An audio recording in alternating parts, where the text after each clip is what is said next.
I've got that lightning inside me, son of a god. I'm like a titan that's rising, oh, just you watch. I'm stepping in the fade, there is no time to waste. I've got that lightning inside me, this is how legends are made.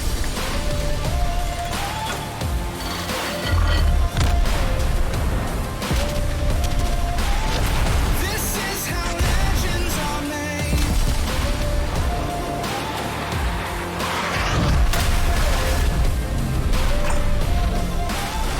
This is how legends are made. I'm cranking up on the throttle, victory is mine. Show you the harder the battle, harder I fight. I've come too far to quit. Step back, I'm going in. I'm cranking up on the throttle. This is how legends are made.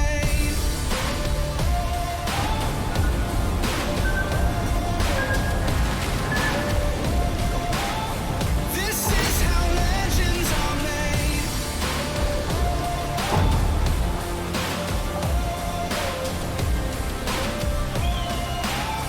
This is how legends are made.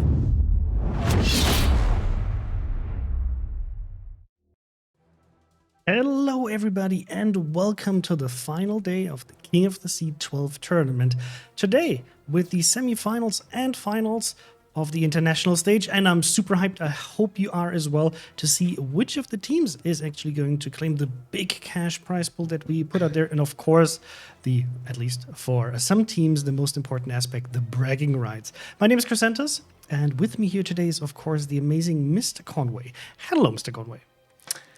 Hello, ladies and gentlemen. It is fantastic to see you all here again. So many of you already so early. Yes, as Chrysanthus said, this promises to be a very, very great day. We had a fantastic qualifiers for the internationals yesterday, and the results were also really surprising. In fact, interestingly, right, among all the thousands of you who joined our prediction campaign yesterday, not one single person managed to predict all four finalist teams. That tells you a little bit about, like what things happen, because of course we saw some first places get knocked out. EU first place team Rain got knocked out of the tournament yesterday. CIS first place team KISS got knocked out of the tournament again yesterday. In fact, all three CIS teams were knocked out, and we're left with one European team, one American team, and two Asian teams. So Yes. it's exciting, and of course, all of these teams have already secured themselves a small part of the prize pool, even if they finished last today. And they've had a long trip to get here, so it's only fair. I'm excited. Yes, absolutely. And I'm sure that none of these teams have that approach of like, oh, we already got something, so this is enough. No, this is the chance, right? They made it into the semifinals, and of course, now they want to get their hands on the trophy. So, yeah, it's going to be very, very fantastic. We can take a look, potentially, maybe let's take a look at the schedule so that you guys know what's going to happen today. So, of course, we will broadcast both of the semifinals. We'll start off with the EU representative, oh boy, against the winner from the Asian King of the Sea 12 tournament, Panzer 4. I hope you know them by now. They are, I think, they might be a little bit here in the favorite spot. Just if you think about like King of the Sea 11 international finals, they actually made it to the finals and only lost to Ban CV, and also were in the Warriors Championship, the Ryzen Warriors Championship that we had in December. So very consistent. Yes. And managed to get here as the only first place team from any of the clusters. So that's going to be a very, very tricky game for Oh Boy, but they looked very convincing yesterday as well. So this almost feels like, an early final, and we'll see who's going to go to the next round. And then the other semifinals that we have is FPM. We didn't get to see many games yesterday from the official broadcast, because we were broadcasting FPM versus 07. And in that match, 07 looked quite convincing in terms of like how they beat FPM. But then FPM just took the two other games and kicked 07 already out the door in the first set of matches, and then managed to move on. And now they are going to be up against Bongs, the NA second place team. So that's going to be also a very interesting match. Yeah, and look, I have to say, we might have not seen much from FPM, but we have seen a lot of 07 over the years, and they remain one of the best competitive teams in the world. and FPM having taken them down from a 1-0 like disadvantage is very impressive. And of course, the final of Bonks versus the match of Bonks versus Rain yesterday was absolutely nuts. Went to game 3, was super close, like like up until the last 1-2 minutes, too close to call who was going to take it. So if you're interested, of course, the VODs for that are available on our YouTube and Twitch channel for your perusal. So go ahead and check those out. Today, the teams are going to be battling for this $30,000 prize pool. There will be $15,000 for the first place, $7,500 for the second, $5,000 for the third, and $2,500 for fourth place. This, of course, gets split amongst the team members. So there's pressures on, and we hope that this provides a little bit of incentive as well for the teams, because they have to suffer a little bit, because we have teams playing from Asia. We have teams playing from North America. Like one of our co-commentators, Bogsy, is actually in Los Angeles, right? And I think for him, it's something like 6 o'clock in the morning or something. And for the Asian players, it is already quite late, and the final will potentially go into the early hours of the morning for them. So give them mad props for coming here, showing the stamina to fight through all of the rounds of King of the Sea and make it to this point. And now they'll need your support, your cheers and chat to make sure that they have the energy to continue. Yes. If we take a look at the schedule again, today is also, we have some additional things. We do have a break planned. So you can see here we have the match for the third place and the grand final. Of course, the first 3 sets of matches, so the semifinals and the match for the third place, are going to be best of 3s. And the grand final is going to be a series of best of 5. But in between the semifinals and the third place match, to give the teams also a little bit of a break, right? Because especially for the FPM versus Bongs match, it would be a bit harsh for them to like jump immediately into the next match. So we're going to have a little bit of a break, but to not have like a boring break, we have some things to show you from the development blog with some cool info that I think you will appreciate very much to see what else is coming to World of Warships in the foreseeable future.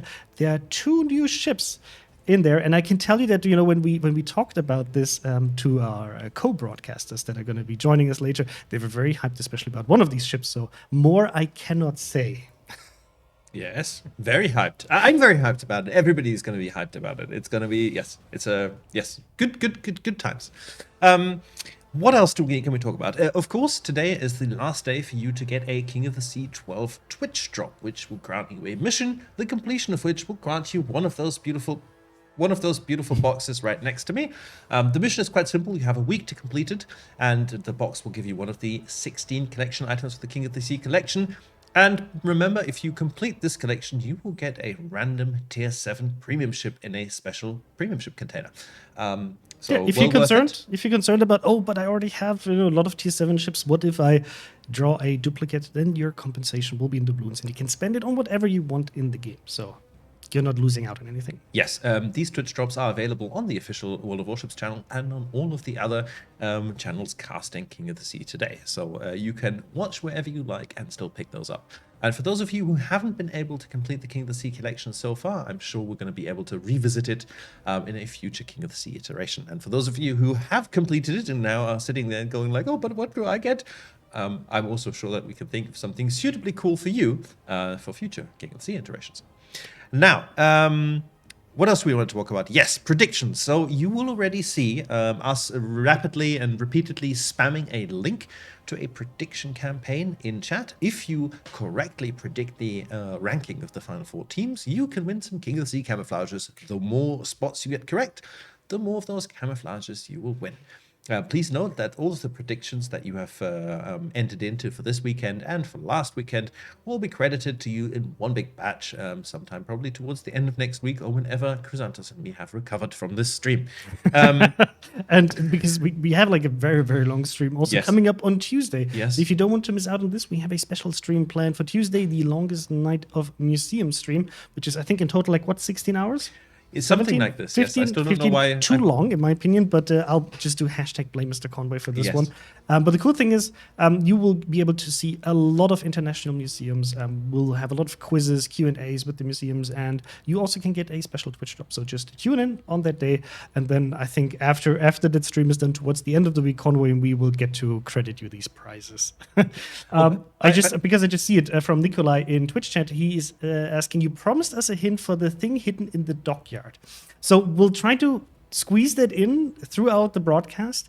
And if we don't get to it, please remind us towards the end of the stream, because then we'll definitely show it where you can roughly find. Like, We'll give you a hint. We don't even have to show it. We can just No, literally... we're not going to show the bonus code, but Yes. we're going to show but where you can find the hint. Yes. We could just say that. That will be enough. Just because also another question: when can we expect the next King of the Sea? It will be towards the fall, probably in September. Okay, and with that, I think it is my time to bow out of the majority of this broadcast, because I am, of course, sitting here running all the things in the background and talking to you in chat and making sure the stream hopefully runs in a touchwood smooth manner today. Just jinxed it. I just jinxed it again. But we have other people here who know far more about World of Warships competitive gameplay than me, are far more attractive, and in this case also won a community poll for best hair during last King of the Sea weekend. So without further ado, let me introduce Private Penguin. Hello, Pingu. Oh, I can't hear him. You can't hear him? Oh, sorry. I was muted. This is great. It's like the first time that the Conway is sitting here. It's like, it's wasn't not us. me. We didn't push the wrong buttons. He jinxed it for me as well, I guess. Yes, that's just the Conway effect. It happens. It happens. It happens. I just said, welcome. My name is Private Penguin. You can call me Pingu, of course. I am a German streamer on Twitch since 2015. I am commenting and casting tournaments in World of Warships since 2016, actually. And that is partly a reason why I became a German CC for World of Warships in 2017. And now I'm here, gladly and a little bit proud. And I'm super excited about the games today that we will see. I will be here to analyze them together with two other beautiful people. And I'm happy and I'm excited. Thanks for having me. A pleasure. And chat, also let us know how you like the setup that we had for this King of the Sea with the different casters and commentators. But I think it was very great so far, and we'll just keep doing it today. So for those who don't know King of the Sea and what kind of format we're talking about, we'll just do this as a little bit of a reminder so that everybody's on the same page in terms of the setup that you will be able to see, and potentially answer your questions about the ships you're not going to be able to see. So Pingu, let's maybe talk a little bit about the overall setup that the teams will be fielding here. Of course. We do have a tournament in the form of a 9 versus 9 tier 10 ships. There's only 2 battleships allowed. There is no CV allowed. Every other ship class is allowed, of course. So there could be 9 DDs in total in one match, but we haven't seen that so far. Maybe today, I don't know. There is some ships being banned, actually. Just that you don't be confused about ships being missing. We have a global ban that was determined by the teams in advance. It is the Petropavlovsk. You've maybe seen the other tournaments in the past, and the Petropavlovsk was a really, really, really strong pick there. That got banned, so we won't see this ship. What about the other ships, Chrysanthus? Yeah, so each of the teams gets the chance before the series to ban one ship blindly. So they don't know what the enemy team is going to ban. So you might actually see situations where Team A and Team B are banning the same ship. So we had this already before, and they cannot change that ban throughout the match. They can only do it as soon as they move on to the next stage. So for example, let's say Oh Boy would ban a ship, they would only get to change the ban then for the next series if they would make it into the finals. So just that this is clear. And there are certain ships that are also not allowed to be fielded. And these are usually ships that are either too new. So it depends on what kind of ship they are. If it's a special ship, the first 6 months after the introduction, it's not allowed to give people time to accumulate the resources and to get it. If it's a tech TV ship, then the rule is that it has to be out of early access for at least a month. And then if the ships are not available at all currently for purchase, for example, let's say through the armory, then it's also not allowed to be brought, because it would give the teams an unfair advantage. If they had that ship in the past, another team would not be able to get their hands on a ship. So it's kind of the reason behind this is to make sure they play on a level playing field, so to say. So if you have any questions, why, for example, a Thunderer or a Somers or a Smallland, for example, is not fielded, this is the answer. These ships are currently not available, so the teams cannot bring them. Yeah, then maybe let's take a look at the map pool. We have in total 7 maps that can be played. You can see them here, and we do have a map banning system, Pingu. So, how does that work for teams? Actually, both teams can, before the match starts, both teams can ban one map.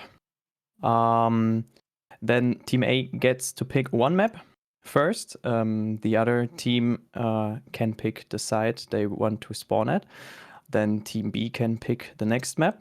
Then Team A again can pick the spawn. And the third map will be a random generated map. Exactly. By a bot. Random picked map, not generated picked. Oh, that would be very interesting. Like to have a randomly generated map. Oh, this is Conway. Write this down. Randomly generated map for the last match. I wish it would work this way. Of course, it doesn't work that way. There's a lot of work that goes into a map. But yeah, so this is how it works for best of threes. You will see best of threes for the first 3 sets of matches. The grand final will be a best of 5. So then teams will be able to pick 2 maps and ban 1, and then it follows the same pattern. And the last one, if it goes to the 5th match, will be a randomly picked map. Great. Looking at how teams actually got here, if you missed it yesterday, so each of the servers that we have ran its own King of the Sea tournament, for example, in Europe, North America, CIS, and in Asia. And the best 3 teams qualified for this stage. If you manage to be the first place, you get preceded, and the second and third place teams from other clusters had to fight the chance to be basically up there against one of the first place. And this is what happened yesterday, right? And the crazy thing is that 3 out of 4 King of the Sea regional winners got kicked out by other teams from other servers. So we are now in a situation where we have from EU, Oh Boy as the second place team versus Asia, the first place, the Asia first place team VOR. Then we have from the NA cluster Bongs as the second place team fighting against the second place team FPM. It looks like the second place teams have something to make up for, feeling like they lost the regionals, but they want to take the internationals off of the other teams. So that should be very fun to watch. Let's then take a look at the first match that we're going to see today. It is the EU team Oh Boy versus Asia team VOR. And I think Mr. Kobe just gave me something. It will come here. And before we talk about the specifics of this match, let's bring in our 2 actual casters that talk about the games when the games are up. So let me introduce to you C-Raptor and StatsBloke. Hello, both of you. Of course, once more, a big shout out to C-Raptor being up so early with the broadcasting from America. C-Raptor, how are you doing today? I made the same mistake. There we go. It's early still, kids. It's doing well. I mean, early for a Sunday, but we're here ready for some more action. Yesterday was well worth the time invested, given the games that we saw and the matches and just the pure craziness and fun. So yeah, I'm excited for more. I'm glad to be here. Yeah, thank you. And then, of course, we also have StatsBloke, kind of representing Europe here in the broadcast. Hello, Stats. Got you. I'm not muted. Hi. Yes. No. So great. I wasn't going to go 3 for 3. No way. So excited to see these 4 last teams we have. It's been so dynamic this year with all these upsets that have been going on. We've only got 1 first place left. I heard you mention that earlier. VOR is the only first place team left from any of the regions. We've got 2 teams from 1 region. So that's going to be super interesting to see who goes through. And of course, not biased at all, but going to be rooting for Oh Boy all the way. Okay, so this is a great moment because we are asking chat to make predictions.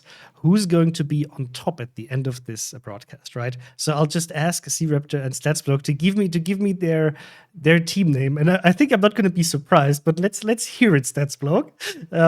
I think I heard there was a Oh Boy as an answer. Yes, indeed. Oh boy. So, C-Raptor, what kind of answer will I get from you? So, do you want the NA Homer answer or what I put on my survey when I filled out my little prediction survey? Which the survey result. I mean, you can of course say that your heart is always beating for North America and the North American teams, but who would you put your money on? And it is I actually picked Oh Boy on my survey. And honestly, some of that's because I looked at the bracket, right? I went, all right, so we're starting with Oboy and Vor, and I'm like, man, that's going to be a great match. But we watched Oboy yesterday; they looked so good. I was like, I think they can take this series, right? And then okay, Bonks and FPM, all right, okay, so I think Bonks can win that one. So that would make an EUNA final potentially if I predicted correctly, and I was kind of like, man, Bonks looked good yesterday, but they were like a little kind of desperate, come from behind wins, kind of. I got to put money on Oboy, so that was where my head was at, right? I mean, I'm gonna root for my boys, but that's how I picked it. Okay, and then Pingu, I'll get your answer too. Oh, it's really hard because, I mean, I've seen the battle between Oboy and Rain, and I've seen Bonks beating Rain, and I don't know, 4 is such a strong team. Whoa. I personally think, can I say this? I think 4 will be the winner, and Oboy may be the second. Interesting. I would have expected the EU pick here. Second is not even possible. Second is not even possible. So Oboy can only be the third or the winner there against 4. Oh, this is hard. If Oboy is losing, they will definitely make the third place. Definitely. If Oboy is winning, I think Oboy can beat Bonks. So what is your answer? This was not an answer. You can't wiggle your way out of this. Not with me. I think I have to go with Oboy then. Okay. So we see a very, very strong Oboy focus here. They have been very impressive. But I think we'll see the Asian teams being very, very strong here. And of course, there's a prediction campaign running thanks to Slipchat running it in chat. And of course, we asked for who's going to win the first match, Land of Fire, Oboy, or Vor. And despite Vor being such a big player, and being out there, Oboy is leading currently with 2.2 million channel points against Vor with 1.3 million channel points. So that's an indication that I think we have a lot of EU viewers here on the broadcast, but there seems to be a strong bias here towards Oboy, and I'm sure that Vor is sitting there like, we have been like in the last files of the King of the Sea Internationals. The other teams haven't. We are the first from our region. The other teams are not. And still people pick against us. They're going to do their very, very best to send Oboy home. Well, okay, European Stats Block, thank you very much for joining us here. Of course, we will send them back into the void, but get them back with the actual in-game commentary with the amazing casting from both of these guys. So thank you very much for joining us here, and then we'll hand over to you as soon as the teams are ready. Great, and that leaves Pingu and me to actually talk about the two teams, Oboy and Vor. We talked a little bit about Vor already. They have been in the international King of the Sea before, and they lost only against TWA or /BanCV, depending on how you remember this team. And now they are here as the only first place team from all of the regional servers. And then we have Oboy, pretty fresh. They participated in 2 King of the Sea tournaments before. Their goal was to be in the top 3. They definitely managed to do this. They're now the only remaining team. They're a German team. And they banned the Alexander Nevsky, while Vor banned the Kleber. I don't think we're surprised to see these 2 bans, Pingu, right? Actually not, because we've seen a lot of EU teams playing with the Kleber, a Kleber-heavy setup. Using the speed and the accuracy of the guns on long range.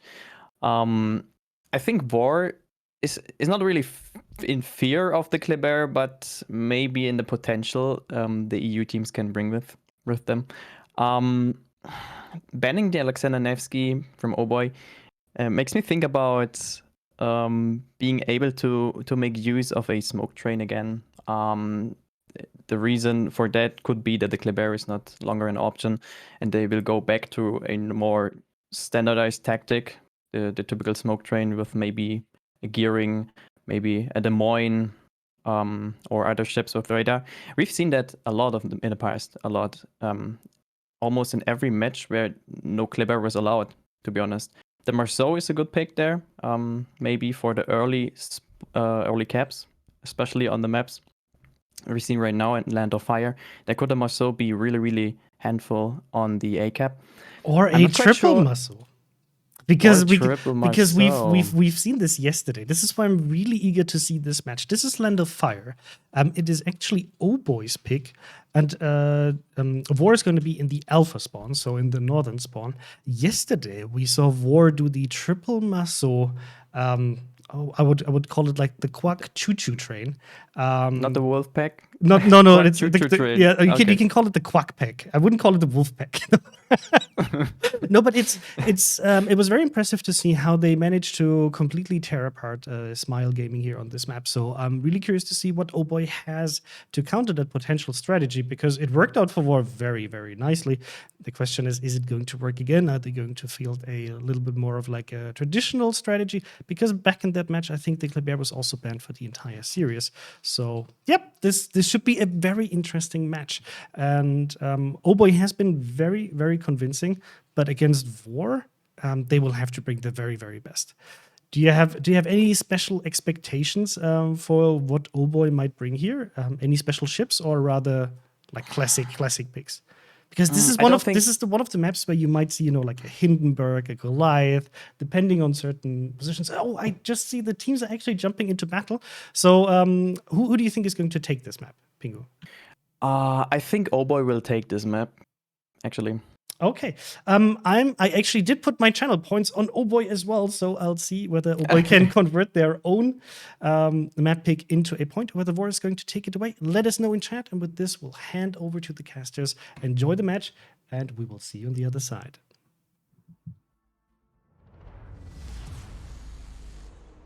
Ladies and gentlemen, boys and girls, worshippers of all ages, welcome to the final day of King of the Sea 12 as we bring you the international semifinals here for all the marbles. This is the game one of the series between VOR, the surviving champion of their bracket coming out of the Asia bracket. They will be taking on Oh Boy, the EU second place team. Spawning here in green from the north, we have Vor in Ohio, Kremlin, Double Des Moines, Moskva, Stalingrad, Triple Marceau. We've seen this from them before. Talk to me about Oh Boy stats. Down the other end, Oh Boy in the red. They have Montana, Ohio, Hindenburg, Triple Moskva, Gearing, and Double Marceau to match the Triple Marceau on the other side. We've seen a lot of French destroyers over this tournament. And yesterday, we saw one team in particular using them to great effect. Let's see what they do. Of course, in today's match, Nevsky is one of the bans, so Oh Boy banned Nevsky, and Vor banned Kleber, so we're not going to be seeing any of those two ships, which probably explains the Marceaus. Indeed. Now, we watched Vor execute was Vor, wasn't it? Execute this tactic with the Triple Marceau rush to land a fire yesterday, I believe, was it not? It's several teams. It's been a tactic that's been quite common on EU, actually, with the Marceaus or the Klebers rushing, using their speed, getting into a cap, and then either pushing or then using that speed to get to a different cap, and then that team usually ends up a few ticks ahead on the points because they can get to the caps first. I did have a quick look at my notes. It was Vor. We watched them execute this exact same tactic from the south spawn yesterday against Smile. So if Oh Boy did their homework and went back and watched some videos, they probably kind of expected this.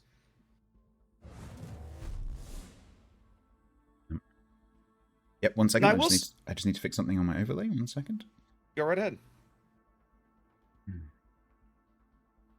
Now, I will say that that Vor is doing something a little different than we saw them from the north spawn. When they went south yesterday, they pushed a tremendous amount of force to the A side of the map, and kind of they capped C, they pulled the Marceaus out, they rotated the Marceaus back to mid. But now they've pushed a bit more force to the C cap as they spawn from the north side here. But it's this Oh Boy Moskva play that has me interested right now.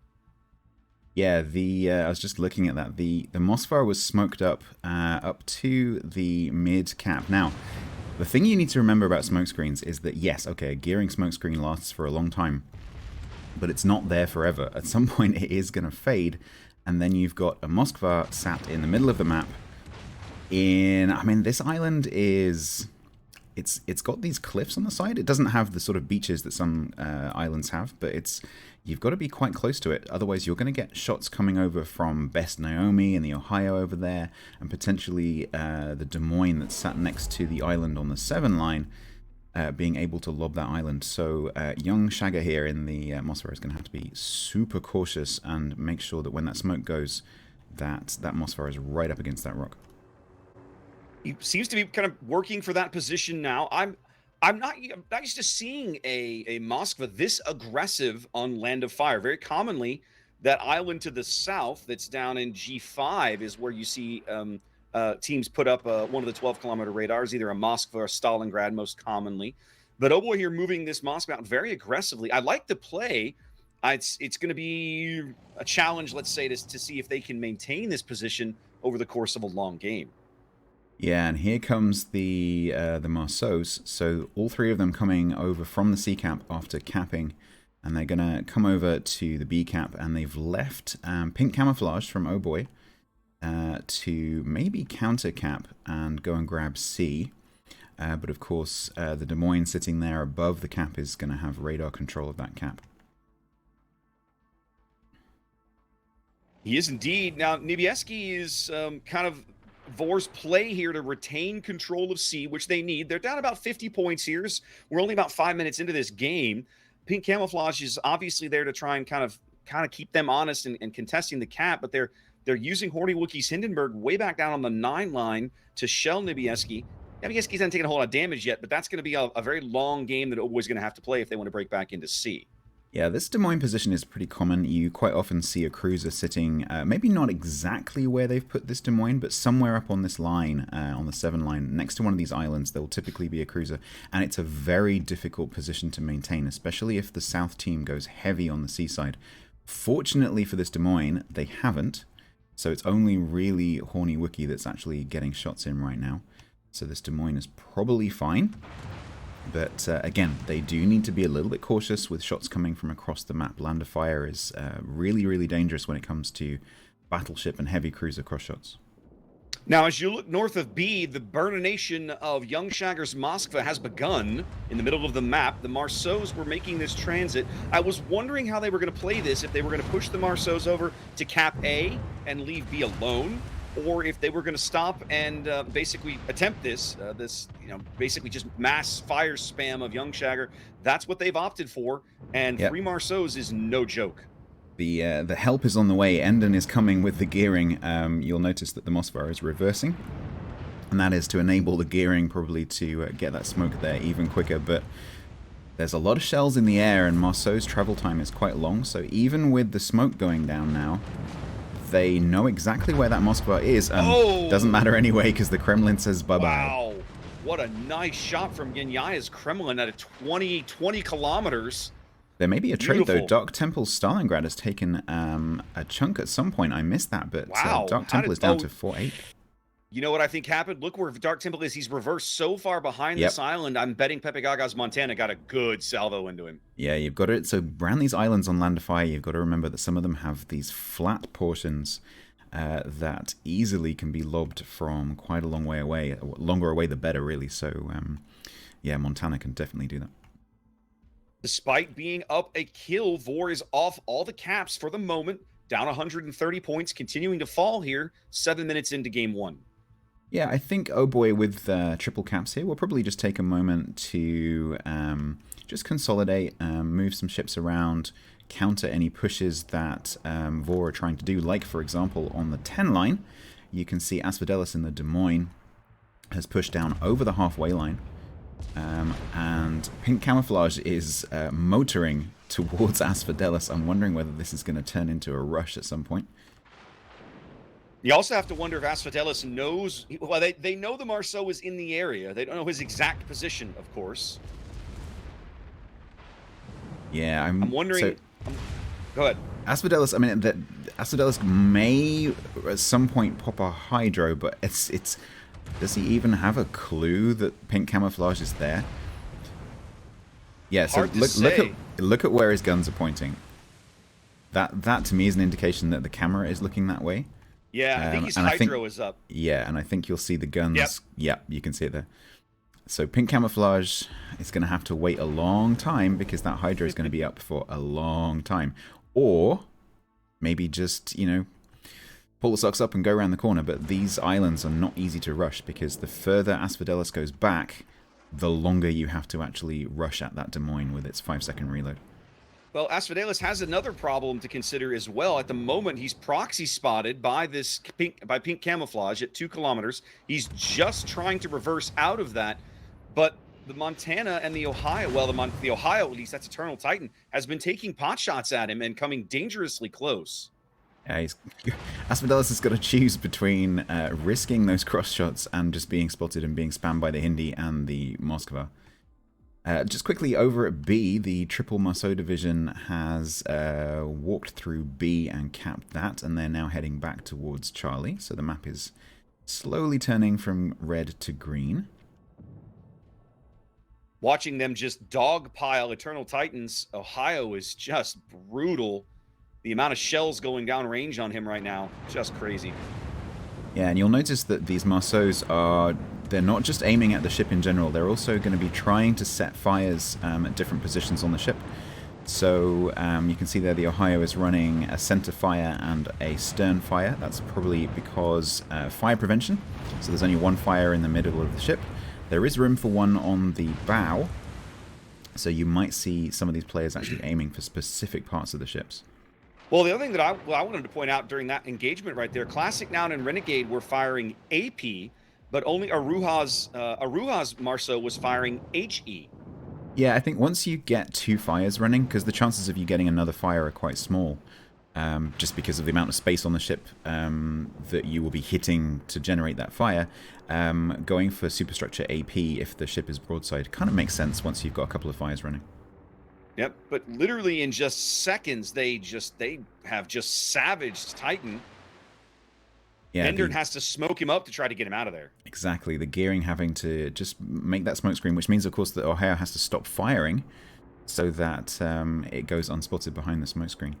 And Eternal Titan will get a heal in, maybe try and get 2 in if there's an opportunity, and just sort of skulk away a little bit. But these Marceaus are being super aggressive, pushing all the way down to the G line here.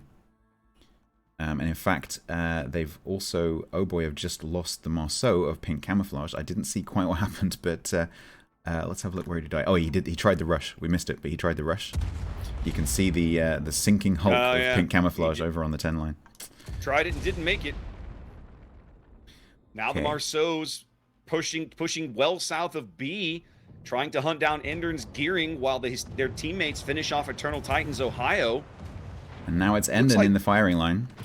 Yeah, but I think they're going to lose Noun for this play. It's not a bad play if they can make it, because they've got a lead. They do get Endern. That puts them up to a 3-ship lead now.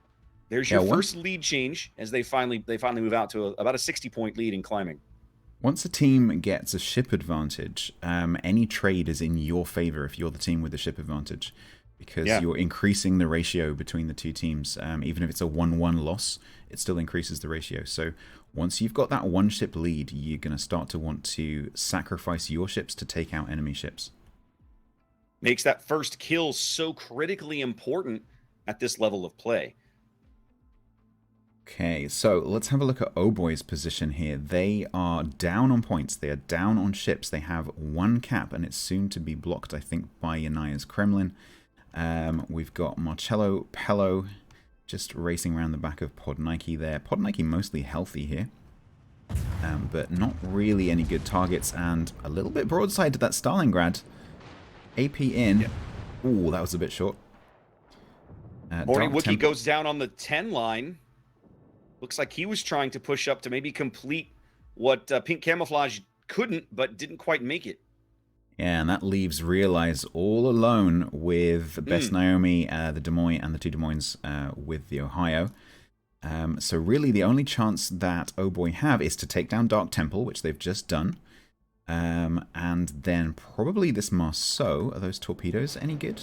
Let's have a look. No. Renegade managing to move out of the way. Oh Boy definitely going to be wanting to try and get a kill here, and Renegade is looking like the most opportune ship. Despite the firepower disadvantage, I mean, Oh Boy's down 3 ships. They're not completely out of this game in terms of score. No, and they do have, I'm not saying they have the ship advantage over on this side, but it's more even over on the A side, obviously, because the single Moskva of Realize, despite being healthy, is going to find it very, very difficult to do anything against those 3 ships over on the Charlie end. So it's really down to Podnike, Marcello Pello, and Pepega Sniper over here. But Montana down to 15k. Charging trouble- towards Yanaya. As we pointed out several times in the event now, over 900 points, Vor moves out into that unfortunate point where it's like you're getting dangerously close to a win as they punch out Pepe Gaga's Montana. That moves them to 30 seconds on the timer on the back of their 2 caps. I think they've got this game. Yeah, absolutely. All Vor now need to do is basically just preserve their ships. They're going to take the low health Marceaus, they're going to kite those away, and they're going to use the health pools of the larger ships just to hold on. They don't even need to get any kills. They can just sit 12 seconds on the points clock. And Vor should be taking this one home. Don't forget, this is a best of 3. So we will be seeing at least one more game between these two teams. And there it is. That's Vor going 1-0 ahead in this best of 3 series. It's the first of 2 semi-finals today. So we will be coming back shortly to watch the conclusion of Vor Oh Boy in the semi-finals. And now I think we'll pass back to the studio and get some analysis on this. Congratulations to War, proving many of us and you in chat wrong by taking the map off of Oh Boy in a very convincing fashion. So let's bring in Boxy and Pingu to talk about how they were able to pull this off. Hello, both of you, and especially Boxy, we haven't seen you today. How are you doing? I'm well rested, sir. I got lots of beauty rest in between yesterday and today, so even though it's early, I'm fresh as a daisy. Perfect. So I'll hand it to you. Did you expect War to win this map after seeing the lineup they brought? Actually, no, I didn't. And Penguin and I, we were just beside ourselves during this match because we saw immediately. We watched yesterday as the triple Marceau strat that you all just witnessed just barreled across the map from east to west and just took cap after cap after cap. So, however, we know that Oh Boy was able to go back and watch these matches since they were cast. We thought, well, they have to have a strategy. And when Pingu and I saw the lineup, we sort of went, okay, here's what they're going to do. And actually, Oh Boy did an incredible job of setting up specifically to deal with the Marceau death ball as it rolled across the map, especially in the B cap. They spread out, took all 3 caps immediately, as fast as they could, except for the C cap, obviously, which took the 3 Marceau ball. And then they basically said, we're going to put roadblocks in the way of this thing so that it can't just steamroll across like it did. And they did a really good job. They just made 2 critical misplays. And I'll actually let Pingu speak to that. But I thought I had it in the bag until that happened. It's so sad, actually, because, I mean, it looked so promising. They were really, really strong. Oh Boy did this really good, setting up the Moskva in the middle, having 2 Marceaus at each caps, or 1 Marceau at A, 1 Marceau at C, just to deal with the Marceaus, to be able to take either A or C, depending on where the Marceaus would be going. And then there was one mistake in the middle, the Moskva. I'm not quite sure. Maybe the Moskva underestimated the firepower of the 3 Marceaus. She peeked around the corner right too far, got struck by the Stalingrad, got struck by the other ships going towards A, lost a lot of HP, and then the Marceaus came in and started firing down the Moskva, and therefore the Moskva went down. And another really the biggest mistake in this match was definitely the rush of the Marceau, the Oh Boy Marceau on the right side, on the C flank, on the Des Moines, not committing far enough. He missed 6 torpedoes on this Des Moines, lost half of its HP, and did get out nothing. And basically tried again and lost his ship. And that was so critical there. And I think Oh Boy could have won this so easily if...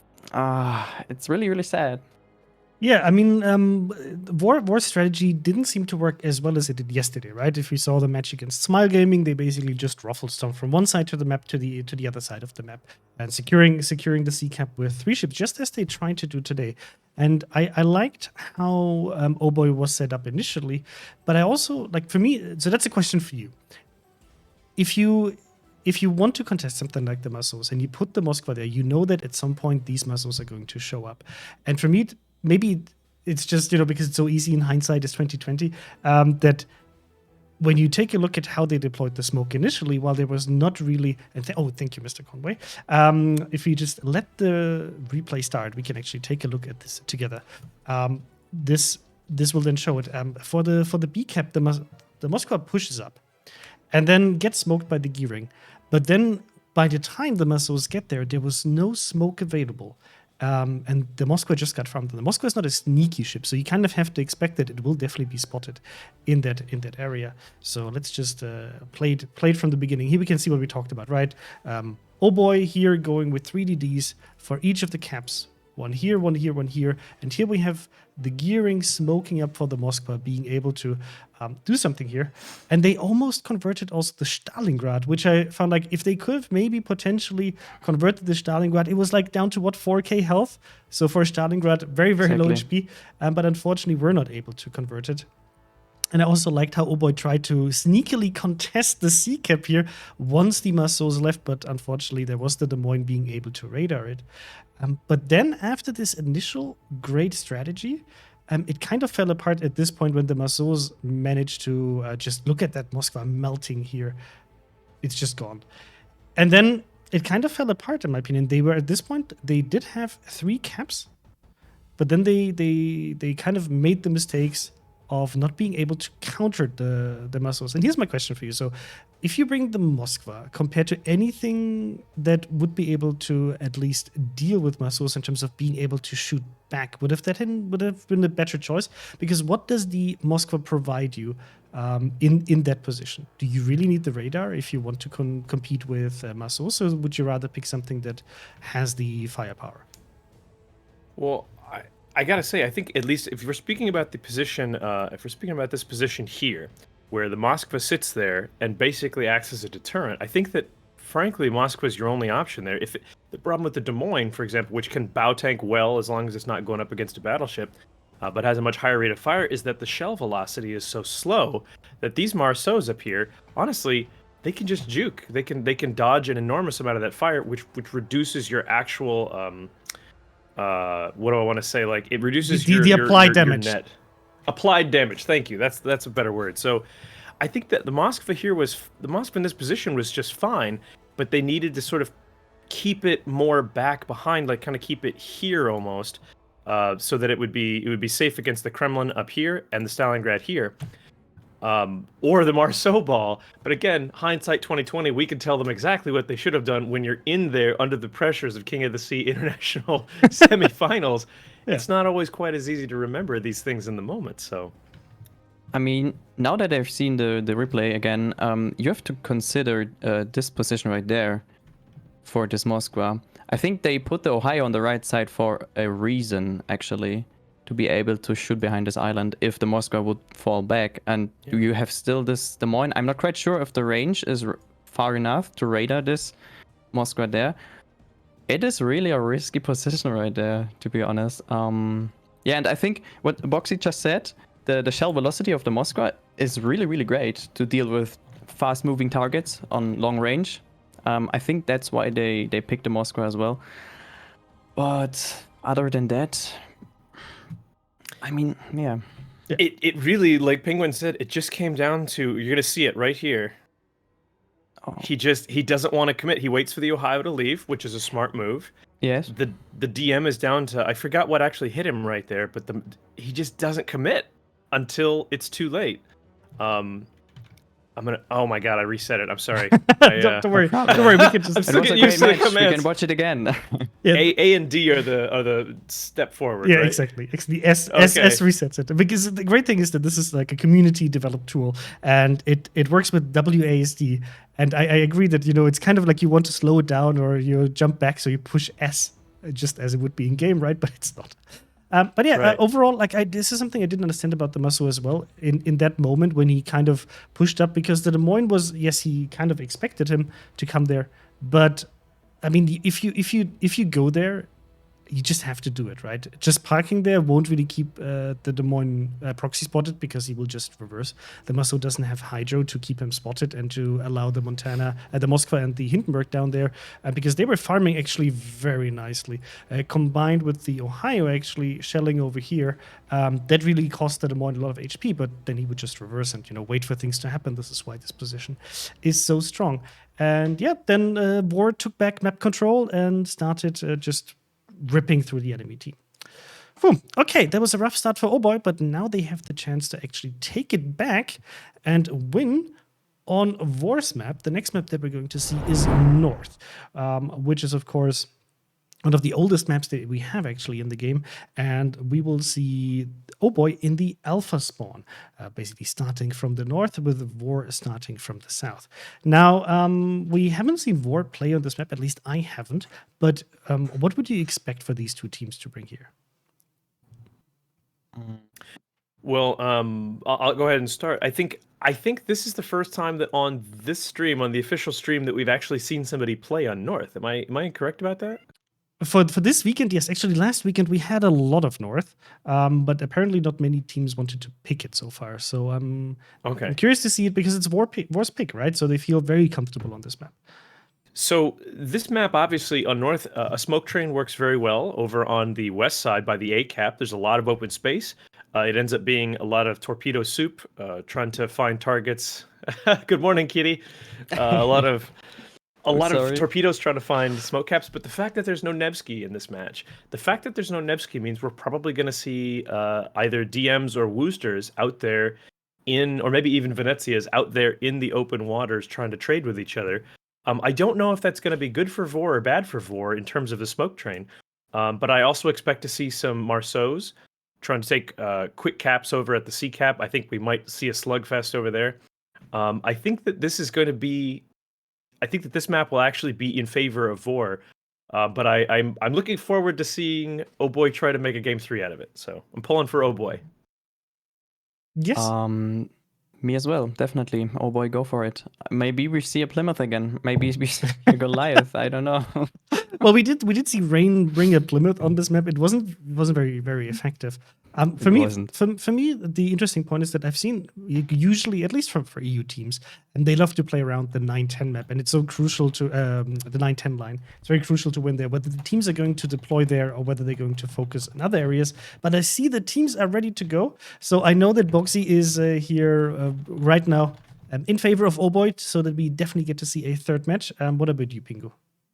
Sure, definitely. I want to see a third match, and I want to see the third match be won by Oh Boy, of course. Okay, I want to see a third match as well, so I'm also in favor of Oh Boy, but War was very strong. It's also shown our prediction. Right now, there is 1.2 million points in favor of War and only 700k in favor of Oh Boy. Let us know who's going to win. You can also still use the prediction campaign. It's up until 30 minutes or 8 minutes left for you. So we'll hand over to StatsBloke and see Raptor and see whether Oh Boy can take this map and move in to the last match. Enjoy it.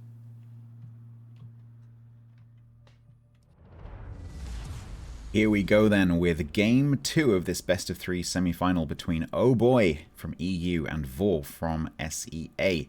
And here in the Oh Boy end, they have actually switched in, so Oh Boy now in green.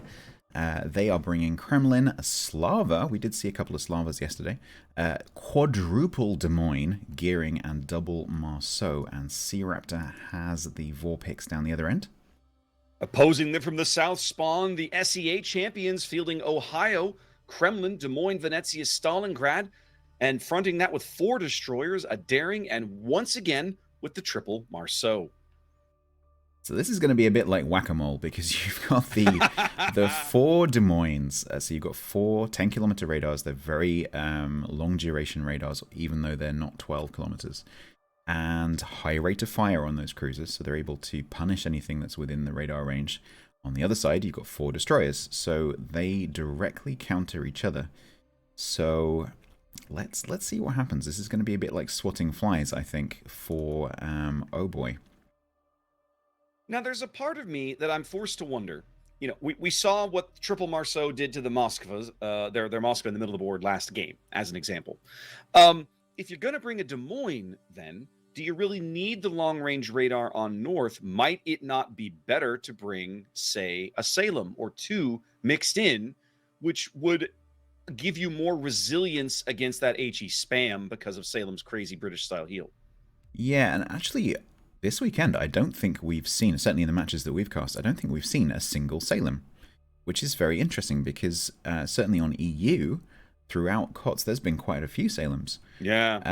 And North is one of the maps where I would expect to see potentially Salems, especially on the 9-10 line, because they deal very well with being like a single cruiser versus a single cruiser nose to nose because of that super heal. Yeah. So yeah, no, you're right. That's quite surprising. You certainly don't need the 12-kilometer radars on this map quite so much because you can get the cruisers quite close to the caps. Indeed. Pink camouflage, I think, maybe just sensing in the water here what's coming. So being super cautious, because if you're pink camouflage, especially after the experience of the last match, you don't want to get caught out in front of these 3 Marceaus. So I think we're going to see pink camouflage kiting back, getting the support of Lord Diamond in the Des Moines.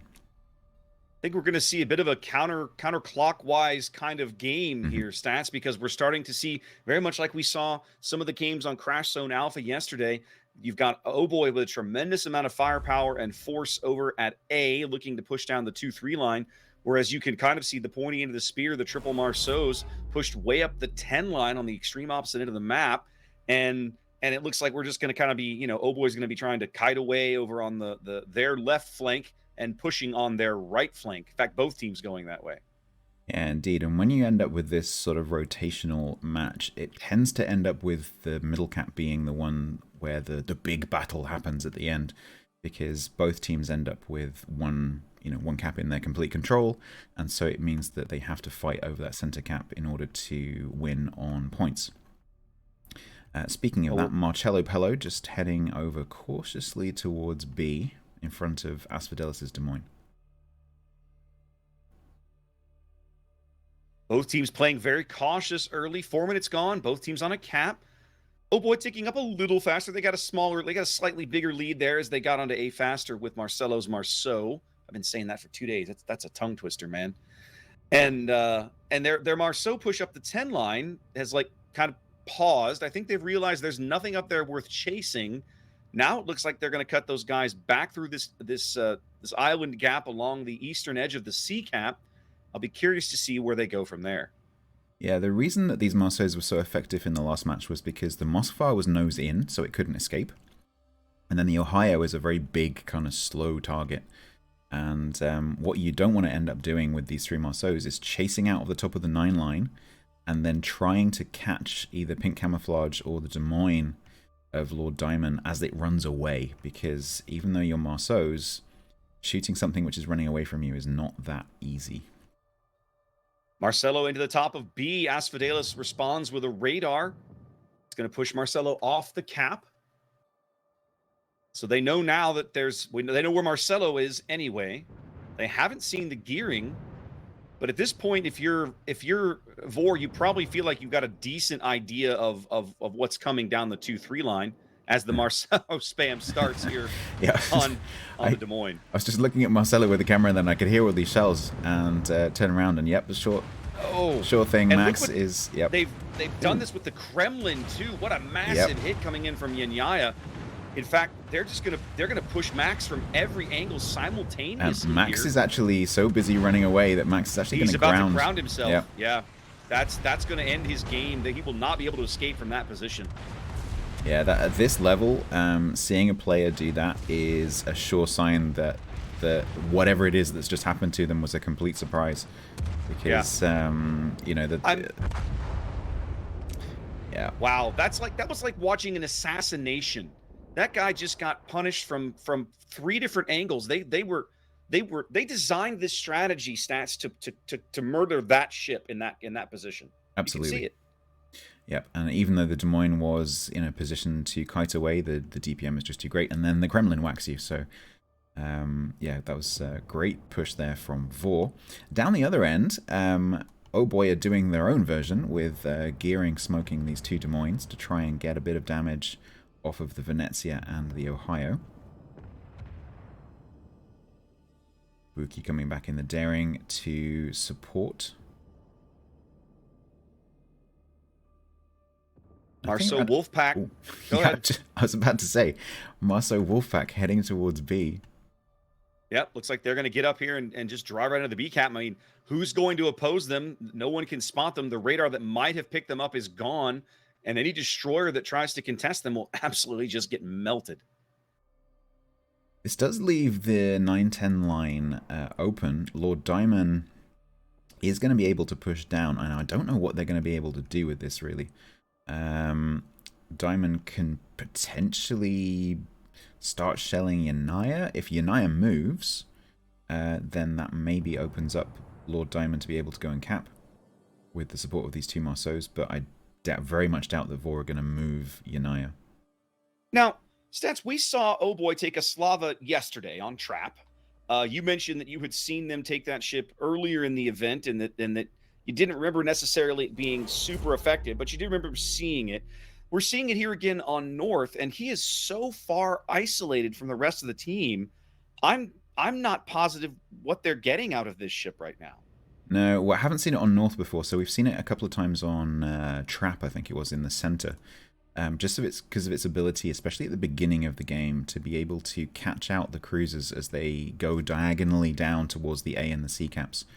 The thing with North is that it has these little gaps in between the peaks of the islands where you can drop shots with a battleship, and there we go. Just as I say that, Slava fires towards the broadside Kremlin. So this, I suspect, is why that Slava is positioned right there. It's to catch these broadside ships. There we go, there's 10k. Nice hit. So that Slava is going to be able to take Yanaya to task for holding this position here nose in, because Yanaya cannot angle against both the Kremlin and the Slava, and the Slava is able to drop those shots. So Yanaya will be trying to get that tall peak of the island to the left between the Kremlin and the Slava. Oh Boy attempting to repeat the mass fire tactics that they just got handed to them by Vor over north of the B cap, as they're basically trying to do the same thing to Yanya's Kremlin here south of C. And they're they're very successful with it so far. Yanya getting quite low, still in the game, but under a tremendous amount of threat. I think Vor are about to say basically, okay, we see what you can do with 2 Marceaus. Let us show you what we can do with 3 Marceaus. 3. Mm-hmm. As they come around the corner on Lord Diamond, going to try and keep the other Marceau in the background. Here we go. Yep, Yanaya down to 3, 2, 1, and down. Simultaneously, Diamond down to 20, 18, 17. Now, Diamond is not helpless in this, in this exchange. Can definitely get some damage on these destroyers. The Des Moines reload is quite good, but the maneuvering that he's going to have to make is going to really work against him here. He's got his Hydra up. He can see all these torpedoes coming, but eventually he's not going to be able to dodge all of them, and yeah. So Diamond actually did do quite a lot of damage. Those 3 Marceaus went into that fight fairly healthy. And that's left Rashia down to 4-5 and Classic Nam down to 9-2. But taking out that cruiser is a big win for them, I think, to still keep the 3 Marceaus alive. I agree. Now, you're seeing Oh Boy respond. They realize now where the Marceaus are. They're bringing Marcelo back to B, and as I look at the board, I don't see that Vor's got a really good answer to this. They're going to be able to radar him and spot him, but they're not going to have anybody immediately with shells in there, I don't think. No, Marcelo's going to go around the top of the cap. Asphodelis is going to push up that channel. But Oh Boy have the Kremlin of Eternal Titan coming over towards the top of that channel. Titan's there. He's ready to have shots down that channel to guard his teammates back as needed. 11 minutes played, and Vor is on about a 200-point lead and climbing on the strength of their cap and ship advantage. But Oh Boy is still in this game. Some of the Vor ships are quite low. If they can catch a couple out, they can get right back in this very quickly. Yeah, I was about to say, Horny Wookie still looking healthy as he takes a sap volley from the Venezia. But yeah, totally balanced, and Horny Wookie still pretty healthy here in the Des Moines over on the A cap. And the Slava, of course, completely full health. But Slava isn't a brawler and has basically cruiser armor, so it needs to be very cautious when it's facing off against the likes of that Ohio. We haven't talked much about Balanced and Horny Wookiee's kind of Des Moines push that sort of they've stopped now, right? Those guys were way down on like the G line on the bottom end of the A cap. They've pulled them all the way back now because I think, to their credit, Oh Boy realizes that, man, the game ain't gonna be won down there. We gotta get back on caps. We gotta do what we can from up here. Yeah, I think that push was designed to get as much damage off of the Ohio as possible. It doesn't look like they were super effective, but then they're still quite healthy, so the counterattack wasn't that effective either. Marcelo's got to be careful. They've delayed his cap long enough that the other Marceaus are almost on top of him. He doesn't have a ton of support right here. The Slava maybe. And here it comes. Yeah, as soon as he sees those ships around that corner, he's going to be out of there. He's gone. He knows he has to bail. They can stop. Oh, yep. Okay, they've lost sight of him now. So, but the Slava takes a shot.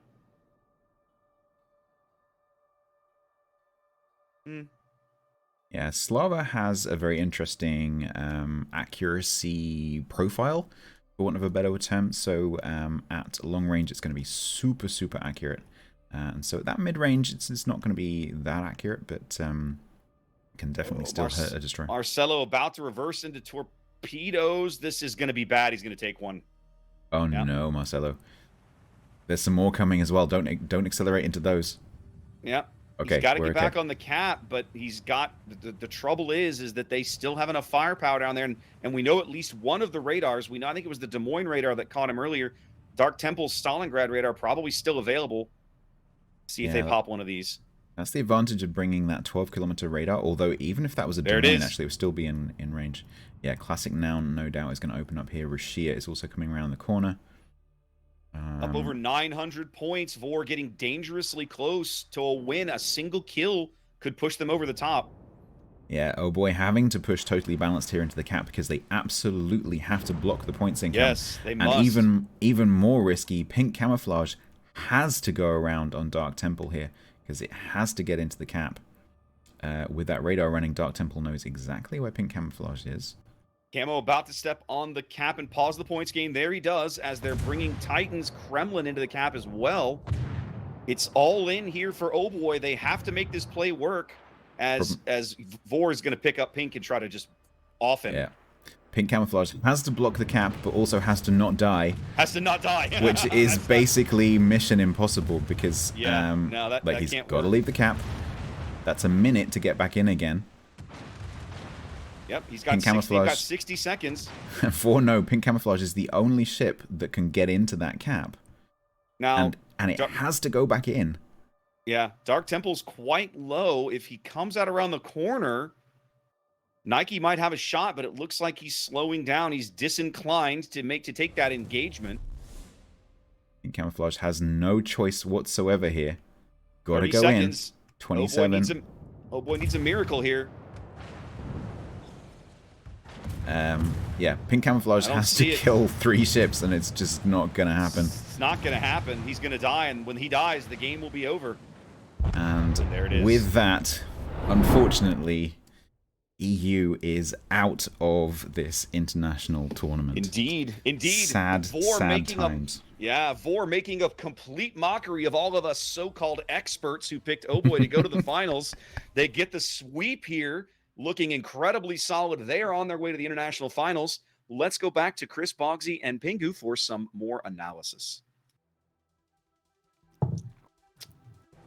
Wow, I have to say, Vor gave Oh Boy quite a beating in this one and sending them back to the, well, at least match for potentially a 3rd place. But what a showing here by Vor, and looking very, very comfortable with this match. We can see why it was their pick. So let's get in Boxy and Pingu and talk about this match. Whew, that was quite impressive what Vor put up here, right, Pingu? It was so enjoyable to watch how these 3 Marceaus just roamed around here like a task force, being on the right side in the first place, then going back through the middle. They opened fire pretty ballsy on the C cap, pushed out the Des Moines out of cover together with the crossfire of the other ships in the team from the other side.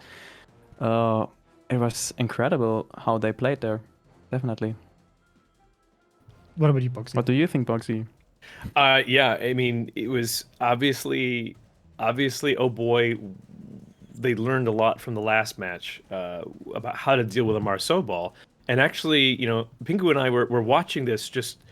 We were trying to predict, because we can see everything. We're trying to predict. Okay, if the Marceaus go here, here's what has to happen reflexively on Oh Boy's side in order to sort of put maximal pressure on all three caps and force the Marceaus to be everywhere at once, so to speak. And they were like right behind us in terms of, you know, figuring out when and where and how to do that. I mean, so you got to give all the credit in the world to Oh Boy for putting up a really, really good showing against, well, a strategy that is as difficult to handle as obviously a triple Marceau or triple Kleber comp. So there was so many little moments where just if something went just slightly different, it could have resulted in a victory for Oh Boy. But I mean, Vor made an absolutely dominant showing. They knew where to put those Marceaus. They knew how to use those Marceaus. They knew how to push that Des Moines out into the crossfire from battleships. And yeah, it just they knew when to fall back at A. To the point, all those ships at A, keep in mind, all those ships at A continued to live and applied pressure until the very last second of the game. Like, don't forget that. That means it makes so much of a difference. I have to say, like, I think Conway enjoyed me raging so much because I was looking at Oh Boy, and of course you have the full overview. But once we get the replay, we can look at it in a bit more detail. But I was really taken aback sometimes by the choices that Oh Boy made in terms of how they reacted. Let's maybe talk a bit about the lineup that both of the teams brought. And I think there was actually a really good point that C-Raptor brought up.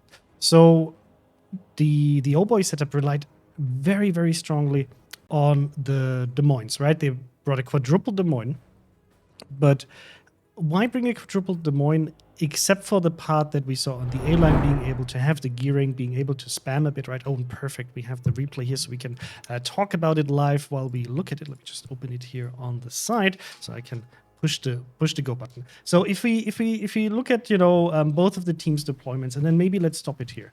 So we see of course exactly what is happening over here, right? We see a very, very strong push with 4 DDs. Completely abandoning the A side. They have this kiting force over here, the Venezia and the Ohio, basically being able to, just, you know, make it hard for whatever wants to push through and delay them, right? You want to kite away and just make them pay. We have the Des Moines here on the island to cover the B cap against an early cap. But then on the Oh Boy team, we see this very, very strong deployment towards A, and we will see this happening, you know, moving into this position. And then over here, we have this pack, which is only 3 ships. And here is the question that comes for me. So initially, I understand that, okay, Oh Boy is going to deploy stronger towards A. I guess they thought the Marceaus might be going A and have the double Des Moines gearing Slava just to nuke them down and the Marceau. But at some point early on, I'll just remove this. They know that, okay, we have the Marceaus over here. There's nothing on A. Many of these ships will have RPF. They see this C being capped, and they have an indication of the Marceaus being over there, right? And then there is no reaction from the Oh Boy team. So this is something that really caught me off guard. So you can see this cluster here of these ships. 4 ships with a gearing double Des Moines and the Slava. And there's nothing spotted here. So they know that this flank is empty. There's no smoke deployed, right? The only smoke would be from a daring. Anything else would be spotted, and they have an indication of where these ships are. So I would have expected them to move at least 1 Des Moines over here, expecting like a strong push. At least redeploying a little bit of that firepower and also sending the Marceau here to be able to have that DPM advantage, because you have the Des Moines, right? You have the 4 Des Moines, and if the Marceaus want to push in, you can at least make it hard and kind of cordon them off here. Position, this is going to be now very ugly, but I'll just do it here. And you kind of can deploy here with the Des Moines to be able to react potentially towards both of these caps. But Oh Boy didn't. And they actually kept pushing with the Des Moines over here. And maybe you can explain to me a little bit the thinking behind it, because for me it's like if I want to go and play this like let's say the longer game of withering targets down.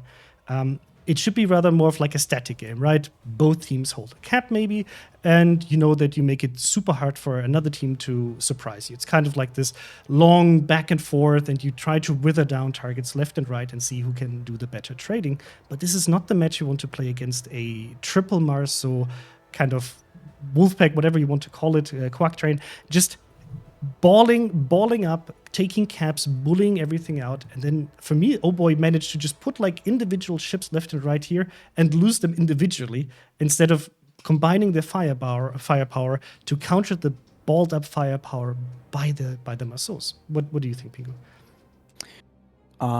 I think they played it a little bit too much like a standard battle they've seen in the normal EU games we've seen so far, with the smoke train on the left side, being able to just push them slowly but steadily back and apply damage on the Ohio. Maybe the thinking was to push the Ohio so far back that the Des Moines in the middle is not under pressure anymore, or the B cap is not under pressure anymore. But in my opinion, the critical part right now, you stopped it right there, is I guess Oh Boy just didn't realize that the 3 Marceaus would push through the C cap together with the Kremlin, being so ballsy to open fire on this Des Moines. I mean, it was such a great move from 4 there to push this Des Moines out of the position, because she was not able to stand there. Definitely not. She lost so much HP. She had to move. And then there was the Ohio on the south, and I have no clue why they, seriously, like you just said, Chrysanthus, why they didn't just move one Des Moines back. I think they got caught off guard there, and they had nothing to throw against the 3 Marceaus there.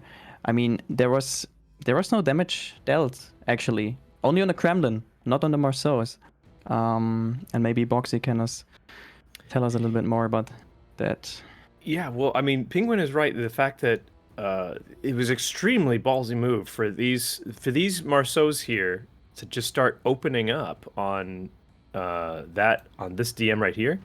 It is ballsy, but at the same time, they knew exactly what they were up against. They knew they had pushed this DM all the way up here into the corner. They knew that this Kremlin, although he's in a very strong kiting position here, it's a Kremlin. It's not really going to be all that effective at putting DPM down, onto these Marceaus. This Marceau is honestly the biggest threat to them, just because he can put specific damage onto one of the enemy Marceaus, one of the Vor Marceaus here. And of course, as you start losing HP on one of your ships in the death ball loses its efficacy. So, but it was so ballsy to just put so much fire on that Des Moines, counting on pushing it this way, and then waiting for the Ohio to just slap it, which is exactly what happened. I think actually the critical hit came in from that Kremlin right here onto that Pingu. It was the Kremlin, right? Yeah. Yep. Yeah. I think the thought was that they'd use the Ohio for the crossfire, but it did end up being the Kremlin who made the final shot there. I think Chrysanthos is right, though, that at some point when they realized that this cap was safe and that Vor was never going to push the A cap, it would have been better to maybe take a DM, send him back to somewhere like here, just to make sure they had an extra DPM cruiser with radar available to sort of, form a cornerstone there and keep these guys from doing what they did. Yeah, I think even if they would have done this, to be honest, if we can restart it, I don't think they would have had the time actually to react in time, because the Marceaus were so fast. I mean, right now you can be sure that there is nothing more, and they should have put the Des Moines back. But they would have been, I don't know, at this position right now, if they would have brought them really, really early back.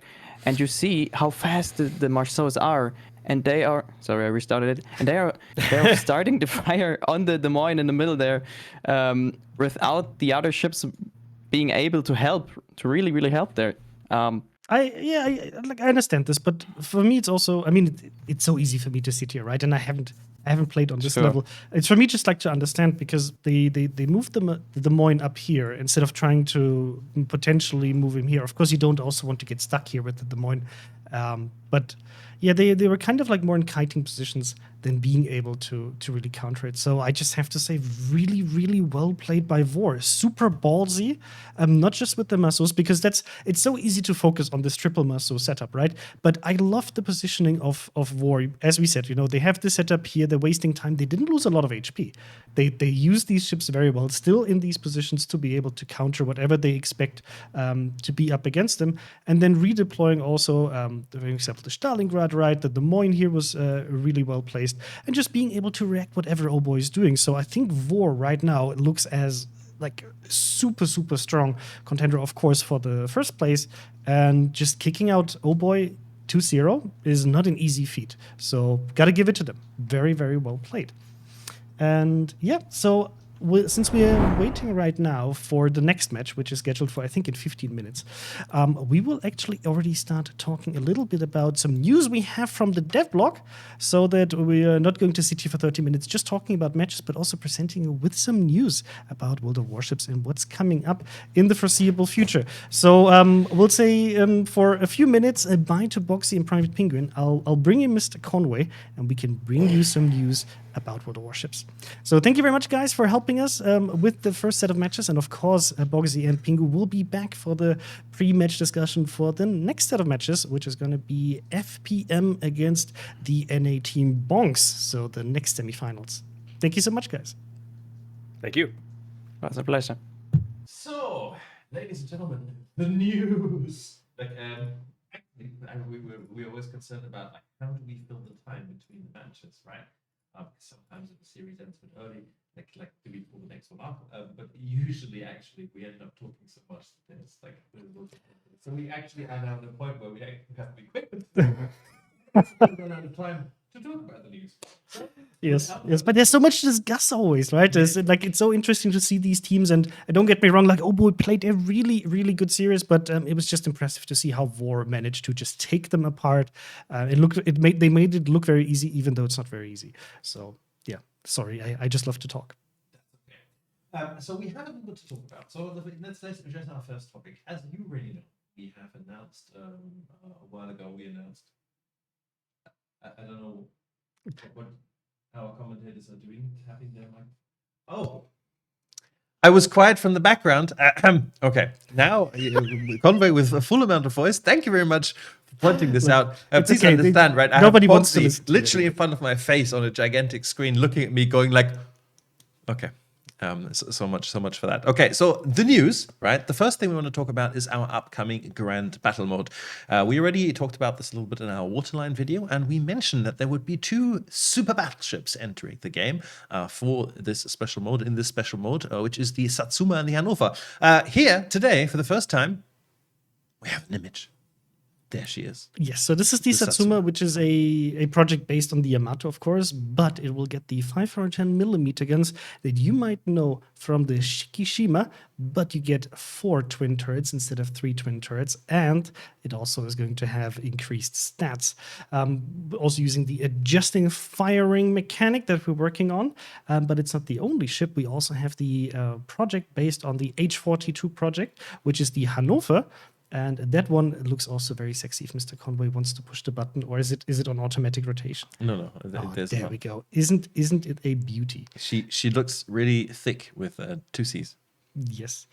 She does come with universal artillery, the 128mm, but it also, as the first German battleship, will feature 4 twin guns of 483mm guns, so you can enjoy the overmatch that you're used to from, for example, the Yamato or the Shikishima for the 32mm armor, and have some fun with that.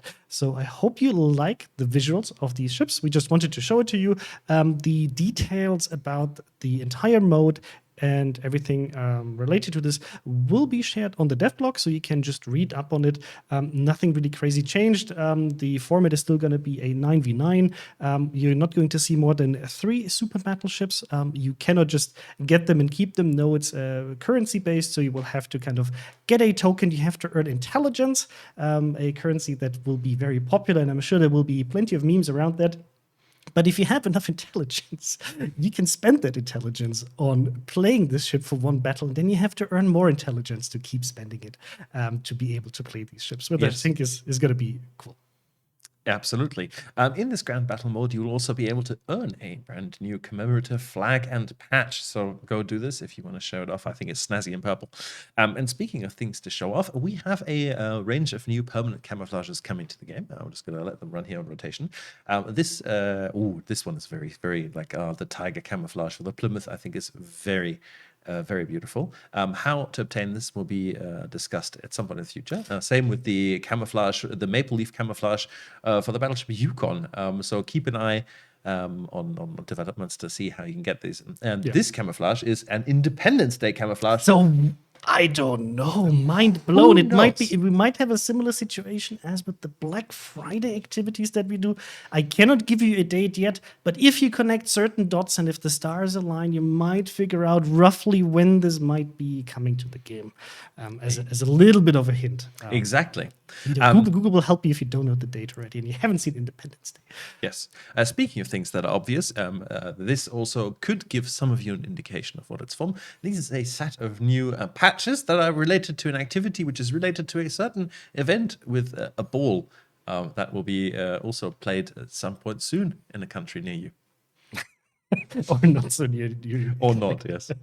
And the next thing I think is actually really super cool.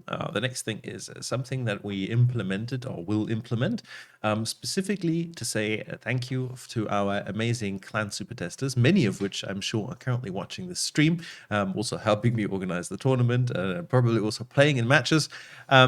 So there will be a special set of commemorative emblems, which I think are very nice. Looks sexy. For clan super test, and then an additional something for super test. You will find out how to get those if you are in one of these amazing programs. Chat's just catching up to my mic mute. Yes.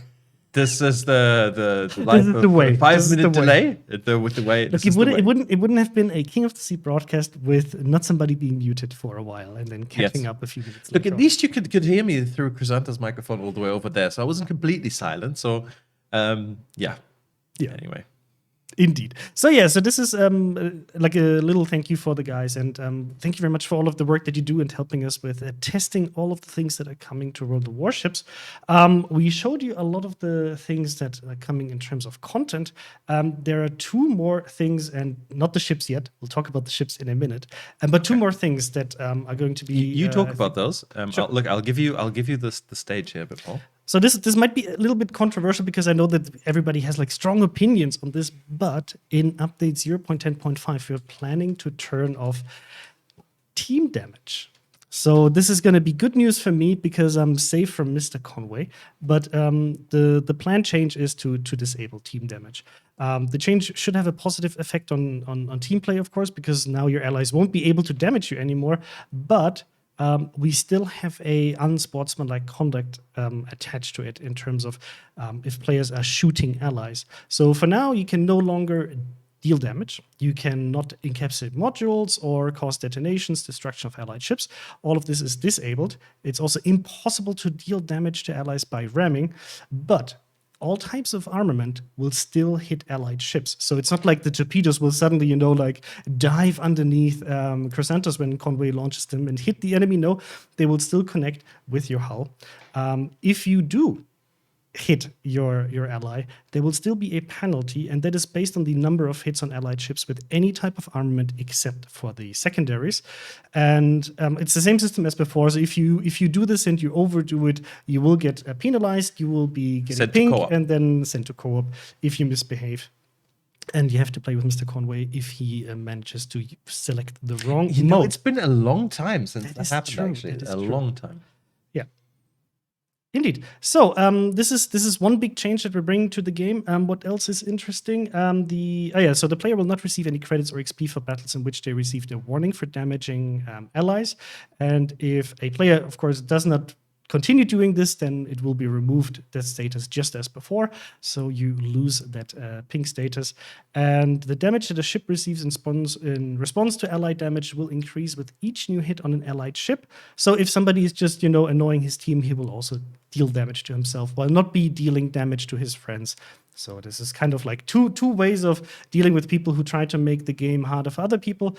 You won't take damage as the victim of it, and the guy who's doing it will be penalized through getting damaged himself and then potentially being sent to co-op. And he will have to show that he's not a naughty boy or a naughty girl anymore, and then he can come back to PvP. Yeah, please let us know what you think about this change. We understand that, of course, this is a change where it might be less historical because, yes, I mean, there are no such things as friendly torpedoes. But on the other hand, we also want to make gameplay a little bit nicer and remove this frustrating element that you might potentially not like. So that's number one. And then number two, and this is where Convoy and me are going to be high-fiving, like social distance high-five here on the border. Okay, we can do it like this, meet in the middle somewhere. So there is going to be a change for one of the currencies that you know. So up until this point, you were able to get recruitment points. But the recruiting station points are going to be changed. They're going to be turned into a universal resource, which is going to be called community tokens. Now, the community tokens will be a resource you can use in the armory. It will have its own tab where you can just exchange these tokens for various things. It can be, for example, community generated content. We had a lot of different camouflage contests and so permanent on. camouflages. You will also be potentially able to get ships or containers through these tokens. And now, of course, you have the question of, okay, how can I get my hands on this? So our plan right now is to reward you, for example, for participating in public test. You can earn it through this. Through the recruiting station, we're not going to change this. So if you're active in recruiting station, you can get these points, and you have a much larger variety of rewards you can pick for this from the future. And then, of course, it's going to be attached to, for example, Twitch drops and streaming in general, so you have a better choice of what you get through Twitch drops.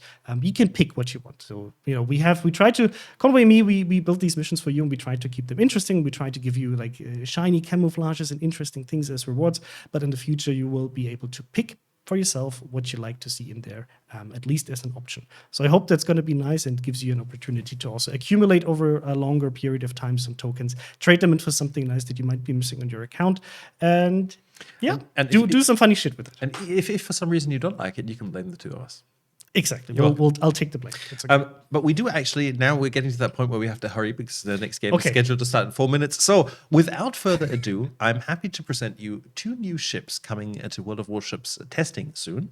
The first of which I think does look very interesting. It is a tier 10 European destroyer by the name of Ragnar.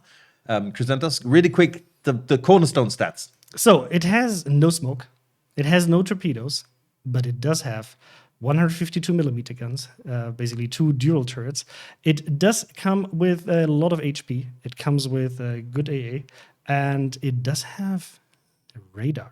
Okay. So 7.5 kilometers, 20 seconds radar, which means that it's going to be a good gunboat. But of course, it doesn't have the best concealment. I could go through a little bit of the stats, but details on the dev log. We're running out of time. Details on the dev log, because also this is the ship you've been waiting for. Chat. I'm super happy to finally be able to answer the question of when is she coming for HMS Repulse soon. Okay, you want to talk about it? I don't have the text in front of me. You have to talk about it. Okay. So we have the Repulse, right, which is a renowned battle cruiser, renowned class battle cruiser. It's going to be on tier 6, and overall, it kind of follows the approach of less guns, so you get only 6 instead of 8 compared to something like the Queen Elizabeth. It has less armor, so you have, for example, 60 millimeter plating compared to the usual 26 millimeter you would see here. It does get good HP. It has 56k HP. It gets great range. It actually has 19.8 kilometer range right now, which is fantastic for that tier. It gets the 381 millimeter guns you know from the Queen Elizabeth. And on the other hand, it's quite accurate, but it has, the slow turning turrets that you're used to on tier 6 from these ships. So you get the damage control party, repair party, spotting aircraft. I forgot to say this. Actually, the Ragnar also gets a repair party, so you get to heal for that brawling ship. And overall, I would say that it's probably more comparable, the Repulse, to something like a Champagne in terms of playstyle, right? You're going to be fighting on longer ranges because you don't have the armor, but you do have accurate guns. You do have 381 millimeter guns. And in terms of speed, actually, let me double check. Yes, 30. It will have 31.7 knots. So that's definitely much faster than what you have on the Queen Elizabeth or the Warspite in terms of speed.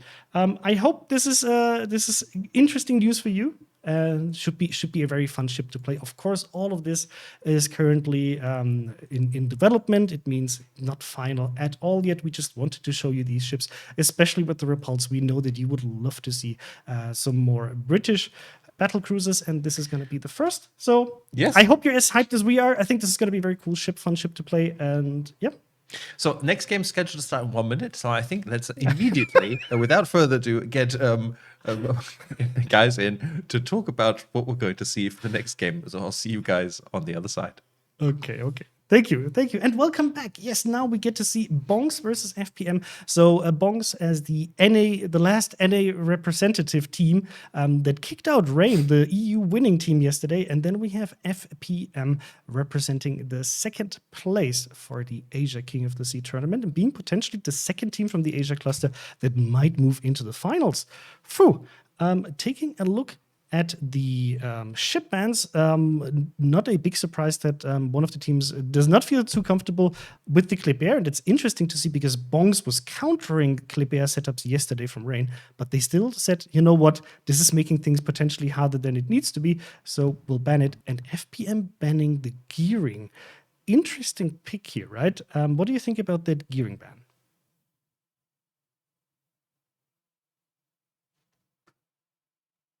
Pingu is Ping. Please.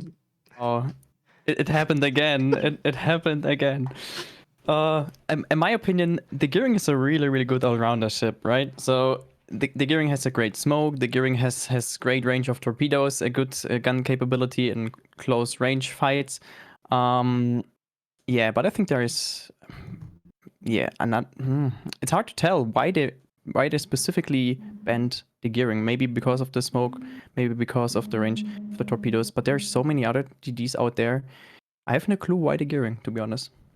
I'm gonna go ahead and say that it's very likely because of smoke train. A smoke train around the sea cap is oftentimes a strategy that'll come in here in the place of Marceau Death Balls, but HMS Repulse, everybody, HMS Repulse. Yes. No, sorry. Okay. No. Look, it's always great to see hype about a ship, and I think about this one, there will be many people will be happy to see it. Looking at the pick map, so this map, Northern Waters, was picked by Bongs, and we saw what they can do on this map, and they will actually start from the Alpha spawn, while FPM will start from the Bravo spawn. Since you know Bongs much better than we do, Bogsy, what would you expect them to do here? Well, with Generation Z, it's hard to know exactly what's going to happen. I think we have seen them play this. I think I watched them play this against SCCC. They did a smoke train through C around the edge with Des Moines. Here's something to point out. Nevsky was not banned in this matchup. We have seen very little of Nevsky in the international finals so far, mainly because everyone is aware of just how powerful it can be. So I would guess that we're going to see a good, healthy mix of Donskoys and Des Moines.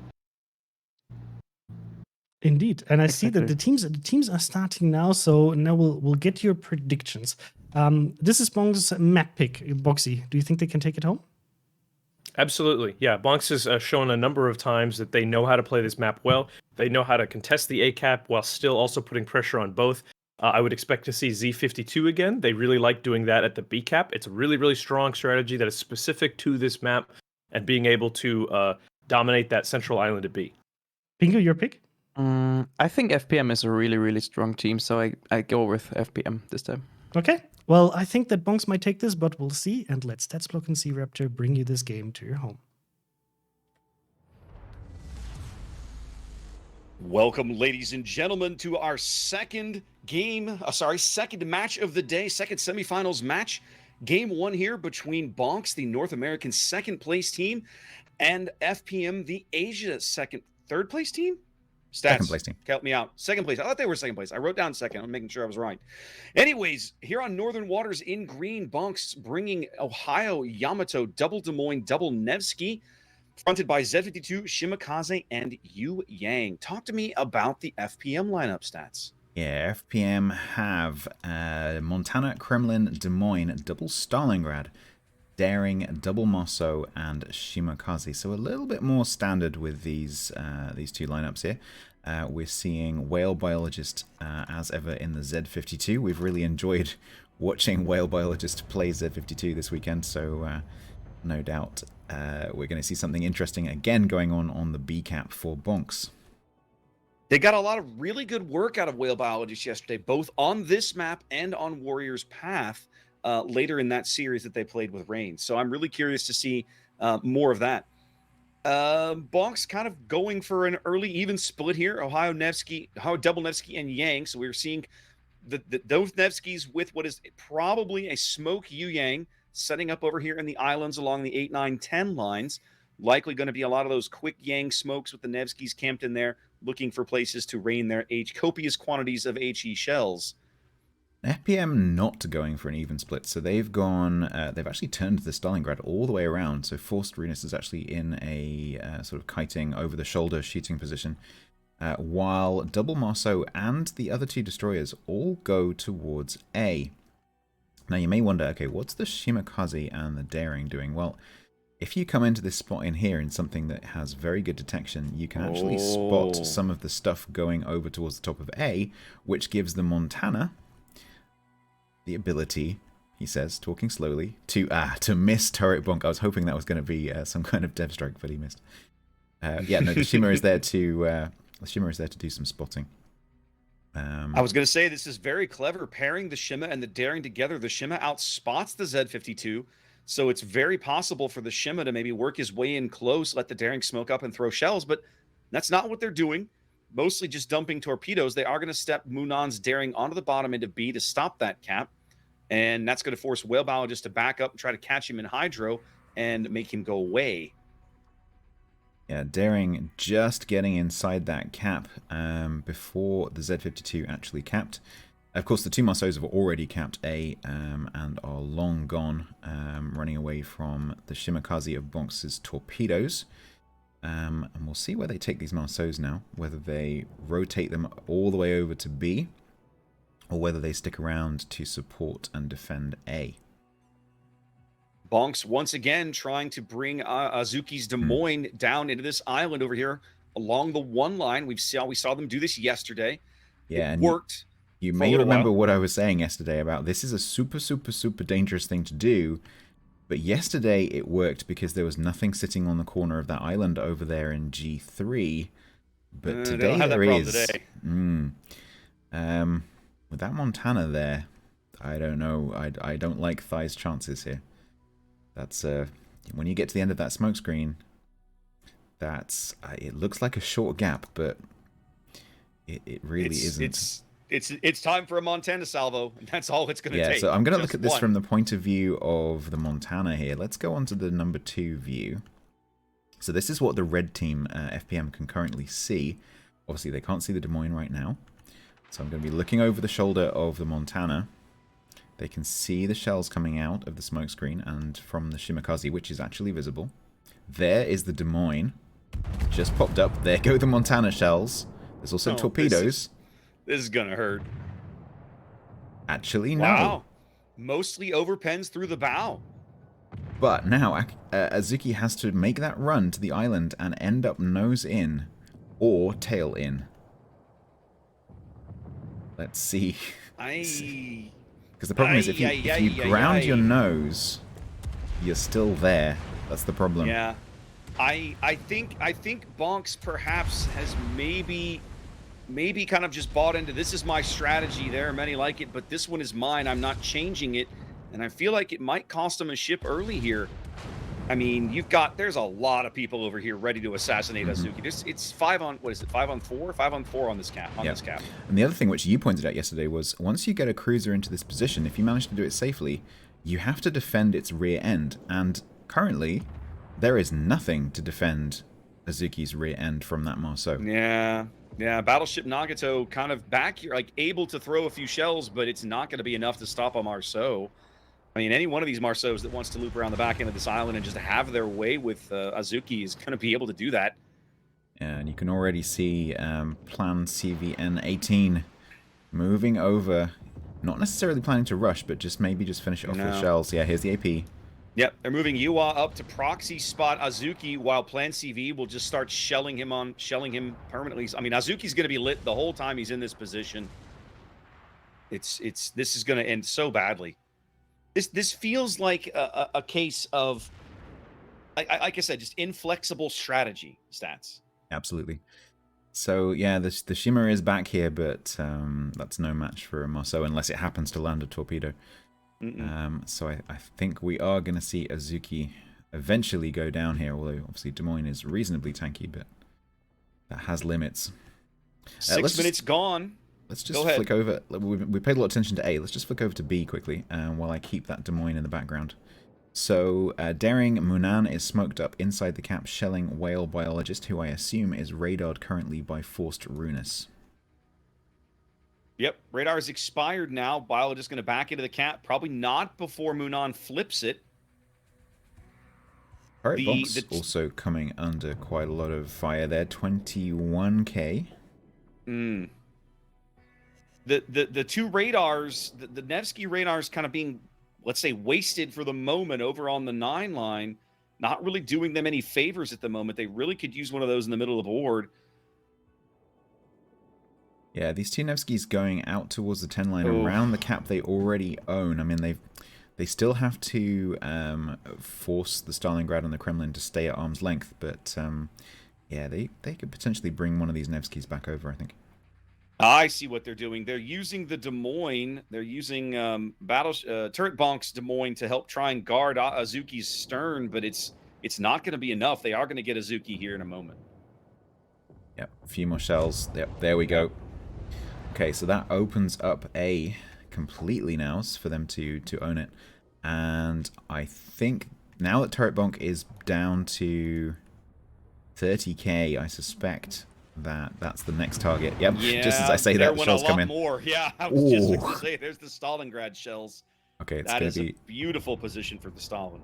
Yeah, it's going to be a lot quicker than I thought it was going to be. I think you'll see Yihua maybe start to put a bit of pressure on, although the Yamato is here, so Apache is still able maybe to get shots on Yihua. Yeah, Yamato's guns are indeed coming around.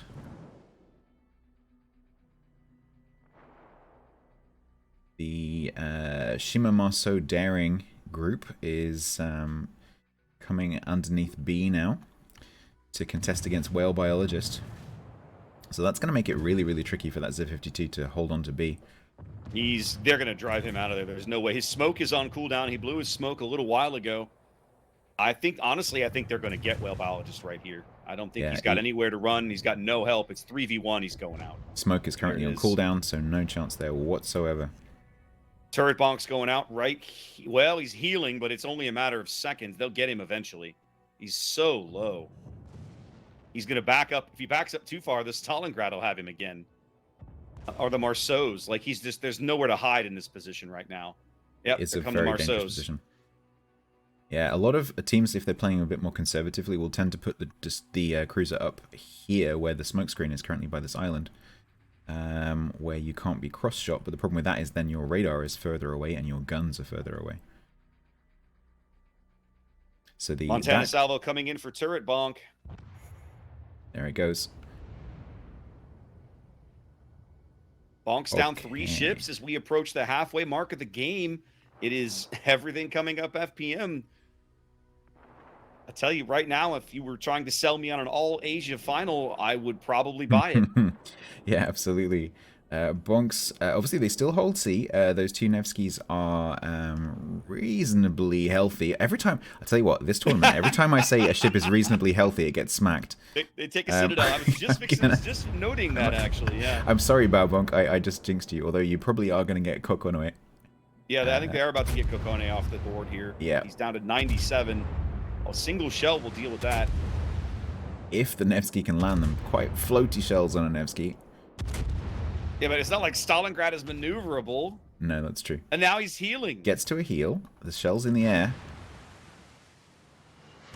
Bonks needs this kill. They need to try and salvage something out of this game. I mean, they feel out of it, but in reality, it's Valbonk's stupidly low as well now. The very flat AP in the air from the Stalingrad may actually take Valbonk out. It will. Oh, he missed. Nope, that's a miss. I missed them all. Stalingrad missed. Is that legal? I'm not sure. There we go. Got him eventually. Is that going to be a fire? Nope, no fire. Last volley in. I'm just watching the Yamato in the background as well there.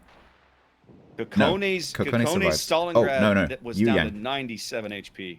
Yu Yang is going to finish off Kokonoe, I think. Yamato of Bonks goes down in the background. Pushed all the way into A. So now it is a significant points and ships advantage for FPM. This is over. This is over. In the MMORPG world, they just say, call the wipe, kids. Try again. This exactly. is you're done. Even now, this Stalingrad has been on like 0.5% health for what feels like 3 minutes. There we go. They finally do get him. Yep. Nevsky takes a 5k chunk there from the Kremlin. Super lucky not to be just deleted there. FPM just cleaning up. Yeah. The loss of that Stalingrad does give a little bit more time to Bonks, but I don't see really what they can do here. They're saying that. They did just get a bit of a chunk off of Fort Runis in the Stalingrad. But 43 seconds remaining. Munan taking a bit of a hit there as well. Kudos to Bonks for not just kind of throwing in the towel here, right? Like, they're continuing to fight. They're still trying to get ships off the board, even though it's basically hopeless. Thing is, especially when there's money on the table, you know, you never know what's going to happen. Maybe one of the players forgot to mount a detonation flag. Maybe you just get lucky and all your shells land. Maybe you get a quadruple fire on a cruiser. You know, you never know. So they are certainly doing a great job of burning Runis out, and there he goes. So that's another few seconds on the clock. Hattie may go down for Bonks. Yeah, when that happens, that'll end the game if he does. 16 seconds. Seconds away here from a convincing FPM win in game 1. Munan may go down first. There he goes. Wow.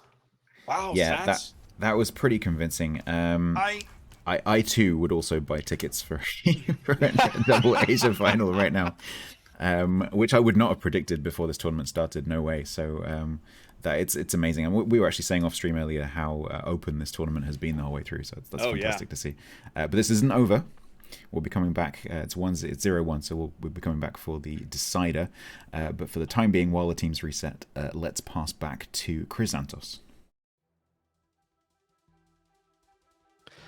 Here, congratulations to FPM taking the first map in a very impressive fashion. And we'll discuss with Boxy and Penguin how they did this. Boxy, that was very impressive. What happened here with Bonks not being able to defeat FPM on this map? Yeah, I think it was a very interesting situation where FPM's strategy of fluid DD movement and pressure at A, it seems to be more in line with the meta for this season, which was effectively, to have DDs and to have quick ships that are capable of applying pressure in the right places. And Bonks' win condition looked like it was going to be Smoke Train at Sea with double Nevsky and Yu Yang. The gearing choice was sort of made clear. The gearing ban choice by FPM was made clear as Bonks having to switch over to a Yu Yang in order to make a Smoke Train. And I think what ended up going wrong, it started to fall apart when the Des Moines of Bonks was being smoked up towards the little island at the ACAT. And I don't know quite whether maybe the smoke didn't last as long as they thought, or maybe they just took too shallow of a pathway in, but the Des Moines ended up taking a lot of damage on his way in from multiple DDs and a Montana, and he sort of got stuck there. He chose to turn in, nose onto a Montana rather than rather than sort of turn out and risk getting broadsided by that Montana. But he got stuck there and he got killed. And that was the end of the beginning of the end. Definitely. I've seen it super, super often in all of the battles we had on this map. When they put a Des Moines from the north towards the island, in a lot of cases, this Des Moines gets almost blapped before it even can reach the island. So I'm not quite sure why the teams try to take this position so aggressively, because like Boxy just said, in my opinion, we do have the replay right now, Yes, right? I'm So letting it play so we can show the move. All right. So the thing is, this island here is from the north, not as a good cover as is from the south, and both teams are trying to engage on this island. We see the Des Moines from the south team, from FPM, going like this, a pretty safe approach, but the Des Moines from Bonks just moving like this, and I'm not quite sure why he's trying to be super, super fast and using this shortcut, because every time I see this shortcut, this Des Moines right there gets spotted and takes a lot of damage, and then you have no pressure left. And as I just said, this position here is not really safe, not a really safe spot if you have a ship sitting there, like later on with the Stalingrad, and you have maybe DDs sitting here with their gun arc. They can try and hit this Des Moines, and we've seen the Marceau going up at this position and finishing off the Des Moines right there. I mean, it was a great move from FPF. The Bonks just lost their Des Moines on this side, and the other Des Moines, I've said it yesterday, I've said it last weekend, I guess, this position there is not as safe as this position as well. So they really did a great job at positioning here, FPF. FPM, and yeah, they focused down two really crucial destroyer cruisers, and therefore Bonks lost the complete control of the ACAP, and therefore in the end the battle. Yeah, absolutely. I think it's very impressive to see how both FPM and War played these matches, and for me it seems a bit like the teams from the SEA cluster are very happy to, first of all, dictate the battle by putting on early pressure, and then are super fluid in their movements, right? The Marceaus they know exactly what the enemy team is probably going to do, and they put ships in the right position to counter it, and then let their strategy kind of fall apart. And I felt like Bonks really struggled to have an answer to this, right? With the Nevskys still pushing down the 9-10 line, not repositioning them, and actually losing the Nevskys here, right? They were over here. They had their part to play, but they didn't really impact anything on B, for example. Not trying to relocate them to kind of help the Z52, which was under more and more pressure, obviously, as soon as the ACAP kind of fell into the hand of FPM. What could they have done here differently, Boxy? What do you feel like might have been a good response to what FPM did? Well, that's a great question, and I got to be honest. I think in terms of responses, one of the only things they could have done differently, again, there's a distinction between, hey, your initial strategy may have benefited from a change, but what could they have done to react once they saw how the game was unfolding? In terms of reactions, I really do agree with you, Chris, that maybe moving one of the Nevskys over to support the Z52.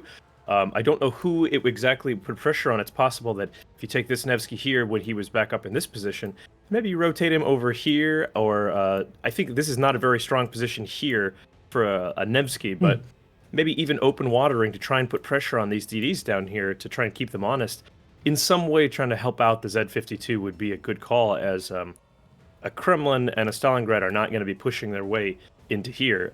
Penguin also pointed out at some point that the Yu Yang has an enormous ability to either YOLO the Kremlin, as the Kremlin made his move up into here, or even if there was the opportunity, even possibly take out the Stalingrad. A lot depends on whether or not you can see those DDs, but there are options for a destroyer with a really high torpedo alpha against cruisers like that. Yeah, I agree. Definitely. But really well played by FPM, and of course it's very easy for us to sit here and dissect the things the teams did. But I think it's one of the most important factors for any team that wants to get to get to the title of King of the Sea, to be able to react on the fly, because you have your initial strategy, what you want to pull off, and then of course something happens that kind of puts that strategy to a hold, or you have to adapt, and that usually is the team that will win by being able to react and redeploy and kind of put the enemy back in their place. So that was actually Bonk's map pick. So now it's on Bonks to get back into the match and take the map pick, the next one, off of FPM. And we've seen that this can be very hard, as we just saw with the Oh Boy versus War match. So let's take a look at the next map. And that is going to be North, the same map that we just saw. And FPM also picked the North map as their home map. So do you expect to see something similar compared to what we saw with War? Just as a reminder, yesterday we haven't seen a lot of the matches from FPM, but they were very happy to bring very strong French DD setups, for example, even resulting in like a 5 Kleber push. So do you think that what War did might be a template for FPM here? Yeah, I'm really honest here. I do like the Asian teams because of the fluid gameplay. I do like the Asian team because of the dynamics they bring to the table here. It's so much fun to watch, and I really do hope they bring another combination of maybe Marceaus, and I really want to see how Bonks will try to counter this strategy, because right now we haven't really seen a good and effective counter against such a brutal force of 3 Marceaus. Kleber is off the table because it's a banned ship. Gearing is not there as well. So I think we have to see if Bonk sticks to the smoke train tactics on the A-cap maybe, with a Yu Yang again. I mean, there are Nevskys, and I think Nevsky is a good pick against a triple Marceau because of the high shell velocity and the DPM they bring to the battle. Yeah, I'm really excited. But what about you, Boxy?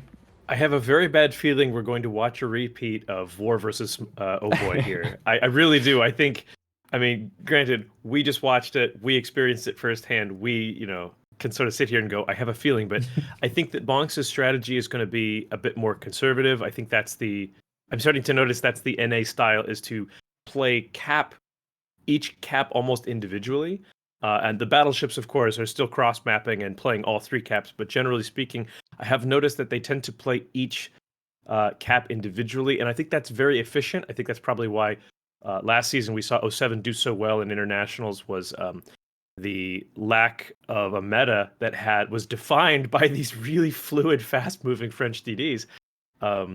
So I have a feeling we're going to watch a repeat of War versus Oh Boy here, and that the Asian strategy of mobility is going to come out on top. Yeah. So sorry guys. No. It's great. It's great to see. Like I'm really curious to see this as well. Or maybe they will also bring some Venetias. But Bonks was very strong yesterday in terms of keeping Rain at bay. So we'll have to see what they can do here. But it's definitely a team that can counter it. So Boxy, I guess you are in favor of Bonks here. I'm hoping that my little Zoomers can pull this off, but I have a feeling we're going to see some really strong Asian play here. Pingu, your pick.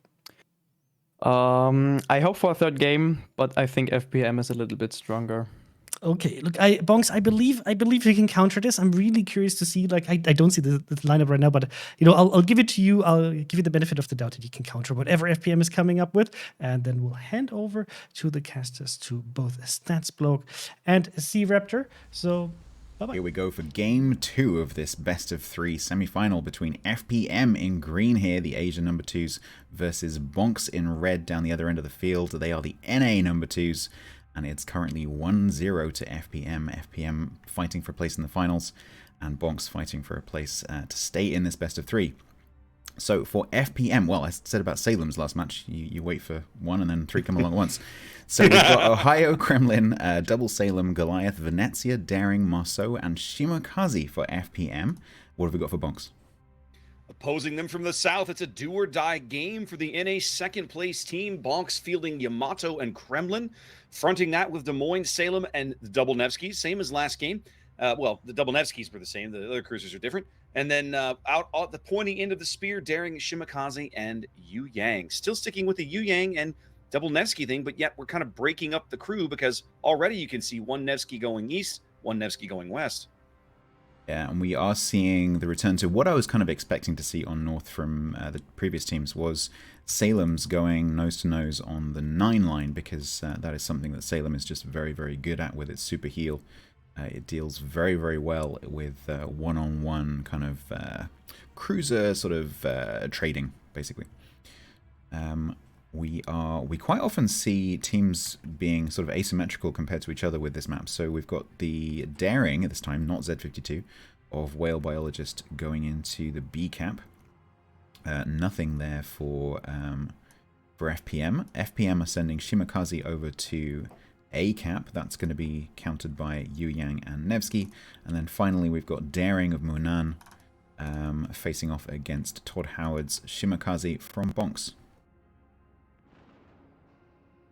Indeed. Now you can start to see a little bit of FPM's thought process here, right? They're sending the, like you mentioned, the double Salem. The double Salems were kind of headed over to the 9 line. One of them, that's Nair, has broken off and is going to work this position kind of north of the B cap.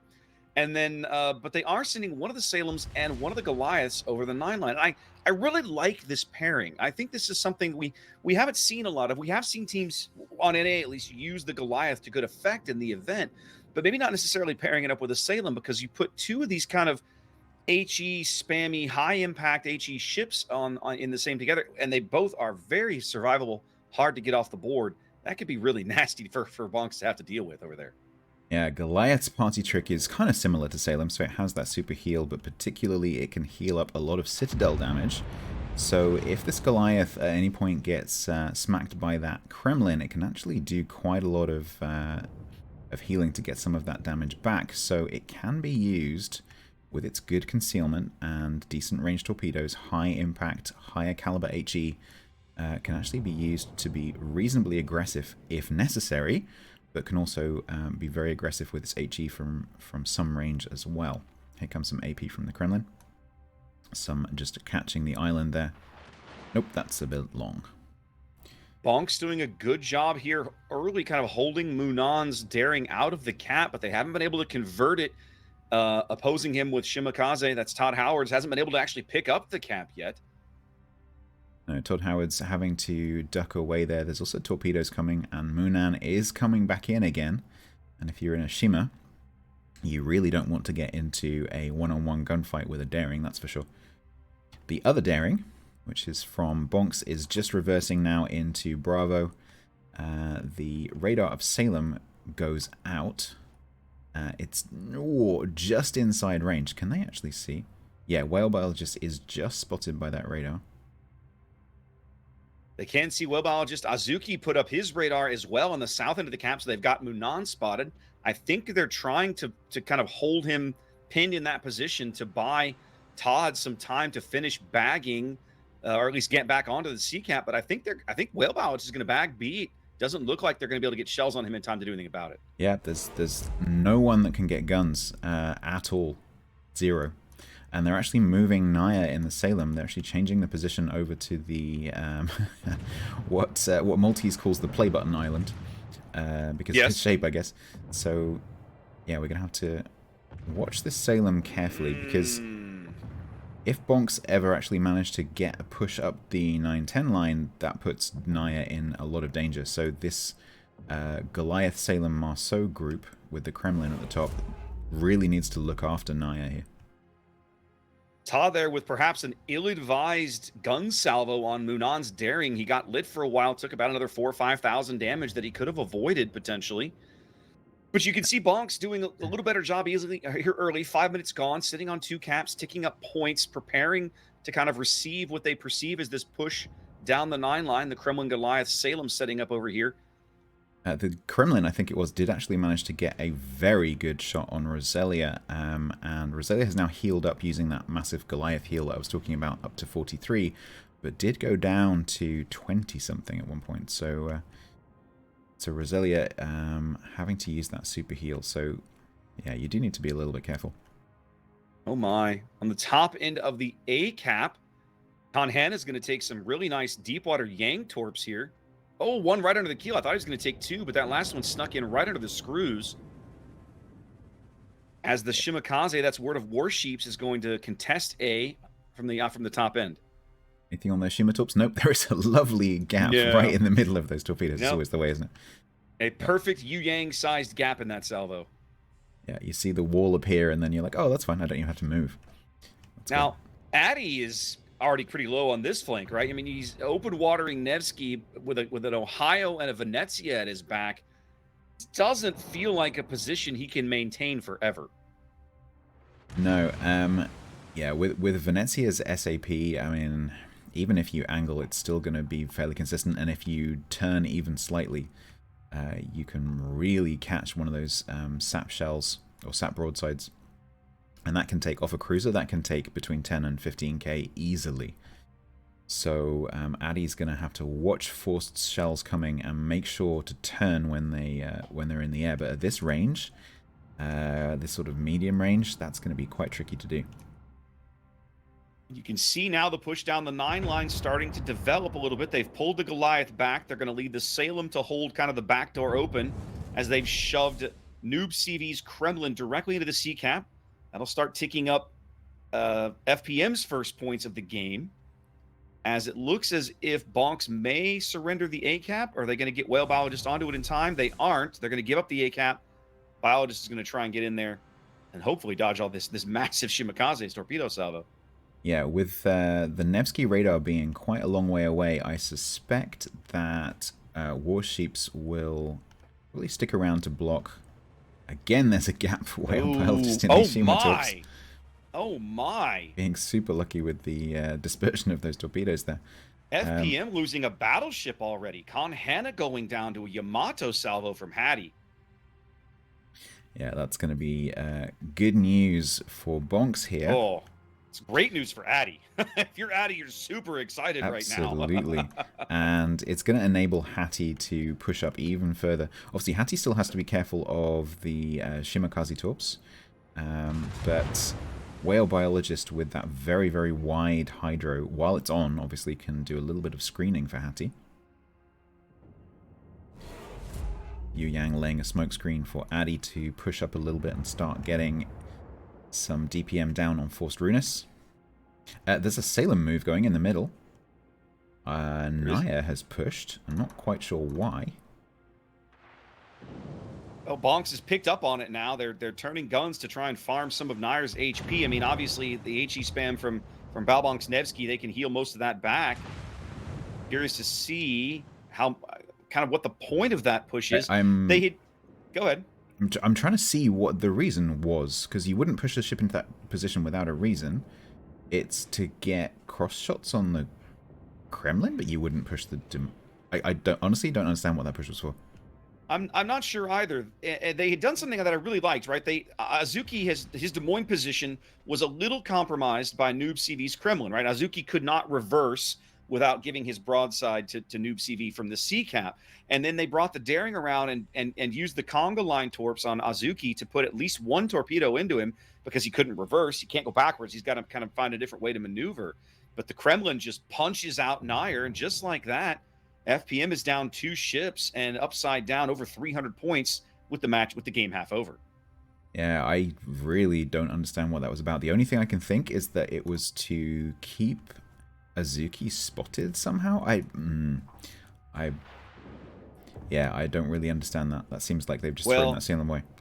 With the Ohio off the A flank, Addy's Nevsky becomes an incredibly important piece on this side of the board. His radar is going to allow them to push Munan well off the A cap and get lots of good damage into Munan. Munan's not dead yet, but they're continuing to throw shells in that direction. He is burning as he runs north of A. Yep, there is a heal on that Daring, but of course it's not a very large heal, down to 3.6 and still burning. Very much currently in the hands of Bonks. Also, of course, the Des Moines of Azuki sitting in B is holding B for them as well, so they do have the points advantage currently, and 3 minutes 30 on the points clock for Bonks. Bonks doing a great job of managing their health and keeping up their board control. Yeah, they don't need to actually do anything with C here. They can take these 4 ships over by C and they can just kite them away quite safely. They can just farm damage and just try not to die. Now, to their credit, FPM's put a lot of damage into the Apache's Kremlin. I think that eventually they probably have the time, over 3 minutes on the timer still, to wear him down and pick up that kill, which would get them some points that they really need. Yeah, and that will enable the Kremlin of Noob CV to turn maybe towards B, start to put a bit of pressure on Azuki. But actually, Bonk's doing a pretty good job of chunking the FPM Kremlin down there as well. But Apache, I think, will go down here. 539, shells in the air. That's a miss. Yeah. Heel gets popped. Speaking of putting pressure on Azuki, Munan and Plan CV's Marceau have been farming him while he's been in the B cap. And yet, Munan under some radar now, trying to get away. We know his heel is on cooldown, or at least it's been used recently, so he's probably got a little bit of time left. They may be able to get him here, as Azuki's going to push all the way through the B cap and find some island cover from Plan CV. Yep, currently watching Munan here. Keep an eye on the two Kremlins in the background as well. Munan, I think, is unspotted. Nope, still spotted. Apache got a heal off. He got really low, but he's back up over 10k for the moment. Yeah, Noob CV may actually go down first here. They got the Shima flit with somebody's face. He's so close to Noob CV. He's less than 5 kilometers away from Noob CV is Todd Howard's. Okay, there's a lot going on. Keep an eye, dear viewers, on the minimap because there's a lot going on at once. That's Kremlin gone down, which is going to save Shima there. 60 seconds on the clock. FPM very much on the back foot, down 3 ships off most of the caps. They own C, but it's just buying. It's not really doing them anything. They need to be on to another cap to slow the bleeding. Word of Warships going out right here. Shell's hunting him. Yeah, if World of Warships goes down, that's going to make it very, very tight to the game. They do. 990. There it is. That's a couple of ticks.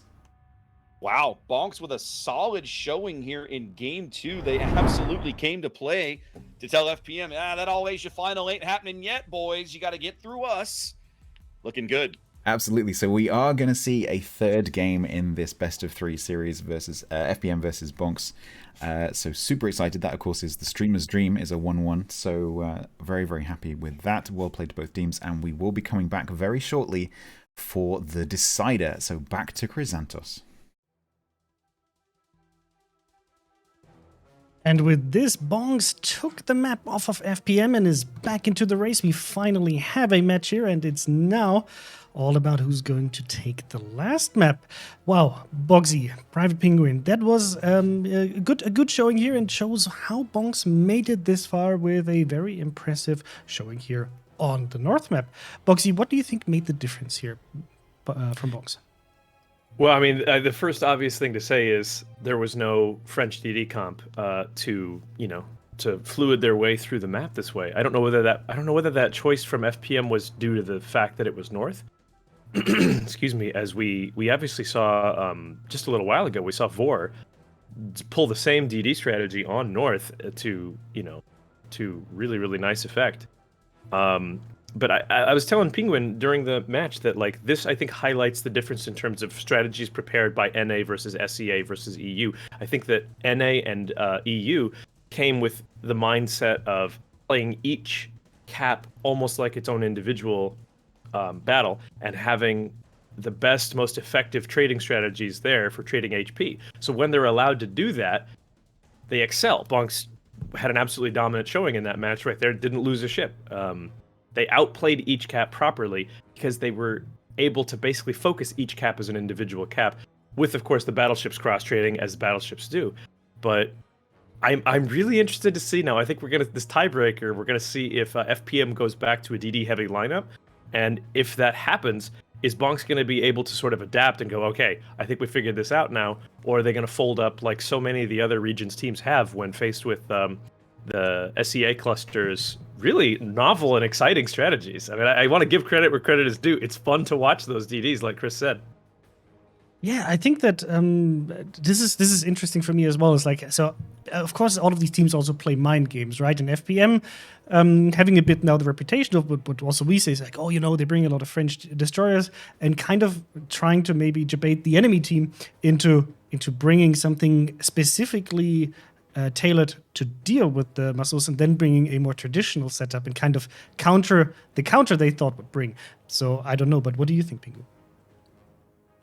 Definitely. I'm really impressed about the positioning of Bonks right there, because you've seen in the beginning there was a push being started from FPM on the right side on the Charlie cap, and Bonks did a really good job at just blocking them from pushing forward, blocking them from taking control over the right side of the map. I mean, you've literally they didn't lose a single ship in the end. You've seen the Kremlin moving away with like 3k HP, so you can see how good they traded, how good the positioning was.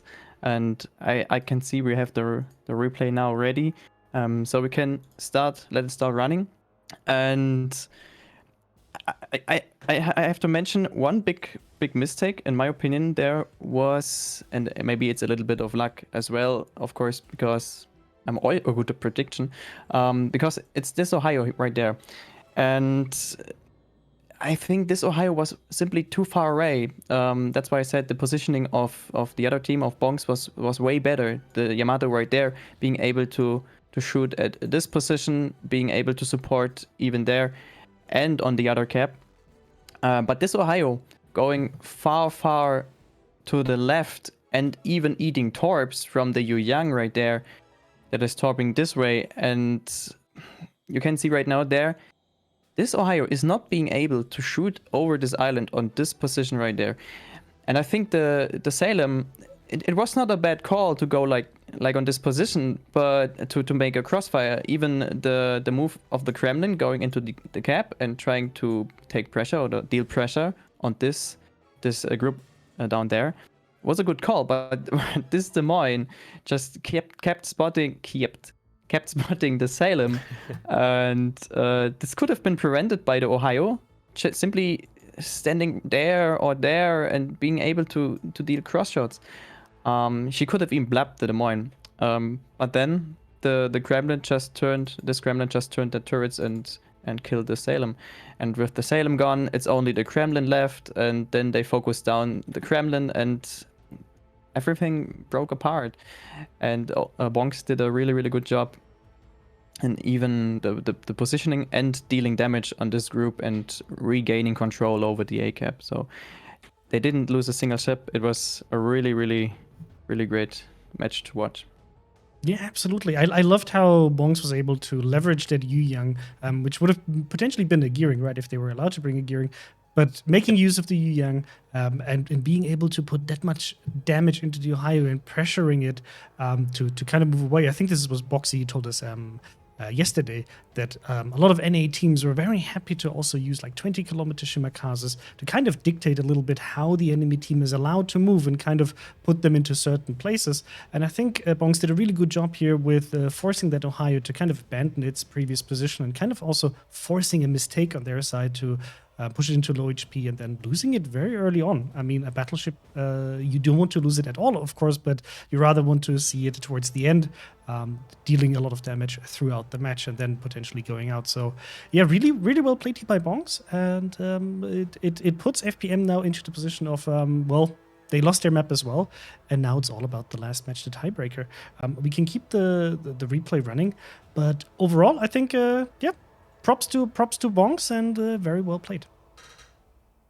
Yeah, it was. You're right about the torpedoes. It was something that I noticed during NA regional King of the Sea matches, where SCCC, Bonks, and even a team that didn't make it all the way to the finals, Star. It's actually a Brazilian team. They had some of the best, most efficient, effective torpedo placement I've ever seen, and we saw that here where the Goliath early on, Pingu and I were watching the Goliath early on, pushing from FPM, pushed right into torpedoes. And then, of course, the Ohio right into torpedoes.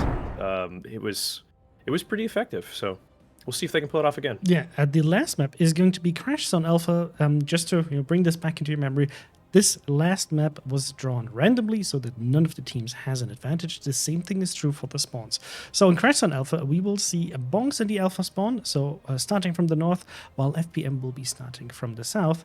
And we've seen a lot of different strategies here on Crash Zone Alpha. Boxy, would you expect FPM to go back to the more French DD focused gameplay here and kind of put the pressure on Bonks with that, or pick a rather traditional setup? I think that they're going to go back to Marceau's this time, because Crash Zone Alpha, just like Trap, is one of the diagonally. Every time I say it diagonal, I'm going to do this. Is one of the diagonal setups for the maps. It means it has a lot of open water to cross, a lot of space. Because of that, mobility is king, and it also means that frequently the cruisers that attempt to flank around the southwest or the northeast corners, they oftentimes get isolated, and that's perfect easy pickings for a group of 3 destroyers. Just tra-la-la-la-lawing their way across the map, eating whomever they want.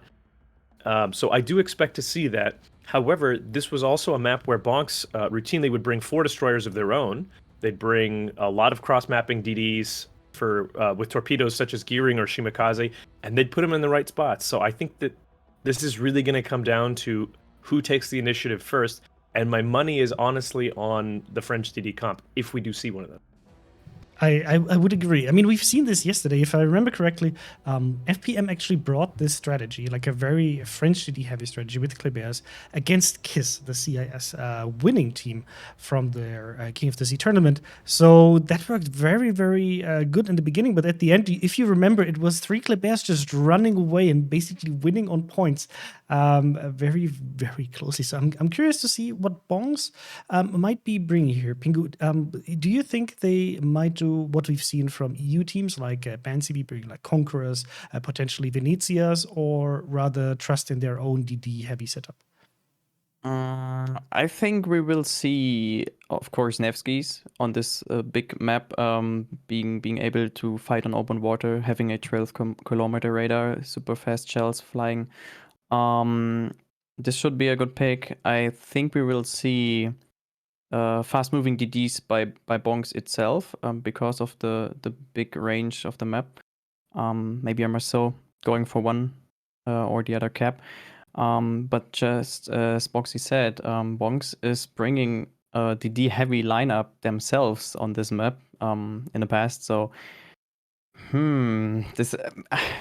I wish we would see a French DD comp on the side of Bonks as well, just for the fun. But I think they will stick to their traditional tactic, just like they did in the map before. And of course, yeah, why not?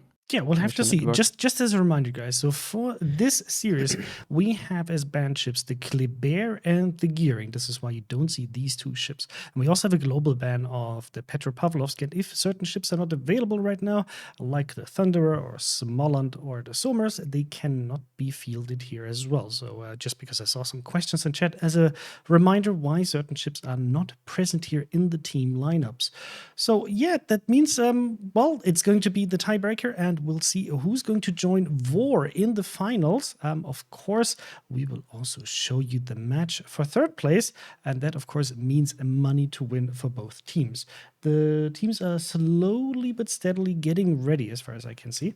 So we had one player crash, so he's restarting, and then we should be able to go. Okay. If you don't notice about how these tournaments are actually run, so all of the teams assemble in training rooms, where they can see the setup of the enemy team. So they don't have like enough time to kind of prepare just because they're sitting in the same training room. And then in case, for example, a player would drop out in the first 1 or 2 minutes, they would be able to restart the match just out of fairness. They're able to do this once. And I think the player just came back, and I see the training room is starting. So Bogsy, Bonks or FPM? Where do you put your money? If I'm putting my money down in Vegas, I'm going to put it on FPM. However, in my heart, it's going to be Zoomers all the way. Go get them, guys. What about you, Pingu? I think we will be surprised by this battle, so I think Bonks will take the win. Okay, FPM looks really strong. I love what the Asian teams are doing. I do think Bongs might have a really good strategy here. So we'll hand it over to Statsbloke and C-Raptor and see what both teams are going to bring. Let us know in chat, who do you think will win this match? And then we'll see you on the other side. Have fun and enjoy the battle.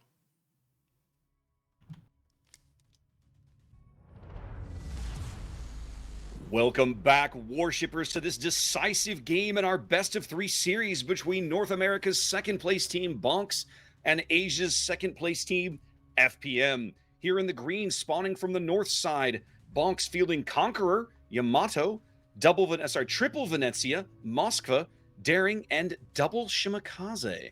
Stats. What about FPM? Yeah, FPM down the other end in red. They have brought Ohio and Kremlin, Des Moines, Venezia, Stalingrad, and then 4 destroyers, Daring, and 3 Marceaus, who are sticking together. So we're going to see that that Marceau group working together to quickly cap and then potentially murder something, potentially Todd Howard's. Yes. The Asian teams today, Stats, have absolutely just put on a clinic on how to run Marceau, little Marceau or clever wolf packs, haven't they? Yeah, they're doing it slightly differently to the way that we've seen some of the Kleberts used, with one of them being a legendary, but of course Kleber is banned in this series. Todd Howard's just took some damage, which must have been team damage. Yep, it's definitely a restart. Yep, so, looking like a restart. So what's going to happen is that we'll pass back to the studio. The room will get reset.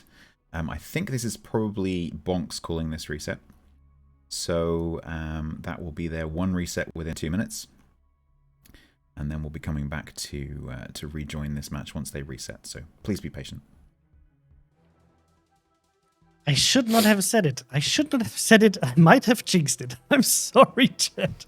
But yes, a player crashed apparently. And now the teams are doing exactly what I said they would do. If that happens within the first 2 minutes, they have a chance to say, let's please restart the match and get the player in. Because we all want to see, of course, how both of these teams are going to fight with the full team composition and not have, for example, one AFK player. It's something that can happen with the training rooms and these players connecting. Like one of the teams is sitting on one side of the Atlantic Ocean and the other team is sitting in Asia, fighting on the EU server. So this might actually happen. Well, let's give them 2 or 3 minutes to reassemble their teams, and then we'll jump back into it. Do you want to join us, Mr. Conway? Sure. I'm still here. Wow. I was just It's going still to say, alive. It sounded like full of enthusiasm. No. Happiness. Look at his joyful face. no, it's just I wanted to niggle because you pointed out one team is on one side of the Atlantic Ocean, but then you kind of failed to mention the other ocean. Because I thought and I cannot really say it's on the other side of the Atlantic because there are other oceans in between. So I just, tried to wiggle my way out of this. But thank you for pointing it out. Well, we're going to do Indian Ocean. I could slap you from up here, but I won't. Okay. No, but that looked like quite an interesting lineup. And I'm so happy. Like this is because I think that Bonks anticipated exactly this move. Like especially after having this match, I think they had the same feeling as Boxy, saying, "You know what? I think they're going to fall back to their French DD strategy. So let's bring something to counter it." And you see the double shimmers, you see the Conqueror, you see the triple Venezias, and you can already feel like the pain of the DD players realizing that that's gonna hurt. That's definitely going to hurt. They cannot just zoom around and just open fire on whatever they want, because they will definitely pay the price with the Venezias. And it's important to note right now, because we have a restart, no teams can make any changes. Right? So they brought Venezias. Nobody will notice. yeah, nobody would just leave the Marceau back. No, but they can't make any changes. But I'm sure that on FPM Discord, there's a heated discussion going on how to counter this. So they have a little bit of extra time to plan with the enemy comp. But then the same is true, of course, for Bonks. Yeah. So, do you feel now more comfortable with your heart pick, Boxy, or would you still keep your money on FPM? I gotta be honest. The Venezia is such an interesting boat because it's able to basically hold down a side from Marceau's very, very well, because mainly for the fact that it can disappear whenever it wants to, and when that happens, the Marceaus are forced to split their fire against something else. They're forced to spread their damage out, and they're not able to nail down a single ship the way that they're most effective. So that's a major thing that they can do, as well as slapping a DD. But I also don't. I don't know that that's... These Asian teams are so good. The SEA cluster has been so good at knowing when and how to engage that I have this feeling they're not going to make stupid mistakes. Like, engage a Venezia at close range. So I don't know. I'm still pulling for Bonks because they're my little American Zoomers, but I absolutely will not count out SCA. These guys have been so impressive the entire series. And I think that you're not alone with this. Looking at our prediction in chat, it's pretty much even. Like Bonk sitting at 1.3 million and FPM at like 1.26 million channel points. So close. I think everybody's like, oh god, I don't know who to put my money on, because both of these teams displayed a very strong match on one of the matches, and now it's all about getting that third match. So Pingu, do you feel more comfortable with the Bonk setup now that you've seen it? To be honest, yeah. No. I'm super confident. Sounded like this sigh of like, why do you ask me this? This is no. This is my sound I make when I'm excited. I really want to see this combination successful on the side of Bonks. As Boxy just said, it's not a bad team they play against, and I don't think they will make a lot of mistakes. But I do see that they will have trouble to take advantage of their triple Marceau combination, just because of it's so much damage that can come in from the Venezias. And the thing is, the triple Marceau combination is so powerful because you can sneak in on one position and surprise the enemy. All 3 DDs pop up. They are in range and they will shoot you down, but a Venezia can just pop its smoke, and then the surprise element is gone and can disengage, and everyone knows where the Marceaus are, and they lose time. That's why I think they will have a real problem there. What we didn't hear is Mr. Conway's take on all of this. So, Mr. Conway, enlighten us. You're very extreme. I know this, but I'm very impressed with FPM, especially since they took out 07, who lost to Bonks. I don't know that. I don't think. Sorry, guys. I'm thinking back to last weekend. I don't think that Bonks and 07 went up against each other. I think. Let me look it up, because I do have this open somewhere. Look. 07 was sent into the 3rd place spot by a team, GGWP, who ended up not making top 4. Okay. So, yeah. So, I'm going to put my money on Bonks. Because I think with the comps that we've already seen, they're well set up to counter this. And they've seen FPM do this a few times now. Certainly from games from yesterday, and then obviously game 1 today. So I think they have the edge here, and I would really like to see an NA versus Asia final, and not a double Asia final. That's true. I don't think they actually met 07 from what I can see, at least in the last group stage or in the playoff stage.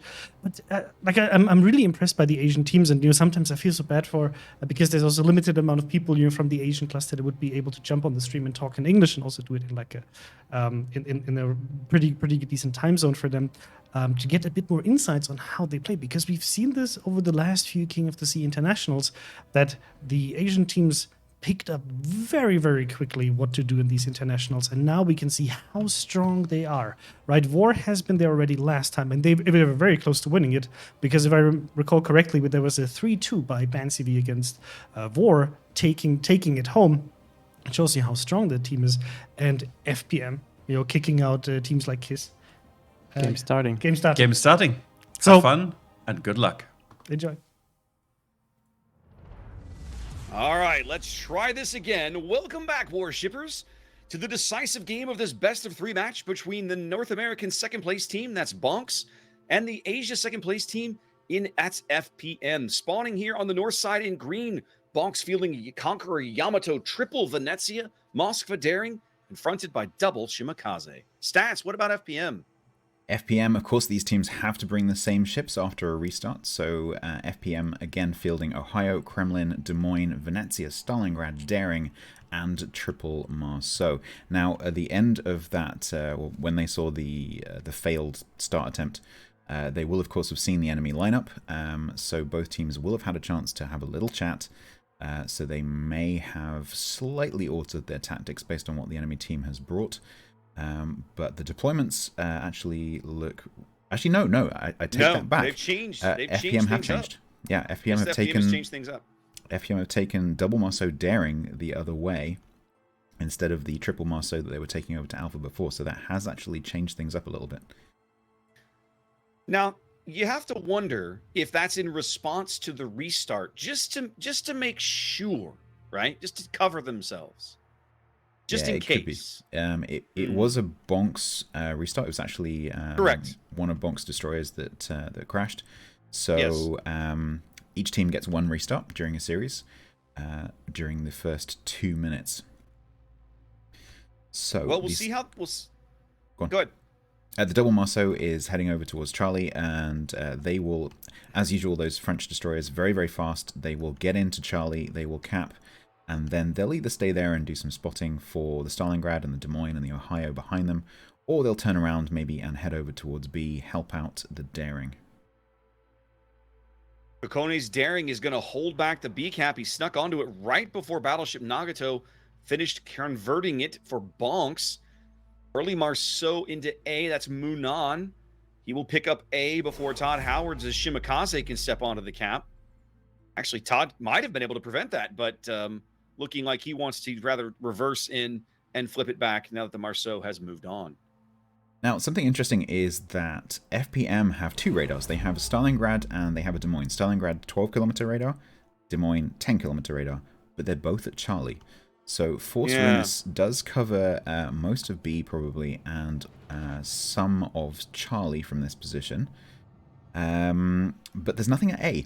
And this stops them from detecting Todd Howard's unless the Marceau actually just face spots him. But of course, Shimakaze has excellent concealment and can outspot Munan considerably.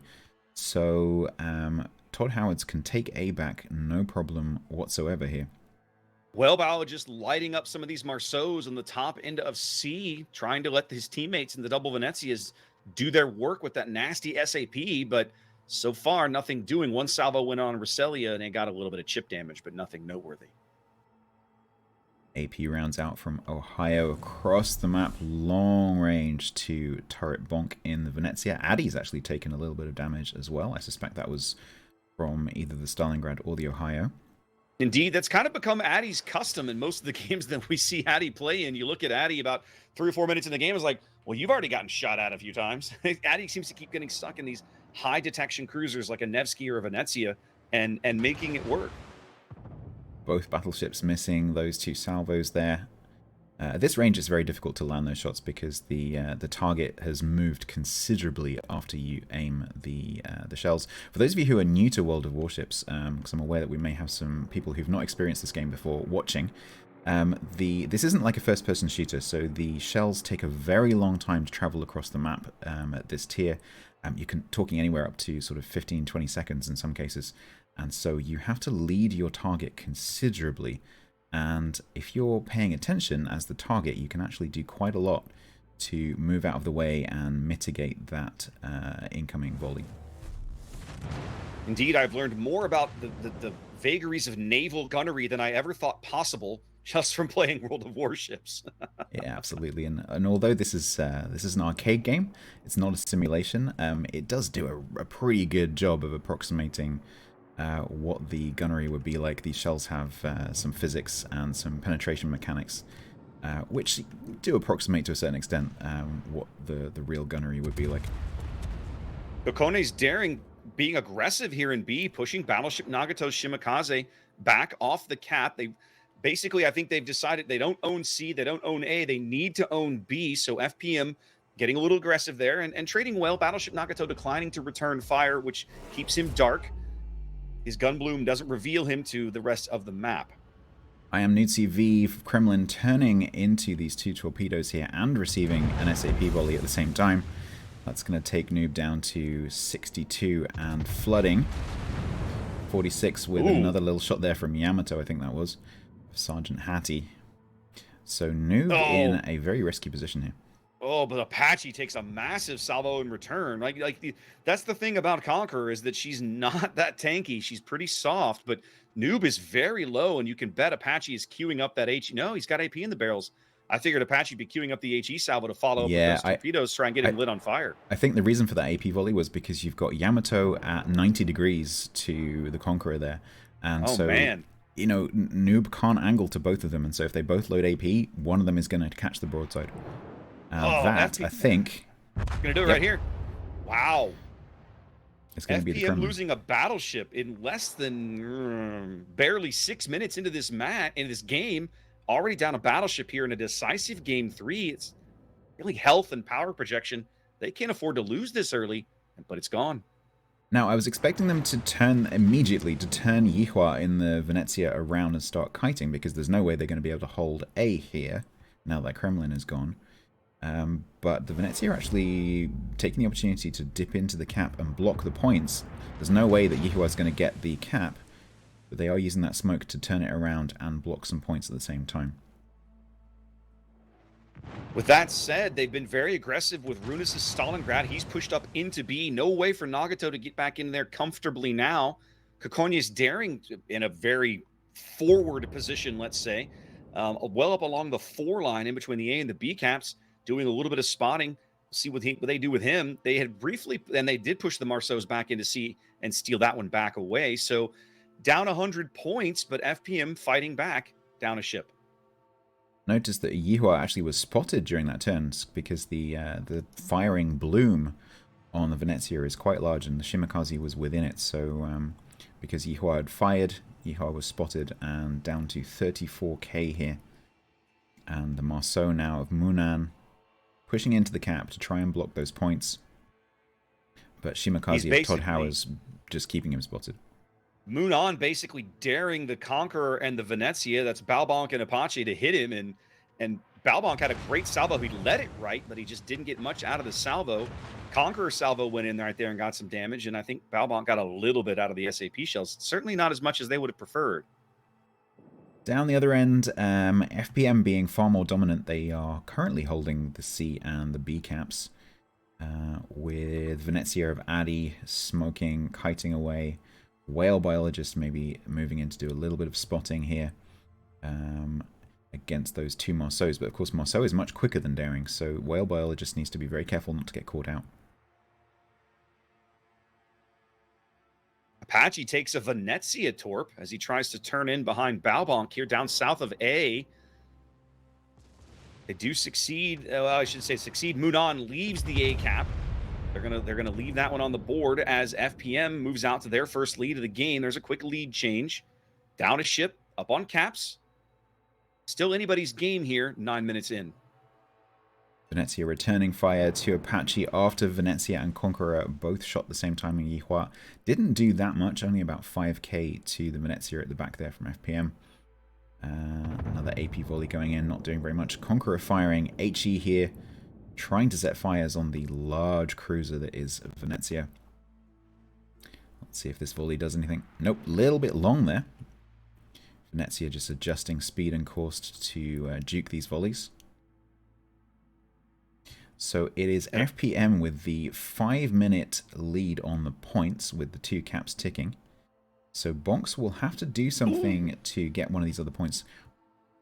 What did I miss? You know that sound. Roselia I do. up at sea just took a torpedo in the stern. So both FPM Marceaus at sea now, quite low, but Bonks doesn't have any radar in the area. They'd have to use Whale Biologist to get up there and spot with his face. And Nayer's Des Moines position, we haven't talked about this in a bit, at least I didn't notice it until just now, has moved up, and he's got a great position to cover that cap with radar, covering the Marceaus from getting kind of counter-spotted.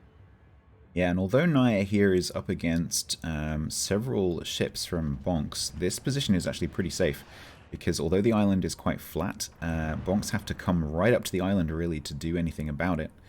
And it's very difficult to dig a Des Moines out of this position if you can't get cross shots from the middle of the map.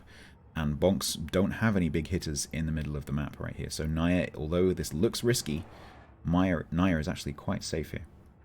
Match is half over. Bonks is trading really well. Up a ship, up on health, down on caps, trailing by about 70 points here and continuing to fall. I think where their head is at right now is to look for more ships to focus out, to maybe try and find another ship to kill and then make a play somewhere, right? It feels that way to me anyway. Yeah, absolutely. It looks like Bonks are trying to focus down Yihua as the most likely target to go down from the FPM side.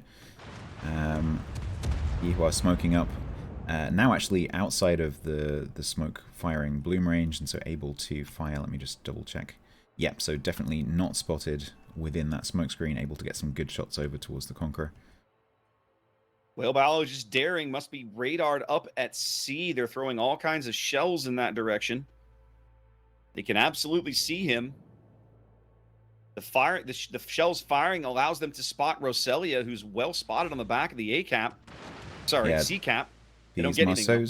These Marceaus having to stay quite a long way away to do this focus fire because, of course, yeah, as you said, they are not that healthy themselves.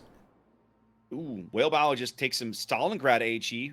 Runus now moving up again. He had been covering B. Now he's turning to point his guns north. They've still got whale biologist spotted. I'm wondering if he's looking at double radar here, if they've backed up the Des Moines radar with the Stalin radar or vice versa. He just has gone dark. On 6-4, Daring, of course, does have a heal. I think that might have been a damage control. Yep, that was DCP. You can see the lights flashing there. That is to put out the fire. Time is slipping away for Bonks. There's 2 minutes on the timer. They don't look like they're going to get the kill they've been kind of playing for the last several minutes. They've got to move up and step onto a cap or punch out a ship as quick as possible here. Otherwise, they're going to cede FPM to this game on a game that they went up on ships. And it looks like that move is going to be the Conqueror of Apache and the Baobonk Venezia are going to move over towards B to try and support Todd Howard's Shimakaze. But Todd is not going to want to move in against that Daring, and also Plan CVN-18 in the Marceau is also moving up.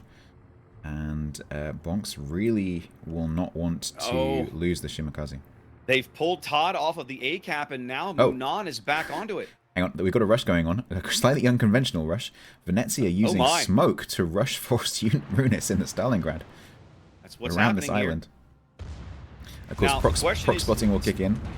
Question is Turret Bot going to go for the ram or the close pass? The Stalin wants the ram.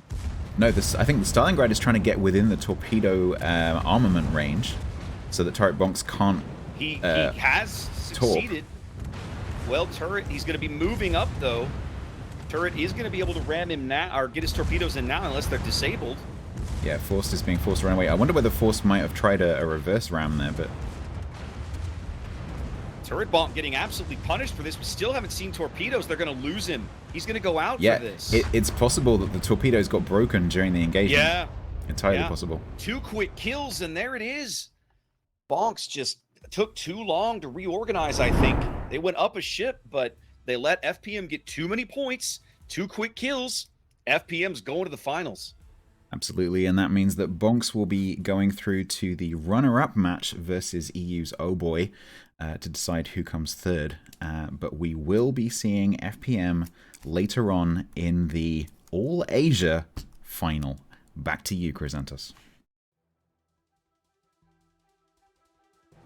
Congratulations to FPM taking this match, and that means we will have the International King of the C12 finals with 2 Asian teams. And it's going to be FPM against VOR. They've already met before, as you can imagine, with VOR having the better ending. And now it's the chance for FPM to get back at them. But before we get to that, let's discuss how FPM managed to take this off of Bonks, despite a good start for Bonks. So Pingu and Boxy, welcome back. Boxy, what do you think made the difference here? I gotta be honest. I think that this was 100% Bonks' game to win, and I think they threw it. I think they choked. With all due respect to them, because this was a long ways to make it. They got an early kill on that Kremlin, who rushed forward, attempting to break what looked like a really solid Bonks victory schematics that got set up there. So we were sort of shocked that a battleship like Kremlin went down so fast, but I think what ended up happening, and we can see this as soon as the replay is available, but there was a crucial moment there where I think FPM realized they were a ship down. They had bad positioning for what was going on. They needed to take 2 caps and hold them, and they chose B and C, and they chose to just delay at A. And Bonks made one critical error, which we can look at on the thing when it's ready. There was a Stalingrad in the center that provided a lot of radar and a lot of cross-map potential for the entirety of the game. And they rotated their Shimakaze away from the B cap, which was actually spotting the Stalingrad, instead of just spotting it and then letting the Conqueror farm it down, which it could have done for days. They instead sent the Shimakaze up to C, where it was completely ineffective. I'm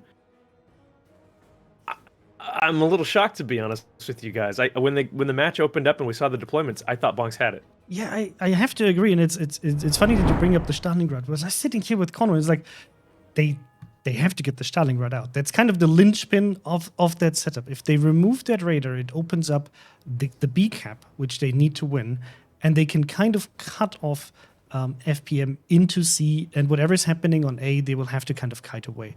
So I was really surprised to see Bonks not really doing this. We have the replay actually ready, so we can kick it off. Pingu, what do you think? Like, what made FPM win this?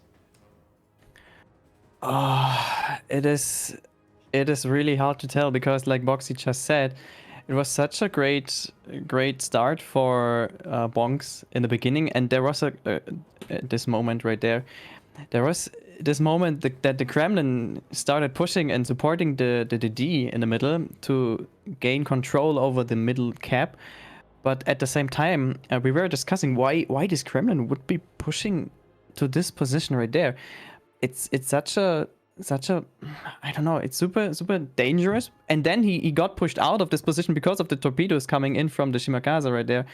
And then the Kremlin was stuck at this position. We can just let the replay keep moving right there. And you see how fast the Kremlin gets killed. This is within, I don't know, 30 to 40 seconds, an entire battleship got killed. Because of the Yamato shells, because of the Venezia shells. Shimakaze torpedoes went in, didn't reach the target because the target was dead too fast. Conqueror, Shimakaze torpedoes. This was such a great focus fire there, and such a big mistake of FPM, in my opinion. But then, at this point, right now, Boxy and I said, yeah, that's it for Bonks. They should have the victory right there, because losing a battleship this early is really, really critical. But then I don't know what happened actually, because FPM started to fight back, to trade really, really well. Down here, having only these 3 ships, maybe a little bit support from the Stalingrad of the middle, fighting back these 4 ships. The ships up here, especially the Des Moines, at this position, did a really, really good job at dealing damage on the Venezia, dealing damage at the other ships. The Marceau trying to spot the Venezia on this position. The Ohio coming in, supporting. It really came down to the good positioning in the end and the good focus fire. And then there was one moment. Maybe Boxy want to talk about the moment. Well, are we talking about the Shimakaze leaving, or are we talking about the Venezia? We're talking about the close combat engagement there. If we let the Oh, replay. yes, of course. One thing I wanted to highlight just before we get to that part, because I Yeah. just want to really give a big shout out to that Stalingrad, and especially the Des Moines you just talked about. Like, that Des Moines was so crucial. If you take a look at how much firepower is potentially up here, right? And they managed to hold it with 3 ships. I mean, of course, the Marceau here got pushed away from this position after eating a torp. But overall, like, I think it was probably the mistake of Bonks, because I usually, like, I do write down for myself, like, so around like minute 13, minute 12, what's the current state of things? And, you know, Bonks had HP advantage, 80k. They had 120 points advantage. And then they kind of started losing the HP advantage slowly but steadily, but especially the point advantage. So they did have the HP pool and the advantage to kind of pay a bit and, you know, push in. But I think they waited too long and then made a desperate play. And then, Boxy, I'll just let you run it and show the Venezia. Yeah. Okay, so if we kind of move forward here, what we'll see is you see the Stalingrad is relocated to here. And this is a strong thing because he needs to have radar coverage of both caps. Throughout the match, we were talking about how the fact that with these Marceaus being spread out, they have absolutely no ability to contest a cap versus, again, Shimakaze, Daring, Shimakaze. These ships way outspot them by a kilometer plus, which means that if those DDs are able to basically just stay there and say, I'm zoning you out, you can't get in as long as I'm here, it's over. And that's what Pingu and I were talking about earlier when we thought, oh, Bongs has this. They killed a battleship. They have the cap advantage in terms of being able to outspot, but they chose to take this Shimakaze here. He was over here earlier, and they chose to maneuver him up to C, I guess for torpedo pressure. I can't quite figure it out, which allowed this Stalingrad right here in the center to reposition so where he can radar both caps now. Both caps are available to him anytime he wants. This Des Moines, like Chris was saying, also keeping this entire cap completely covered with radar to prevent that exact detection advantage that Bonks had that we were just talking about. So what ends up happening, of course, is Bonks says, we have to do something. We have to kill this Stalingrad. He's the key to everything. And then there's pretty much only one thing you can do. The Daring has too little HP, so here we go. The Venezia says, time to be a hero. And he comes in, except at some point, we could not figure out what happened here. At some point, this Venezia lost his torpedo tubes on the right side of his ship. I'm sorry, I can't remember whether it's starboard or port. And as you'll see, he comes in here, and he can't, so he starts trying to trade gunfire with a Stalingrad, and it just doesn't happen. He dies, and then from then on out, that's it. Daring goes down, game over. Yeah, that's the game. I mean, it's so unfortunate, right? Like you can, like when we watch this, like he definitely wants to, like he didn't go for the ram, right? It was a conscious choice. Like he could have gone for the ram, but he decided, like, no, we cannot really afford the trade. I'll need to make this play to flip it around. So trying to go just toe to toe, launching torpedoes and getting like a broadside, just Citadel salvo in, right? But the Stalingrad just realized this is like, no. And then I thought, like, oh no, but now the Stalingrad is accelerating out of the very close proximity where the torpedoes wouldn't arm and moved out of it. And everybody's just waiting for, like, torps. And you're like, oh no, the torps are disabled. Oh god, so unfortunate. But that's for the warships, right? That's the risky move, and that's if you let the game pass to that point that you have to play on a gamble like this, it is exactly this. It's a gamble, right? You kind of hope the enemy makes a mistake, and you might get out of it with the Venezia alive, or at least a trade. But yeah, really well played to FPM. I think that was a very deserved win, and now it's up to FPM to take it off VOR in the finals. But before we get to the grand finals, we will have the match for the third place between Bongs and the EU team. Oh boy. But to give the teams a little bit of time to prepare, because I mean, Bongs, I'm sure they're currently quite disappointed they didn't make it into the finals, and to have a little bit of a break, we will actually have a different segment. So I'll say at this point, thank you very much, Boxy, and thank you very much, Private Penguin, for helping us with analyzing these matches. We will be back with the two of them in a few minutes, but we'll have something interesting to announce. So thank you guys, and I'll see you after this segment. And that means, welcome back, Mr. Conway. This time, with I sound. unmuted my microphone. Fantastic. I had to change my audio monitoring to have it without delay. Otherwise, it does my brain in. And that's not good. Yeah. Okay, so we have something exciting to talk about. I think you may have noticed that there have been some links spread around the chat already. So those industrious enough among you to click those links might have already found out what it's about. But we have a new stage of our partnership with Verizon to talk about. Yeah. Should I maybe as a little bit of a reminder? You go right? ahead, Chrysanthos. So if you remember, in December, we actually had already a collaboration with Verizon for the Verizon Warrior Championship, where we, together with Verizon and the Wounded Warrior Project, collected donations from you, from all of those of you who were so nice to donate for this great cause, but also from Verizon, having $30,000 that we would both hand out to teams as a reward in the tournament, but also as a donation to various charities that are connected to this. And as part of that, there was also a $75 World of Warships in-game bonus for both existing or new players for World of Warships if they have an account with Verizon that will give you the USS Arizona, the USS Albany, but also 4 months of premium account, which totals up to $75 of value. And if you haven't taken this yet and you're interested, you're still eligible to do this. So rather do this now before it runs out, and you will miss out on this offer. And that's not any all of it. No, we actually have a new thing coming up together with Verizon, and that's the Verizon Warrior Series. Now, this summer, Verizon is launching, together with World of Warships and Wargaming, a new charity tournament. And that is also together with the Wounded Warrior Project. And we just gave it the name, right? Verizon Warrior Series. It's not the championship. This time it's the series because it's a different format. Teams from all over the United States will compete while raising money for veterans in need. This is part of Verizon's drive to help those and give more to those who give the most, with special discounts to military and veteran families, including the perks for World of Warships, where Verizon is offering what we just said, but also having a really cool tournament planned. And Mr. Conway, do we want to show the video first? I think that's the best. We'll give you a little bit of an intro video and then explain a bit how this is going to work and how you can participate.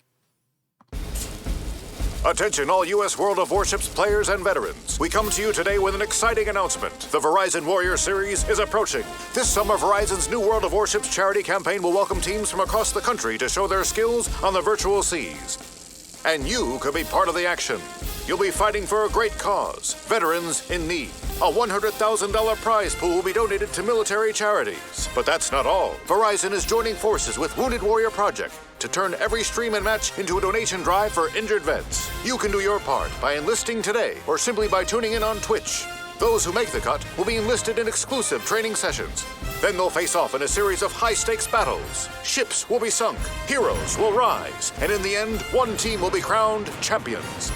It's all part of Verizon's drive to give more to those who give the most, including special discounts to military and veteran families. Don't hesitate. Join the cause. Sign up for the Verizon Warrior Series today. Fantastic video. I hope you enjoyed it as much as we did. If you want to learn more about this, make sure to check it out. You can find all of the information related to this under the link of wo.ws/Verizon, and that will lead you to this beautiful page that Mr. Conway will display in a minute here. So we have all of the information for you here on a content page where you can find the video and all of the information where we talk about what we did. And in the summer tournament, there will be $100,000 allocated to various different charities, in total 15 charities that we will be working together with, courtesy by Verizon and together with the Wounded Warrior Project. Yeah. Mr. Conway, how can somebody participate in this? So if you want to participate in this series, first of all, you need to be a player on the NA server, right? The final teams will be made up of more than 50% veterans. So if you have served or are serving in any of the US military branches, I definitely recommend signing up. But also if you haven't, we are also looking for some experts from the competitive community to kind of step up and help our veterans get better at playing competitive World of Warships. And at the end, we're going to form 32 teams. Those 32 teams are going to play a qualifier, and then each team can pick their favorite charity from the list of charities that we're working with, and then they're going to be playing for them, and their winnings are going to be allocated to them. So this is a great opportunity to do something good, and all you have to do is play World of Warships. Yeah, donations during the tournament are going to go towards Wounded Warrior Project and their mental health resources. For instance, they run a warrior care network with 4 medical centers to provide mental health care and therapies to veterans in need. And they also host a program called WWP Talk as a free support line where veterans can, connect and get like a judgment-free conversation on a weekly basis and some help.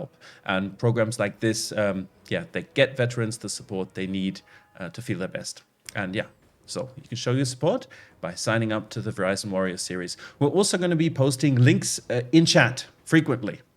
Yes, so thanks to Verizon and the Wounded Warrior Project, you can play for a good cause, and I hope this Verizon Warrior series will make it easy for you to help veterans in need. Almost as easy as playing World of Warships, but as we learned today, or throughout the tournament, it's not that easy. Actually, it's not that easy if you want to master it. But the good thing is that every match raises funds for injured veterans, so you can give back to those who give the most. And that's not the only thing that we have. No, we have something really cool that we want to show you. We will play the video first to give you an idea of what you can actually expect, because we have worked together with Verizon, Media Monks, and using the power of 5G to allow users to interact with 3D models of some of the most iconic and historical warships out there. But let's play the trailer, and then we'll show it live to you how it works. This is really the future of museums. Because of COVID, the yearly event of Fleet Week wasn't able to be experienced in the way it had been in the past, with thousands of people in attendance, all coming together to celebrate the glory of our naval successes. That's why we partnered with World of Warships. It's a game that is praised for its highly realistic simulations of warships and its historical accuracy. The Museum of Warships is an AR experience that allows you to fully explore some of the most iconic historical battleships in history, right there in front of you, wherever you are. There are hotspots across each ship, calling out individual historical facts about the ship. The ultra-low latency and high capacity of 5G ultra-wideband, which is available only in parts of select cities, have given us the abilities to create a truly unique and mind-blowing experience. Basking Ridge facility has a unique 5G ultra-wideband indoor setup that allows for an ultra-wideband connection indoors. However, this experience is really designed to be viewed and engaged with outdoors. What's really amazing about this project is being able to engage with these really meaningful pieces of history and show them to people who perhaps aren't aware or haven't seen that sort of history before up close. I think that's what's so magical about 5G and about the ability to bring these sort of museums into AR spaces. 5G ultra-wideband is available only in parts of select cities. So yes, this is, of course, a video about this, but we thought the best way to show this to you, to actually do it live, so I have my phone here. You can do this from a phone or a tablet. Yes. You can get an in-depth look at these ships and learn even more about them through interactive hotspots that reveal historical facts. And you can use, for example, AR portals and windows to access ship-specific 3D objects. You can do this under www.verizon.com 5G Warships and experience this, what's possible actually with 5G. But as you can see here, this is actually my phone, so I'll just show it. It is, you. and I just want to point out, right, while the Verizon Warrior series is of course exclusively on the NA server, this works wherever you are right now. You can grab your phone, go to the website. It works in a browser. This is my browser here. You can see it's on Verizon.com. Just type in www to just make sure it works. But then it's just Verizon.com/5G Warships. And what I'm going to do now, I'm just going to press the start button, and then I will be able to select a warship. So the ship that I will be able to select, for example, can be USS Des Moines or the USS Arizona. I think it's going to trigger it right now. We have to capture it from the phone. So actually, let me just quickly disconnect and reconnect. Yes, the website works, but our phone connection is a little bit sketchy. Let me try reconnecting.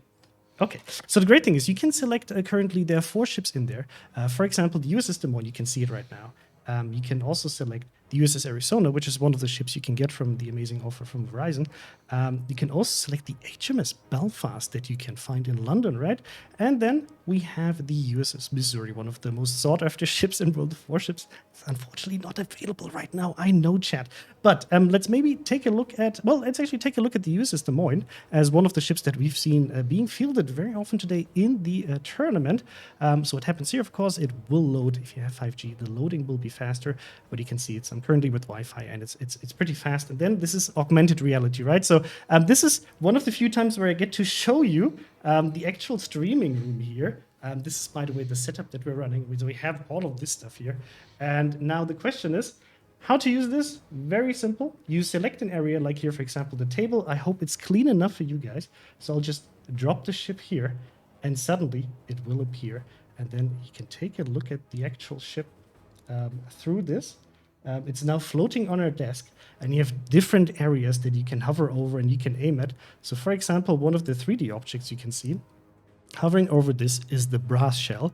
So you see here, okay, explore ammunition from the USS Des Moines, and we will pick it up in a minute. And then you can say, okay, I want to open this, and you can take a look at the actual brass shell in front of you. So this is one way to actually touch history without being in a museum. We're unfortunately in a situation where we're currently, most of us are locked down. A lot of things are not open. So you can interact with some of the museum aspects. You can learn a little bit about these ships, for example, here, if you want to zoom in on the anti-aircraft guns, you will get information about what makes the guns special. You can flip to another category. All you have to do is basically aim at the different icons, and you will be able to find out things about these key aspects of ships. We also have something funny where you can actually look through one of the portholes.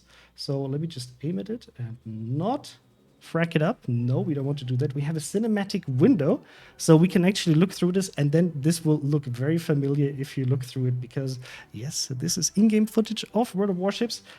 We couldn't capture the sound, but it actually comes with sound. Maybe if I move it closer, you will be able to hear it. But yeah, so you can see the Des Moines, for example, in action. And if you want to exit it, you just exit it. And just take a look at this ship, right in front of you on your home desk or wherever you are outside. You can also then switch to another ship if you want to say, okay, I want to see, for example, the USS Arizona. You just select it and you do the same thing.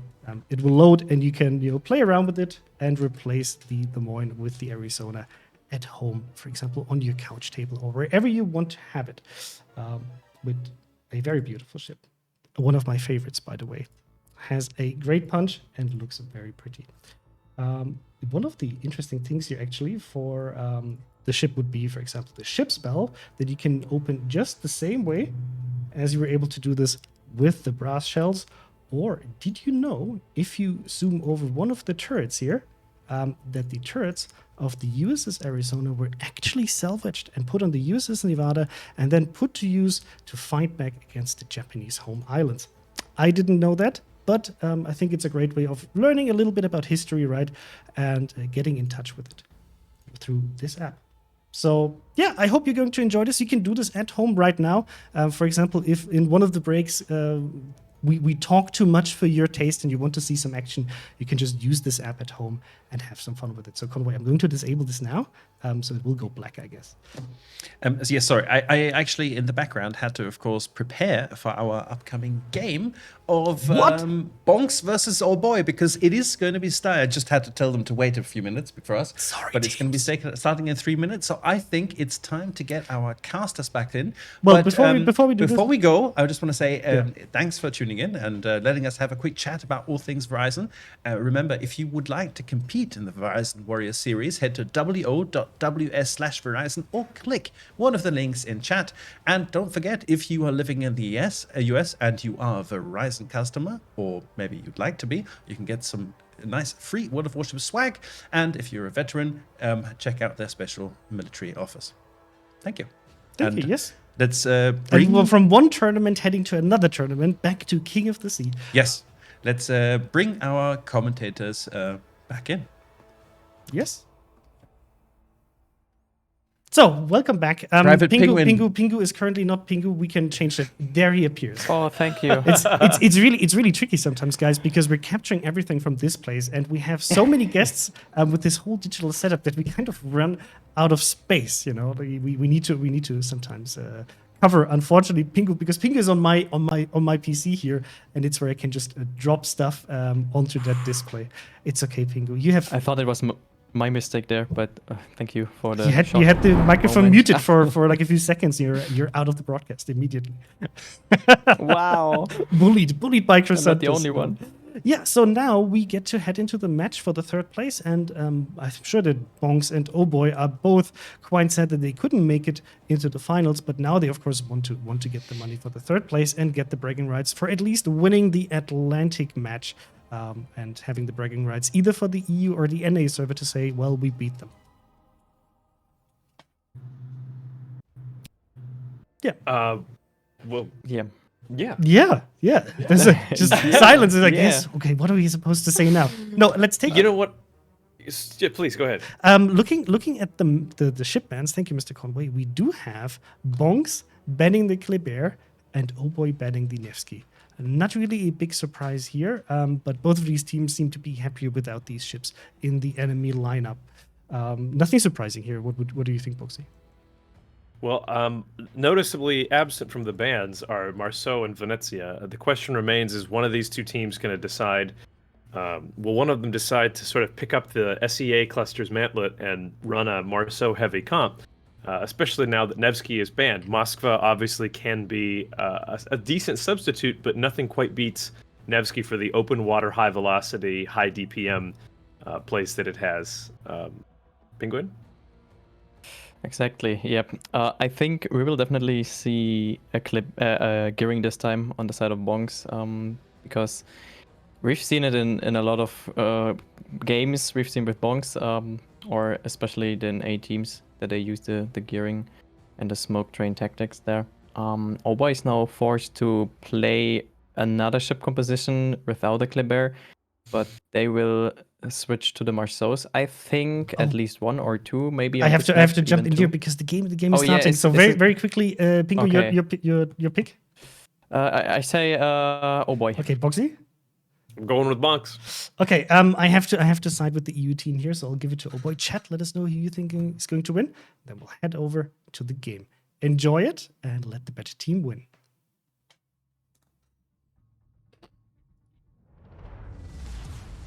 Welcome to the best of 3 runner-up match. This will decide the 3rd and 4th place teams and prizes for this international tournament. This conveniently is an EU-NA match, and we've got an EU and NA caster. So I'm going to bring you the Oh Boy lineup. So Oh Boy in red here are bringing Bourgogne, Slava, 2 very interesting battleship choices with Des Moines, Hindenburg, Venezia, Stalingrad, Gearing, and double Marceau. And then for NA down the other end, Sea Raptor. Opposing them from the North Spawn, wearing green this match. Bonks coming to the dance with Ohio, Kremlin, Des Moines, Worcester, Stalingrad, and fronting all of that with 4 destroyers. A nice mix, daring Z-52, Shimakaze, and Addy in a Haruka mode. I haven't seen Addy playing destroyer, I don't believe, this series.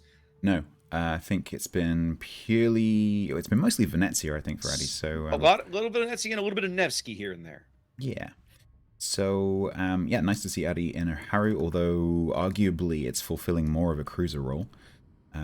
It's probably going to be legendary, so it's going to be able to run that unique upgrade smoke all the way over from wherever it starts, about 2 map squares worth of smoke, in order to smoke probably the Worcester of Baublanc into position. Let's talk about the battleship lineups. What do you think about the Oh Boy battleships? I am intrigued. Now, we had this conversation yesterday watching Oh Boy play this map, right? Where they brought a Titan in a Slava.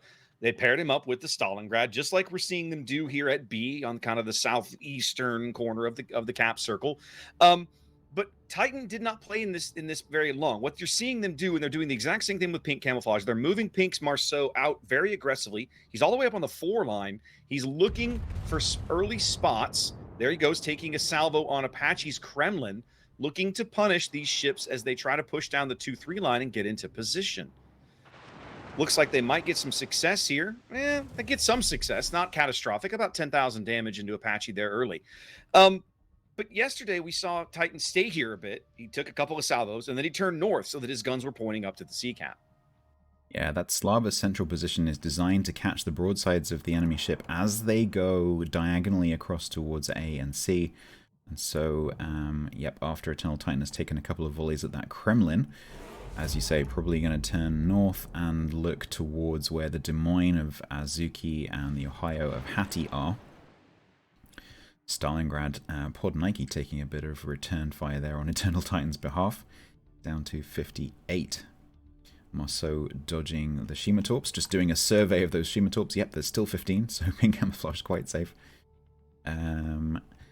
Shimakaze of Battleship Nagato going into the cap versus the Marceau. Shimakaze obviously massively outspots this Marceau. It's taken a few minutes, but Bonks' forces have basically started to arrive at the sea cap on the far northeastern corner of the map here. Todd Howard stepping onto the cap, backed up by Hattie's Ohio. Azuki's Des Moines. I mean, the gearing is just straight up faster than Howard's. And of course, the gearing probably popped his speed boost to get here first anyway. The trick is that... Go ahead. Something that's worth mentioning with these diagonal maps is one of the reasons that teams might bring a Marceau or a Kleber, although Kleber is actually banned for this series, is that the speed just simply enables you to get around the map quicker. And on these diagonal maps, it's really, really important that you can actually get some mobility between the caps, because the slower ships in the game simply can't quickly move from A to B to C. Yeah, the distance between the caps on these diagonal orientated maps is a little farther than I think some of the teams than you're normally used to, than what is normal in the standard straight line cap matches. Des Moines Radar catching Todd Howard's up at C. Endern declining to throw shells. Most of that hate coming from the Des Moines, a little bit from the Hindenburg. Todd in bright yellow camouflage here. I'm not sure you can call that camouflage, but yeah, Todd in bright yellow camouflage is just fine, I think. Gone dark by the looks of those shells. And so it's going to remain contesting against Endon.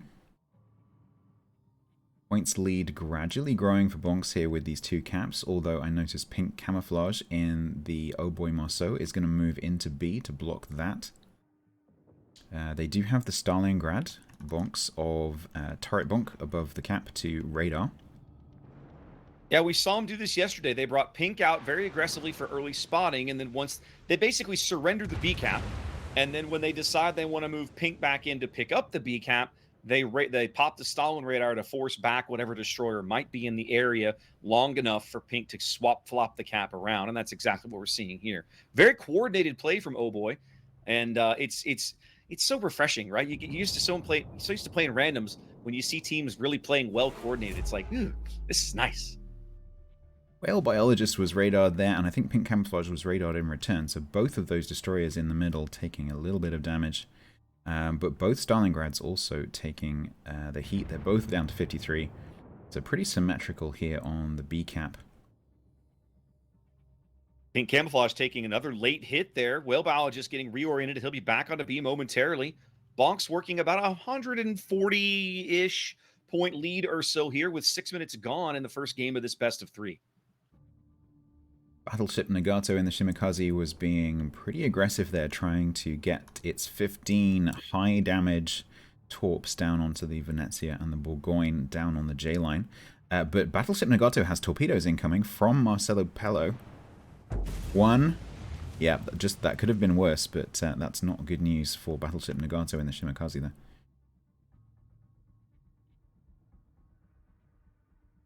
Bonks doesn't have great spots through the middle of the board right now. One of the challenges that I think a lot of folks don't appreciate until they try to run coordinated teams on a map like Trap is these islands through the middle make it really difficult to build and maintain vision. For example, a minute ago had from Apache's position down at A. If he'd had the opportunity to see Eternal Titan Slava, he would have been salivating, but he can't. So he's out of range to spot Titan, and there's no one to spot for him down here where, for example, Pink Camouflage has been playing. Yeah, that is one of the things with this map. If you choose to put your ships, so particularly I'm talking about, say, Stalingrad, Kremlin, Slava, these big hitters, you put them in a position to shoot another particular position on the map, and that means that if you suddenly need to shoot somewhere else, you actually can't. So even where Apache is right now, can't see Eternal Titan's position. So, and would have to move all the way forwards, which potentially puts Apache at risk from, say, Pink Camouflage's torpedoes, and also just general focus fire from the Oh Boy team.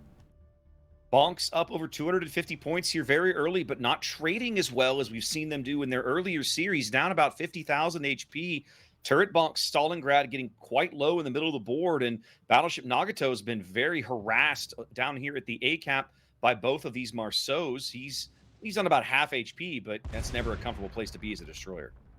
Another sort of characteristic of this map is that some of these islands have very, very low points in them. So where Turret Bonkers is sitting in the Stalingrad above B, there's that flat part of the island just beside the ship, and ships like Horny Wiki, for example, over in the Hindenburg or the Slava, can drop shells down over the flat part of that island. And it's the same for the island next to Eternal Titan. It has some gaps in it, and you have to be really cautious if you're sitting alongside this island that you don't get accidentally broadsided from across the map. For the moment, oh boy, content to be basically stationary at 300 points. We're actually getting a little close to the 10-minute mark, the halfway mark of the game, and so far it's all bonks. They have a 350-point lead, nearly, continuing to grow as the daring in the C camp, that's Todd Howard's, holds back the only points that oh boy might be gathering, and they just aren't getting anything. Now, looking at the map, it's difficult to see where Oh Boy are going to get this map control from. It looks like they've pretty much lost control of A. There's no way they're going to be able to turn the Bourgogne and Venezia around and get back into A just now. But they have inched the Slava into the B cap. Is he actually in the cap? Yeah, so Slava is just inches inside the cap here, trying to get that cap, but being forced back, being reset. So they are going to struggle to stop that lead from increasing, because of course bonks are continuously gaining points with that A cap. The B cap, when Eternal Titan is not in it, and Charlie is blocked, so no points income currently for Oh Boy, and that's a problem. Oh yeah, there it was. That's the salvo I've been waiting for Apache to take for 5 minutes. He finally had eyes on Eternal Titan and took about a good 15,000 off of him there. That should probably push Titan back out of the cap for a little while. They're going to rotate Pink Camouflage in to try and stem the bleeding and hold back the points at B. Now that's going to allow Eternal Titan to back off now, because there's no need to have that Slava inside the cap. But Enden in the gearing obviously is blocking Charlie, and they do hold Charlie, but while the daring is in the cap, that's no points income. You can see at the top there, the dash dash dash dash next to the red score, which means that they have no points income. And the longer it goes on, the longer that that A cap is green, the closer bonks get to winning. 5 minutes 30 now on the points clock. B is contested. C remains contested. Todd Howard's been playing a very brilliant but a very consistent game up here at C, just holding those points back, making sure that Oh Boy gets nothing out of that cap. Whalebow just reorienting now, trying to get onto B. Pink Camouflage. So what I'm just looking at, there's a frown on my face right now. I'm not entirely sure what Pink Camouflage is up to. I suspect that basically they need this daring gone. Yeah, I think he's going to assassinate the daring. Yes, I think you will see Enden and Pink Camouflage working together here to try to take down the daring, because there's no supporting fire from bonks. So Azuki is behind the island. Nothing that can do. Ohio only gets one shot every 30 seconds or so. So let's see. Yep, here it comes. Daring forced off the island. Enden coming around to intercept. Ohio takes a pretty good shot at Pink Camouflage. They didn't use Totally Balanced Radar a minute ago, and I wondered why. Now I know why. They were saving it for this coordinated push so they can tag team Todd Howard's out of this cap and off the board. Now, they might lose Pink Camo for this play. That's maybe not a great trade, but it's not a terrible one. In fact, I don't think they will. I think they actually managed to keep both destroyers. That is a bit of a win for Oh Boy there.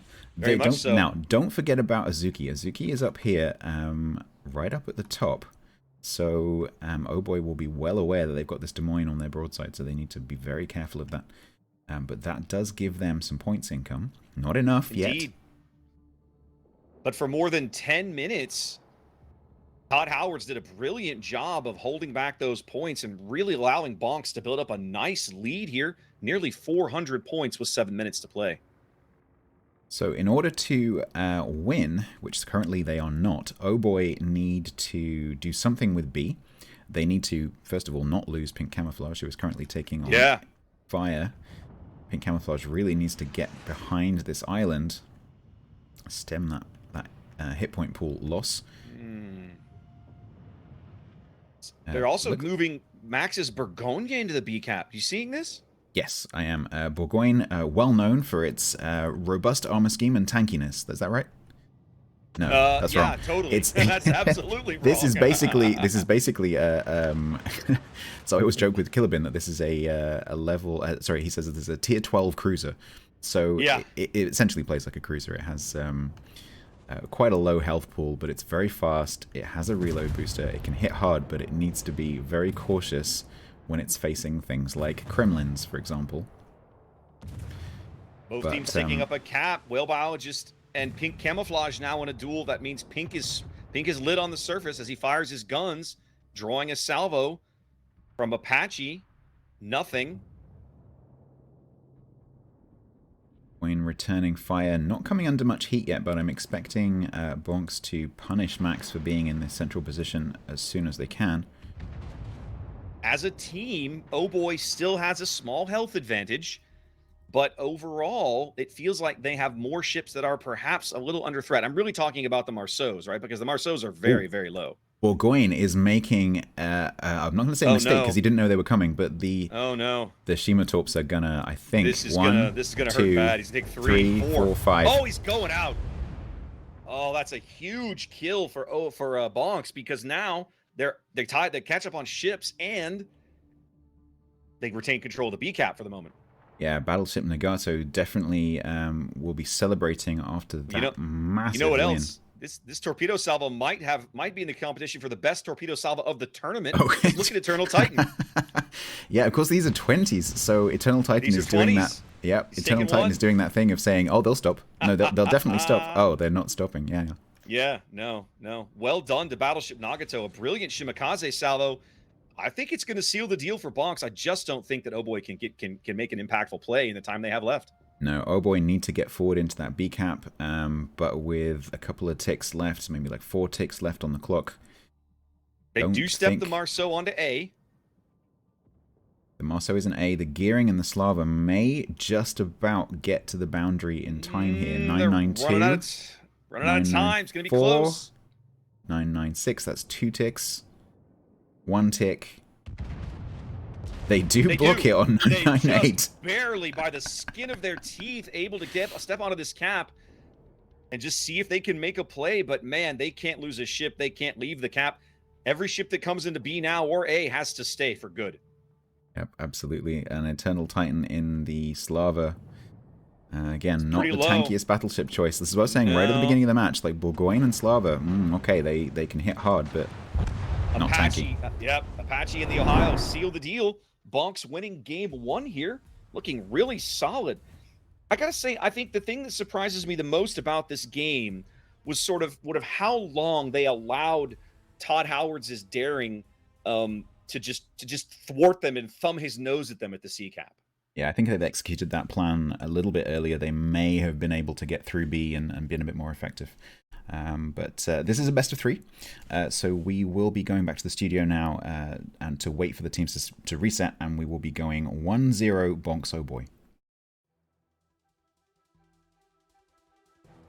Thank you, Sea Raptor and Statsbloke, for commentating on this game. And oh boy, did that match go to Bonks, huh?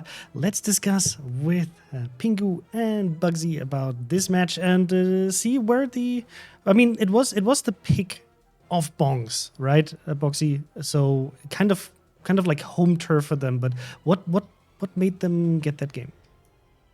Well, again, this match felt much more like, I suppose you would say, like a traditional King of the Sea match that tends to favor positioning. It tends to favor trading. So Boxy, are you kind of calling the Asian teams like the young ones, the hip ones, and Europe and Asia and North America, kind of like the old grumpy guys, like we play the traditional World of Warships?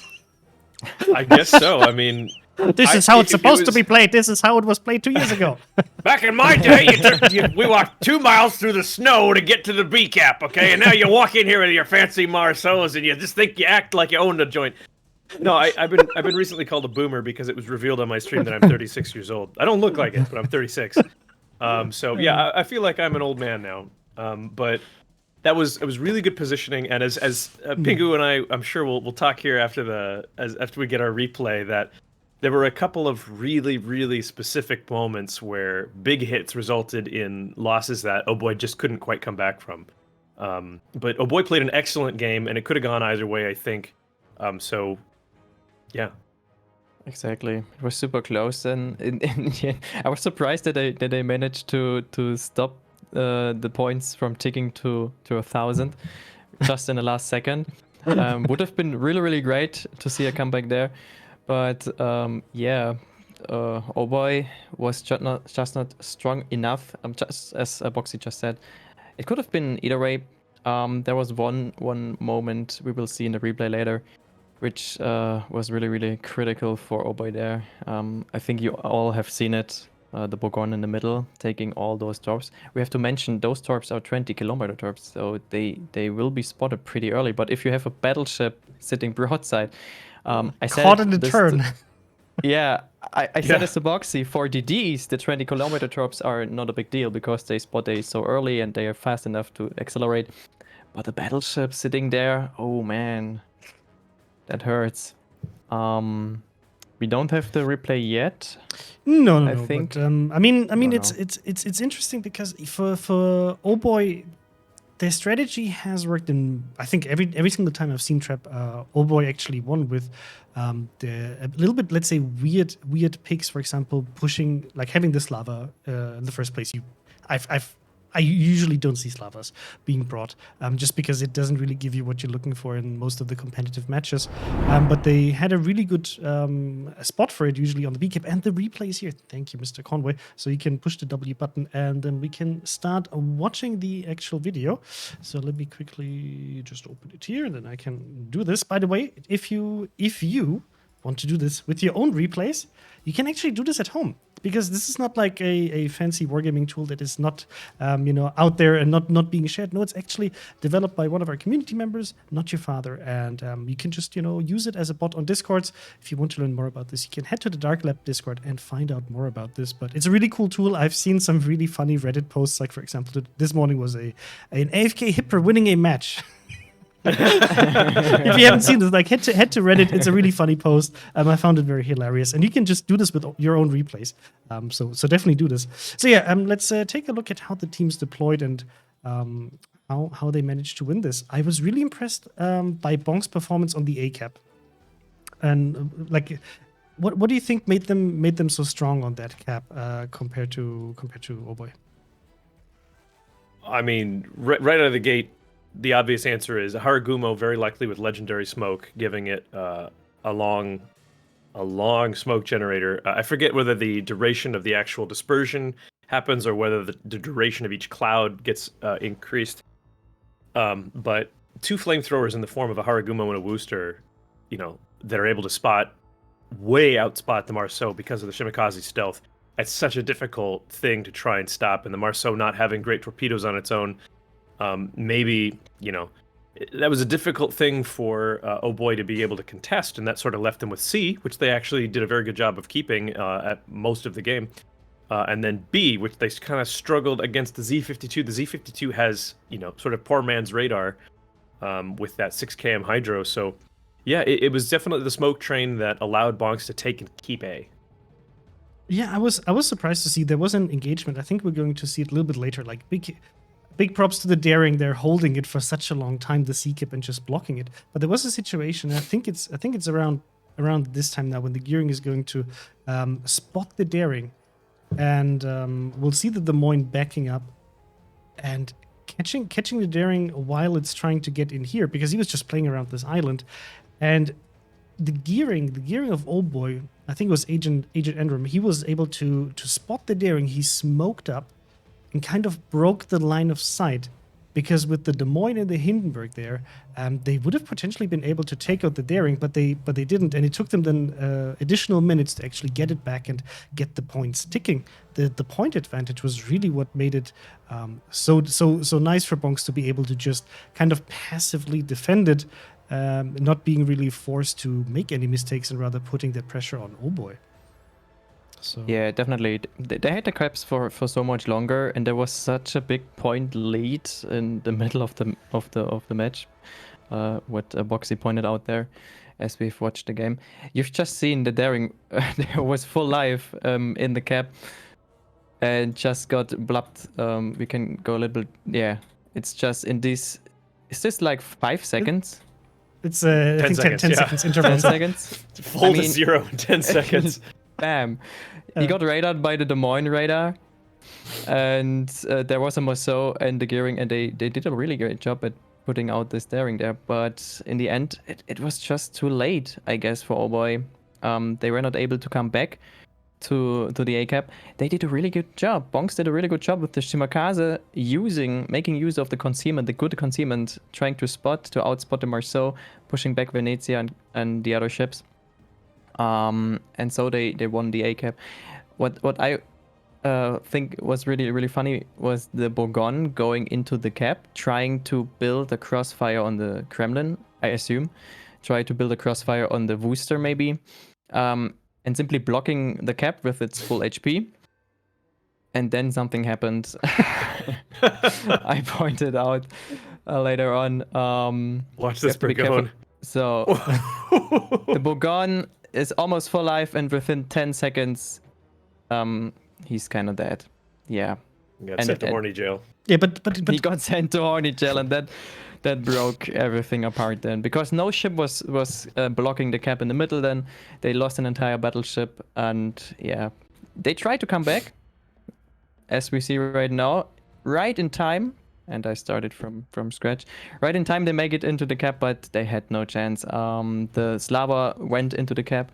Later on, the Ohio was ready to shoot. Everything else was ready to shoot. It was like 2 points, right? 2 points, and they killed the Slava and won the battle. Bonks won the battle for a reason there. Yeah, a little bit of a desperation move, but really well played by Bonks. And now we'll have to see whether they can convert the next map, which is Northern Waters, and that is Oboy's map pick. So now, do you think it's easy for Oboy to come back from this and just say, hey, you know what? First match, it was their map. We'll just take ours and take Warriors Path. We're quite comfortable on these maps. That's a good question. I from what I've seen, Bonks actually has performed very well on Northern Waters. The NA teams in general seem to have a good control over Northern Waters. However, I believe it was the last series we did watch Bonks just get completely rolled by. Oh my god, I'm already forgetting. FPM. FPM. Thank you. I always said Vor, and that was wrong. But they got rolled pretty hard on this map by Vor. So we'll see. And I think Vor actually didn't run the Marceau strat on. I'm not Vor, FPM. Oh, god, it's still early, guys. Forgive me. I don't think FPM ran the strategy of Marceau comp necessarily on this map. They did have one over on the one line, but generally speaking, I would say Bonks is favored on this map, oddly enough. But I'm gonna say that something tells me Oh Boy is gonna make it a game 3 after this match. What about you, Pingu? What do you think? I really do hope Oboy will take this win, because I want to see Oboy to succeed, actually. But we have to keep in mind that Bonks just bonked Rain, right? And Rain was bonking Oboy, so maybe now the bonked one can bonk the bonkers. I'm not sure. Bonkception? Is this what's happening? Bonkception there. Yes, exactly. I hope so. Yes. Yeah. So, guys, this is the match, of course, for the third place. We will have the grand finals after this series. And there was something I wanted to say, and I completely forgot it. Oh, yes, the ship bans, because it's easy to forget about the ship bans, or if you just tuned in a little bit later. Bonks banned the Kleber, and Oboy banned the Alexander Nevsky. So these are the two ships you won't be able to see combined with some other bans, like the Global Petropavlovsk ban for this tournament, and the ships that are not available. So that's the reason why you don't see, for example, Thunderers or Smolans being brought here, and kind of limiting the ship choices that the teams have and making it a bit more interesting and bringing more variety to the match. We're waiting for the teams to ready up, and of course, chat, you have the chance to tell us who do you think is going to win this map. Currently, we have a prediction campaign up, and we see that Bonks is leading with roughly 200,000 channel points in favor of winning this map. Actually, Oboy's map pick. And Conway wants to jump in. Yes, let me join the fun for a second. So Luke's Fun on our Twitch chat has just pointed out that we forgot to talk about the thing in the dockyard. Oh, sure, we can do this while the team's are ready up. Actually, let me fire up the client for this. So really, you're going to replace Penguin with World of Warships okay. again? I mean, okay. But you know what? I'll just lean back and say, so Conway, give me better options.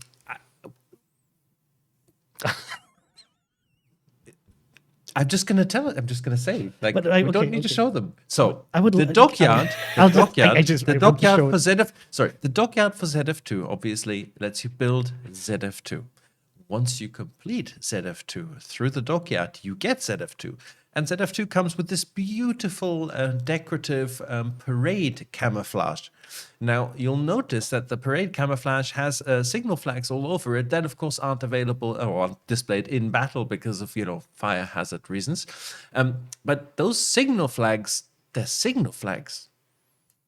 They have information in them. You're telling us they That's might as be much as I'm signaling saying. something? They may be signaling something, and we'll see who gets the first. Good luck. Well, I'm sure that you guys will figure it out now that we gave you that hint very, very quickly. I know you guys are very good with this. We had several of these hunts for bonus codes in game with hidden messages, and like it's mind blowing for me to understand how you guys figured this out so quickly. I think the last one we had it in port on the designer's desk. It was just like within like several hours, you guys figured it out. So you impressed me very much, but so far nobody caught this one. Now the game is starting, and Boxy, is it Bonks, or do you want to at least push them to the third match? What do you think? I mean, I'm pulling for Bonks. The boys in their Tide Pods need a little bit of support, so because it's not easy to swallow dozens of those in one match. Okay, private Bingo. You just say that. Bingo. I think I know your answer. Is it oh boy? Is it? Yeah, oh boy. Okay, I'll say yeah boy. You can do this, guys. And handing over to Stats. Okay, see Raptor. Enjoy the match.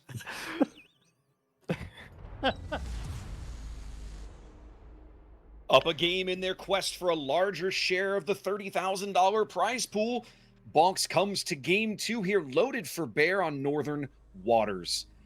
Bringing Ohio, Yamato, Des Moines, Venezia, Moskva, Stalingrad double gearing, and a Z52. From the North Spawn, talk to me about Oh Boy stats. Oh boy, EU, Conqueror, Shikishima, double Des Moines, Moskva, Stalingrad, gearing, and double Marceau. And they have actually split the double Marceaus. One is going with the gearing, the other one is heading over towards B. Intriguing. Yeah, this map can be pretty good for the cross shots. I'm expecting particularly the Shikishima and the the Shikishima and the Yamato to be making those long range shots, looking to exploit those diagonals, because especially at the beginning of the map, as you can see here, quite a lot of the ships will be going diagonally towards the A and the C caps. And so anyone who gets spotted will have their broadside exposed to these massive guns. And Yamato can hit just as hard as Shikishima. Indeed. Bonks going for a more even split. Gearing Moskva, Ohio, and Venezia headed to C. Whale Biologist classic Z52 play in the middle will be happening momentarily, while they send Gearing, Des Moines, Stalingrad, and Yamato over to A. So I'll be very curious to see how they react to the discovery that they are quite a bit outnumbered on firepower and number of ships over here on the C flank when the time comes. Yeah, we're seeing this massive group of bonks. You've got these 4 ships heading over towards A, and they're pretty much uncontested.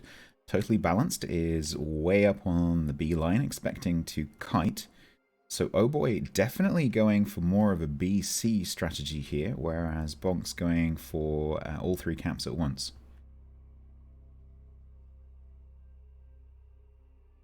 Gearing, pushing torpedoes through. There's no one there. They don't know that yet. But the gearing pushing through, expecting one of the Marceaus probably to be coming over the top of A to find those torpedoes. But yep, there's no one home. So Battleship Nagato, once they realize that, will be able to simply go in and cap A completely uncontested. Todd Howard's pushing his torpedoes back through this kind of narrow gap, looking for reunited Stalingrad. Have to see if he can sneak any through there. That's a tough angle. Early Moskva radar here from, that's Bobonk OnlyFans. Looking to see what he can see as he's reversing here. He will catch sight of Endern here briefly in just a second, I think. We'd be curious to see if they do anything about it. There's a counter radar from United Stalingrad. Counter radar from Reunited, and also I noticed Whale Biologist, I think, popped Hydro at the same time. probably just to check that pink camouflage wasn't right there. Whale biologist being forced off the cap, with Marcelo lobbing over that island along with Papega Sniper. Yeah, Oh boy, ready for that Z52 play. Yeah, those Conqueror shells hit hard. Okay, the torpedoes towards Reunited look like they didn't come to anything from They did not. Todd. They did not, and the Venezia got one chip salvo into Ender. That's Addy back into Venezia, got a chip salvo into Ender and reset him, but the radar pushed Todd Howard's off of C. That's going to allow Ender to pick that up, and oh boy, we'll grab the first cap of the game here and start moving up on points. Gearing of Battleship Nagato for Bonks being super cautious. No need for it, of course, but they don't know that, or didn't know that, so only just now dipping into the cap. But better safe than sorry, I guess. So they will be grabbing A, and of course that will just start ticking. With both other caps able to be contested, but if you are Whale or if you are Todd, contesting those caps against that many ships is going to be a dangerous proposition. I gotta say, one of the things that I like early, and I feel like a ship that has the potential to be a decisive pick in this map, is Addy's Venezia, because from that angle, and you can see Addy's trying to turn get all his turrets turned around, right? If you remember several seasons ago, I remember playing clan battles. Venezia does horrible things to Stalingrad at longer ranges where you can drop those SAP shells through his superstructure onto his deck armor and so on. Addy has the possibility to be very impactful in this match, farming out Reunited or Podnike's Moskva over here, as long as he doesn't get pushed too hard by the Shikishima. Yeah, absolutely. I remember playing Stalingrad in clan battles, and basically once you're in position, if there's a Venezia shooting at you, you're going to be taking between 10 and 15k a volley, every time. And certainly until your superstructure becomes saturated. And so, yeah, Addy can put down some really pretty consistent fire on anything that's sat to stationary. At the moment, they... Go ahead. Baobonk's being forced to kite away slightly here, in a very similar position, actually, to Addy. Moskva, a little bit of a different ship, quite accurate, but able to drop HE instead of SAP down onto the Stalingrad as well. I really like, oh boy, the plan, the effort they put into this plan to deal with the Z52 in the middle of the board. They obviously came with knowing that Bonks was going to try this, was going to work on this. Reunited just radared to push Whale Biologist back off the cap yet again. They're not wasting those Stalingrad radars for when he's there. They're like just fishing for him, making him back off, ensuring that they're ticking up as much of the B cap early on as possible. Yeah, they're forcing Bonks to contest B and C with inferior numbers, and that is forcing Bonks to have to try to come out of A. So you've got the Des Moines and the gearing here sitting in the entrance to A in the middle, trying to influence the B cap, gearing, throwing torpedoes across the top of the cap, which, if pink camouflage is very unlucky, may find home. But of course, if you're a Zuki here, you can't really go forwards because you've got the Conqueror just around the corner to shoot you, so you can't move anywhere. The Stalingrad of Turret Bonk is a bit out of it at the moment. I'm suspecting at some point they may try to redeploy Turret Bonk or push forward to try to catch Papega Sniper or Totally Balanced. 7 minutes gone. Oboe working on a 150-point lead here on the strength of their early cap advantage. Both teams trading very evenly. No clear health advantage exists. Probably the lowest ship on the board would be Whale Biologist Z52, but he's still got some smoke, and his low detection should keep him in the game a little longer. He's got some help now. Battleship Nagato rotating into the B cap from the west, backed up by Azuki's Des Moines. I think that's finally going to allow them to push these Marceaus out of here and finally pick up B. Camouflage having to just do a little bit of dodging there. Pink camouflage spotted currently, so there will be some Des Moines shells coming over. And also Yamato taking a shot there. Pink camouflage down to 15k. Contact radar made with going up. Battleship. Yep. Radar finds Nagato as he snuggles up to this island in B. It's not going to be comfortable because Max Well, how far is Max away over here on the 10 line? He's probably too far. That's 20 kilometers. I don't think he'll have a shot from that angle. So as you said, Bonks have rotated the gearing in and the Z-52 out. They don't want to risk losing Whale Biologist when they can simply put a higher health destroyer into the cap, although of course gearing does not have the Hydro that Whale Biologist has. But they still have radar coverage of that cap. Marcelo rotating around to come into the cap from the side. Marcelo has been playing around this square basically, trying to make sure that what was Whale Biologist, what is now Battleship Nagato in the gearing, doesn't have an easy time of it. They are actually going to make contact here, I think. No, maybe not quite close enough. You know, he is spotted. Battleship Nagato being forced to smoke there. See if they get a radar and to fish him out of that smoke. Bonk's doing a really good job. You know, we were talking early how long it was going to take them to realize they were kind of grossly outnumbered and so on and so forth at the 9-10 line. Didn't take them very long. They've moved Balbonk's Moskva up to the kind of mirroring sort of reunited Stalingrad position in the middle of the board, backed up by Hattie's Ohio, while the Gearing and Addie's Venezia continue to spot and harass these guys pushing down the 10 line. Okay, so the point situation still very much in Bonk's favor here, which kind of, if you look to the beginning of the match, that's probably going to be slightly surprising, but they have actually managed now to hold on to B for quite some time, and that has enabled them to get that points advantage, although the points are still quite close. No ships down yet, both teams on very similar health. Very, very close match. Indeed. I really like Bonk's, you know, the position they've managed to kind of work themselves into here with the double radar coverage on B is going to make it a real challenge for Oh Boy to work a destroyer back in there to try to steal that cap away. That should allow Bonks to slowly close this gap. It's down to about 100 points now as we cross over the halfway mark of the game. So it looks like Oh Boy have decided that Addy has got to go.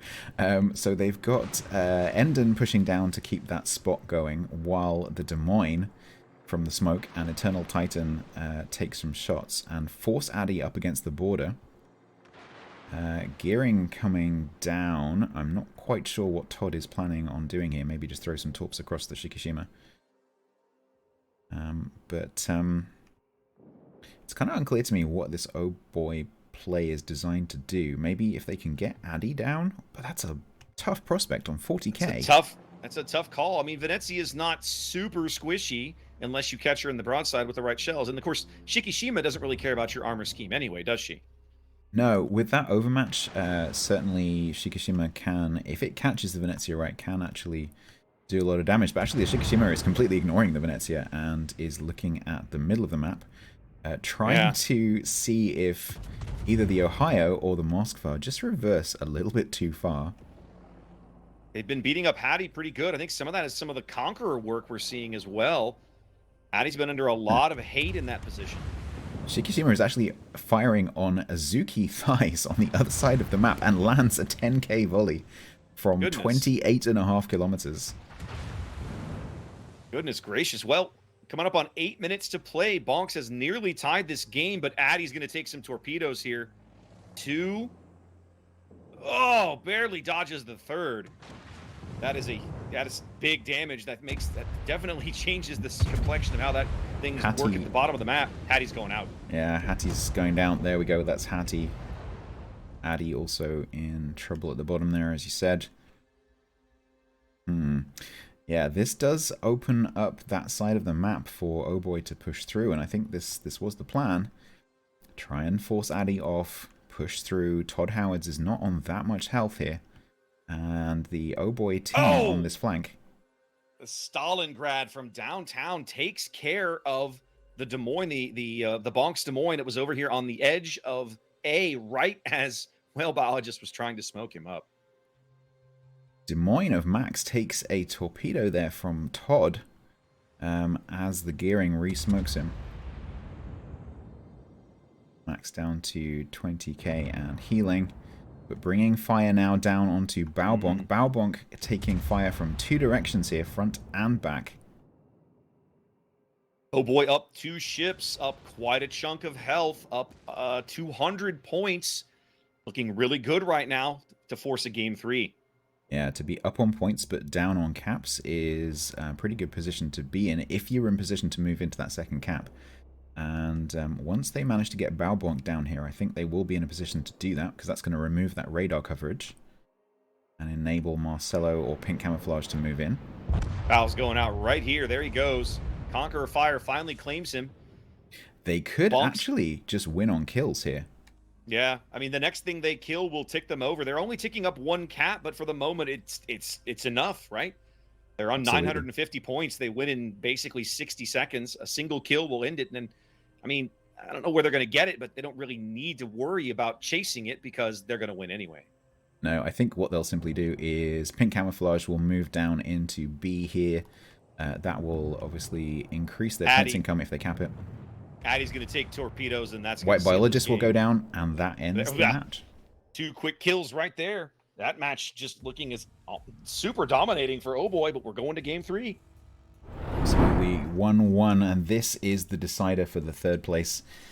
Will it be EU or will it be NA for third place? Back to Chrysanthos while they reset for the decider.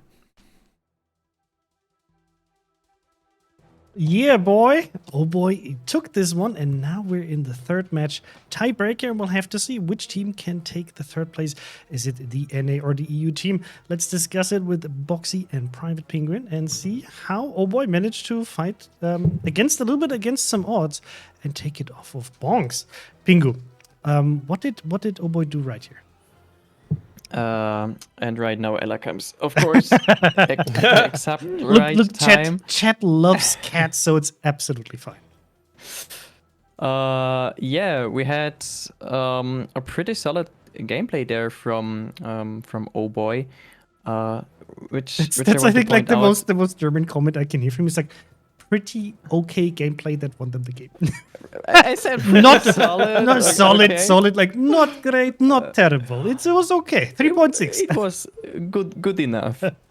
I mean, I haven't seen a single battle on this map where a battleship from one team gets down on the line 9 and 10 so far into the enemy spawn. And I'm really sorry about my cat wanting some attention here, but the thing is, this smoke train gearing Des Moines together with a Shikishima, making so much pressure, dealing so much pressure on the enemy team, was impressive to see. And Shikishima is so potent in her caliber and the potential to deal damage on broadsiding sitting targets, even on angled targets, because one penetration hit of such a shell is like 6k damage. Another thing I want to mention is the blocking part on the left side, on the A side with Des Moines and the Conqueror. They did a really great job to stop the movement towards the north. So they blocked on this side. So in terms of map control, Oh Boy gained slowly but steadily an advantage over the enemy team, over Bonks, and were able to deal so much more damage in the end. And I think we have to see if there is a replay ready. It's actually ready. We can probably display it here. But I also know that the teams are going to be very quickly readying up for the final battle. So we just have to be a bit shorter in looking at this replay and taking another look at it. Love to push that S button. I think it's worth pointing out too that the two Marceaus of Oh Boy did a really nice job of having this sort of triangulated fire onto the Z52 of Bonks. The Z52 has been a really strong choice that we've seen a lot of the NA teams use on this map specifically for that B cap as the poor man's radar. And the two Marceaus, it seemed like they were ready for it because they were just constantly dunking on that Z, and you can see right even here at this point in the map, or this point in the match, already halfway down. Z52 is so fragile; it doesn't really get any way of regenerating health. So to be able to push the Z out of that cap and not let Bonks take 2 caps worth of points, I think that was decisive in giving enough time for that smoke push down the 10 line to actually be effective. Yeah, I think overall what I really like about how Oh Boy plays is that they manage the HP pool so well.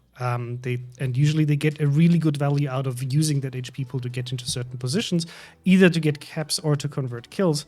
And what I have to highlight is I love the position of the Des Moines from Bonks on the A cap, because provided so much vision and pressure on the Oh Boy side on B, making it really hard for Oh Boy to kind of get back into the B gameplay.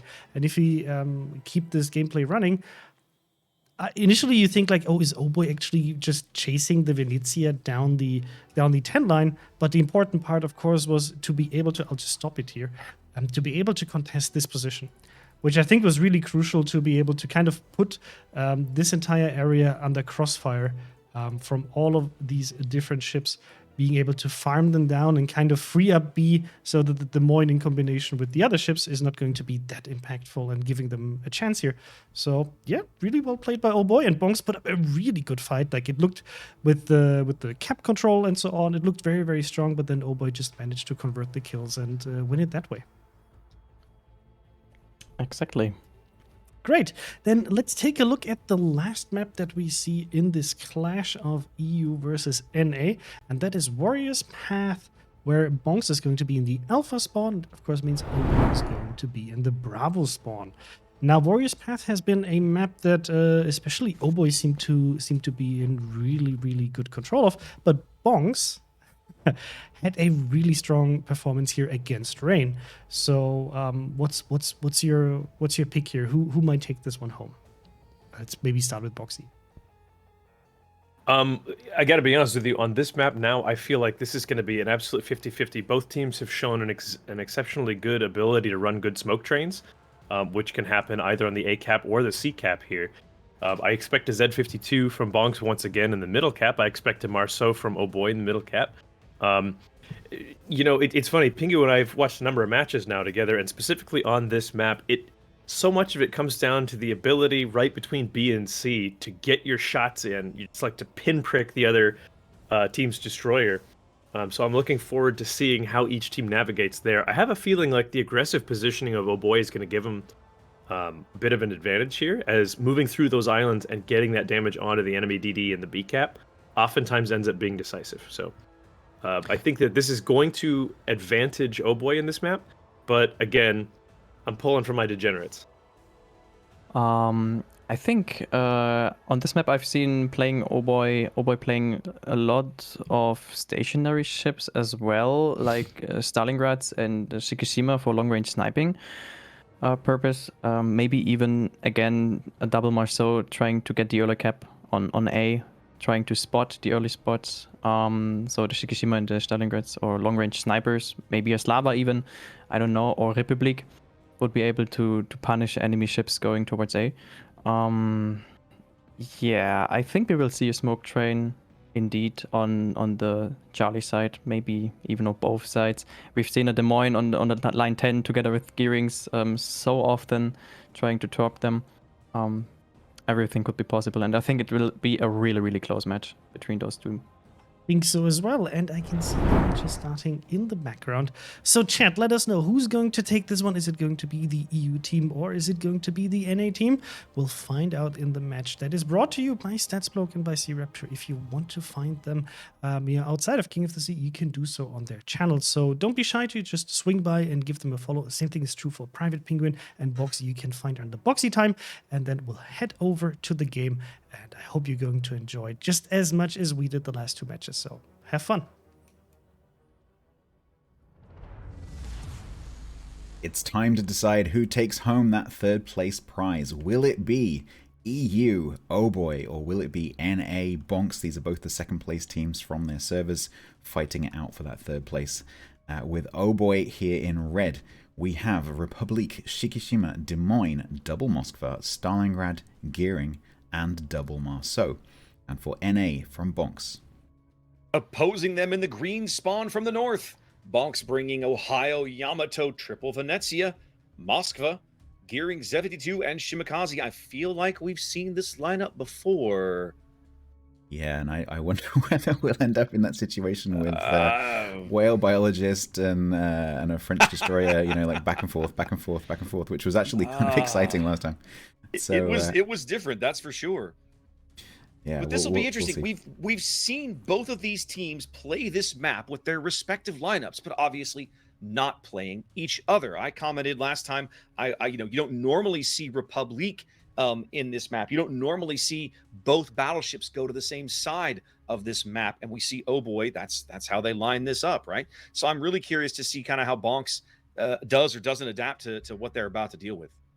Yeah, and remember, when you see Shikishima in this central position, so I'd imagine this Shikishima is going to stay roughly where it is right now, maybe a bit further forward, that Shiki can actually drop shots all the way over. I mean, you saw that 28.5 kilometer shot on the Des Moines in the last match, can easily drop shots over here into Charlie. And if it's the Moskva of Azuki who ends up sitting in that position, that Moskva is potentially going to get broadsided by this Shikishima. So don't let this this sort of one-sided battleship deployment fool you. They can definitely hit both sides of the map. Absolutely. Oh, boys, Marceau tag team quickly into A. They'll pick that up momentarily. Whale biologist Z52 nosing into the top end of the B cap.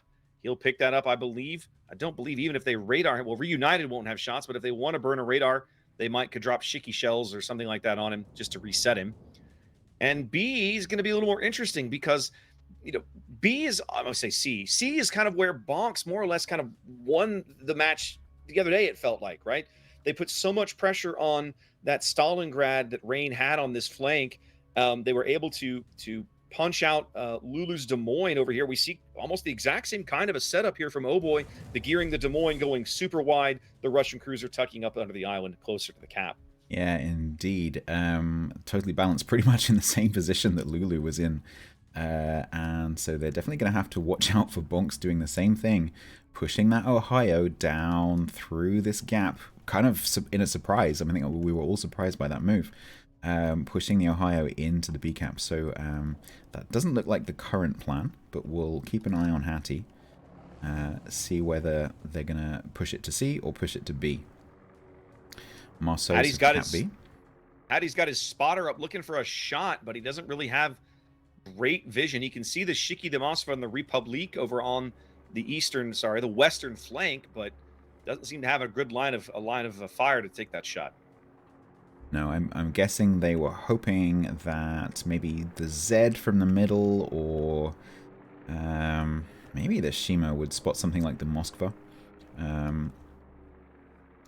Yeah, just I think a spotter plane of opportunity, really. Okay, gearing of Battleship Nagato, just getting into position to reverse. You'll often see destroyers do this. For those of you who are wondering, like, why do you always see the destroyers go backwards like this? They usually do this touch and go thing where they'll use the island to stop and then they'll reverse back in. And the reason for that is that you don't want to be nose into a cap if you're going to be radared, because that means that you have to pretty much just deal with it face on and you have no option to run away. Whereas if you reverse in like this, when Horny Wiki radars, Battleship Nagato can just take off forward and get behind the island. So you'll often see destroyers taking this approach. So watch what happens if Horny Wiki radars, which may not happen just yet, because it's only Horny Wiki that can actually shoot right now. Well, they will want to get the reset at some point.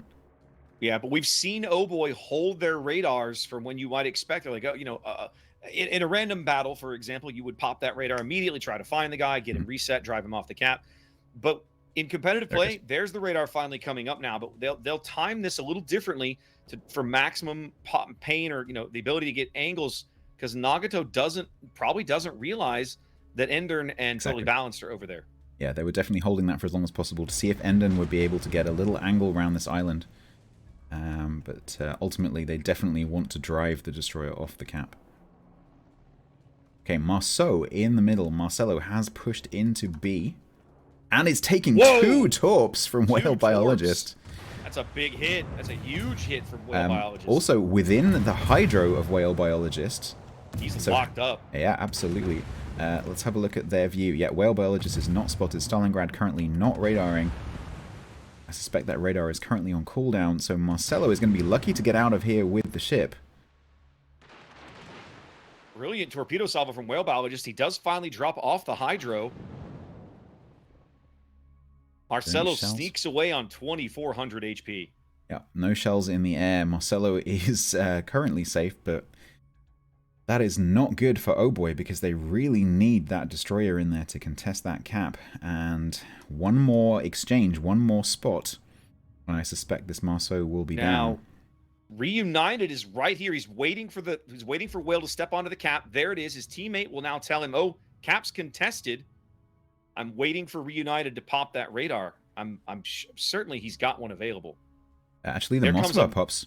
So that was Azuki. Yeah.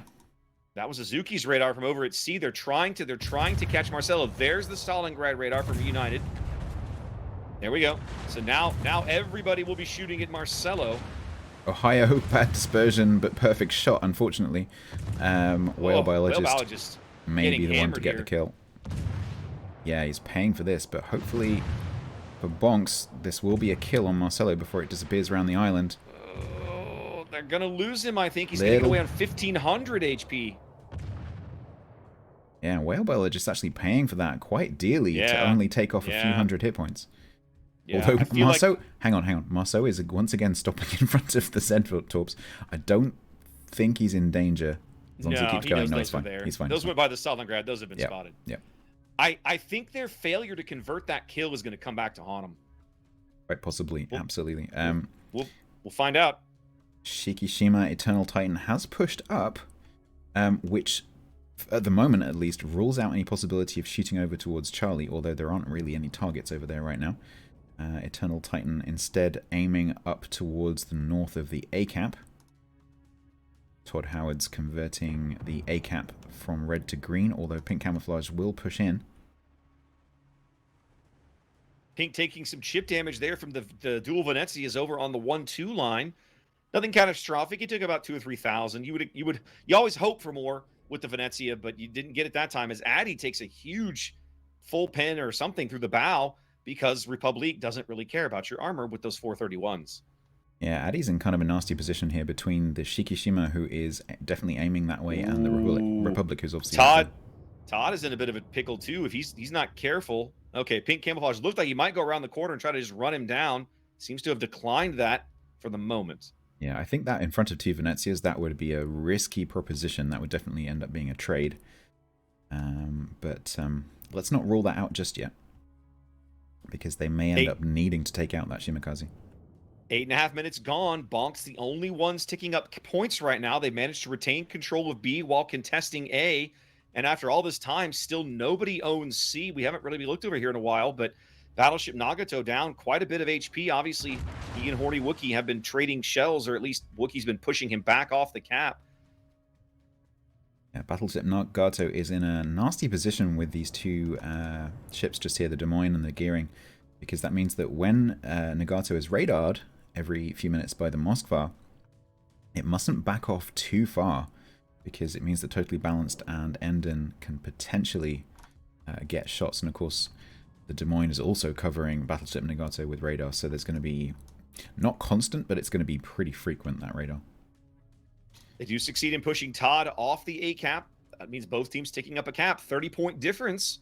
We're getting close to the halfway mark of the game. No clear advantage, although I will say, for the moment, Oh Boy seems to be trading better. Marceau notwithstanding.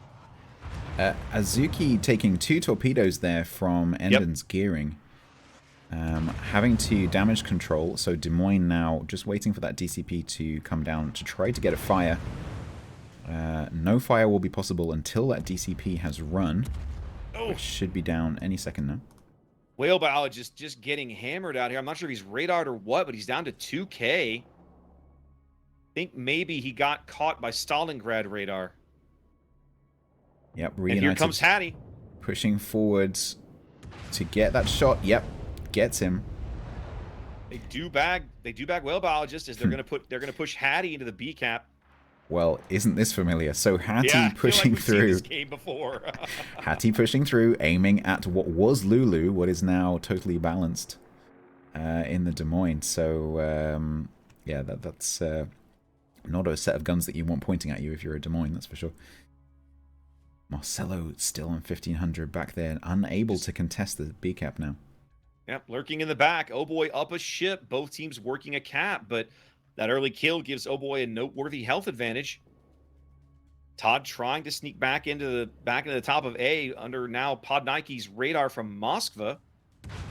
Gonna give up some more HP for getting caught out here, basically. Yeah, these teams very much use the destroyer's health pools as resources. You are expected as a destroyer to be taking damage. You just try to take as little as possible in each exchange. Amazingly, over at the C cap, Endern is the one who looks like he might finally bag the cap on behalf of Oh Boy. They've done such a brilliant job of neutralizing Nagato. There goes the Moskva radar. That's Azuki putting up his radar as Nagato steps onto the cap to block it. And here comes the shells. Yeah, and I think Bonk's really suffering from here, having only one radar on the cap compared to the two that Oh Boy have, which is finally enabling them to get Endon into a position to cap. Totally balanced, moved up, and now Nagato definitely firmly radared in there. He's got to snuggle up to this island nice and close and just hope it's enough cover. Endon trying to lob that island, but not able to get the shells tight enough to actually be able to hit the gearing. Gearing smoking in preparation for reversing back into the cap. Oh Boy, looking really good stats. It's hard to find a place where you can look at Bonks and say, yeah, they're gonna pick this one up, or they've got an advantage there. They just seem to be kind of on the back foot across the board. They're gonna lose Todd. There he goes. Yep, that's gonna give them and those points are gonna keep ticking. Yep, that's huge. That gives them a 2-ship lead. Now both teams ticking up a cap, but it's a 200-point lead here for Oh Boy with 7 minutes to play. That's the thing. If you have one cap each, and there's no way that either team can get into that opposing cap, the team with the points advantage has a massive advantage because, of course, clawing that back is going to be very difficult. And it doesn't look like C is going to go to either team until one of these destroyers goes down, basically. They've now pushed Azuki's Moskva up into the cap. I think what they're trying to do is Azuki is able to get some cap points on the board, which will enable Nagato to reverse back in once it's done a bit of actually, no. Nagato getting hit now.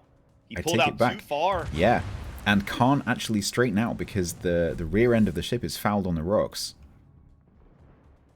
Yeah, he can't go out there if he can once the radar drops, but... Yep, I'm currently on the red team view, so you can see what they can see.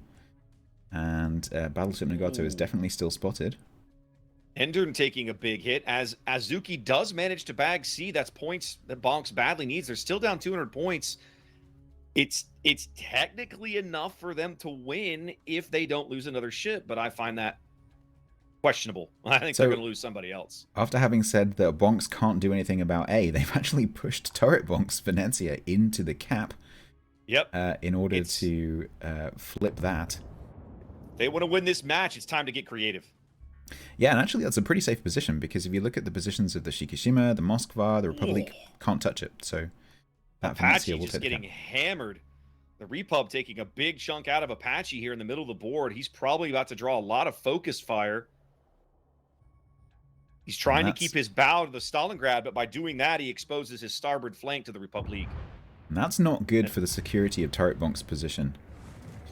Because with Apache gone, that opens up the possibility of maybe Eternal Titan pushing up a little bit, maybe Podnike pushing up a little bit, and putting some pressure on Turret Bonks in the A cap. But currently, all 3 caps in the green team's hands. There goes Apache. So points clock 3 minutes 10 seconds for a Bonks win. But I'm sure this won't be the last we hear of Oh Boy. That seems unlikely. They're going to try and focus Hattie out now. He's very alone here in the middle of the board. Doesn't really have any support. What can he see? I know he can see the Shiki and the Moskva, but that's literally it. He cannot see Marcelo's Marceau. That is just pounding him with fire and HE. Yeah, this is very clever positioning here. The Marceau able to lob that island without being spotted just by just keeping the corner of the island in between the 2 ships. Preserve the health pool, take Hattie down. Wow. The failure to kill the Marceau is absolutely coming back to haunt them now. Again, they own all the caps, but they're upside down 4 ships. At this point, if you're Oh Boy, you could probably just do a full court press and pull this off. Pink Camouflage in a little bit of a risky position against Turret Bonk here. Turret Bonk, Turret Bonk takes a bit of a smack from across the map. But SAP out on the Marceau, nose in. Nose in SAP can hurt you, but I don't know. I mean, he did take a good chunk of his health away. But he's got... Turret Bonk's got 2 battleships gunning for him. He's got very few places to hide. Yeah. And I should say 3, because the Stalingrad kind of counts as a battleship, too. Absolutely. And from 3 red caps, I think we're very shortly going to see 3... from 3 green caps, I think we're very shortly going to see 3 red caps as Oh Boy just walk into all 3 caps at the same time. Indeed. When you have this much of a firepower advantage, there's no reason not to just push. Only 4 surviving ships for Bonks, and they're quite low. Yeah, Can't really nothing to stop it. Nothing that Addy can do. Azuki will push forward into Charlie, but will meet the Gearing, the Des Moines, and the Mosfar at the same time. This is the only really even fight on the map right now. 3v3. AP out Say from that, Des but Moines. the Des Moines is about to end Azuki's game. And Battleship Nagato, not enough hit points there to actually have a gunfight. Yep, Azuki goes down as well, and that will clinch There it is. 3rd place for EU and Oh Boy. Both teams going home with some prize cash, but Oh Boy going away with the bigger share of it. I think it's 5,000, something like that anyway. Certainly more than beer money, that's for sure. So That's very much so. But well played to both teams. We've enjoyed watching both these teams go through both of their respective regional tournaments, and we've enjoyed it thoroughly. So thanks to both teams. And we'll now be moving over to the grand finals and a bit of analysis about this runner-up match. Thank you very much, and back over to Chrysantos.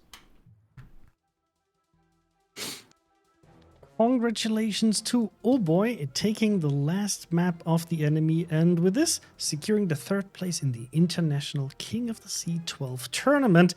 Well played to both teams, but Oh Boy is showing a very impressive showing here, especially towards the end of the match. Now let's bring in Boxy and Private Pinguin to talk about this. And Boxy, where did it all go wrong?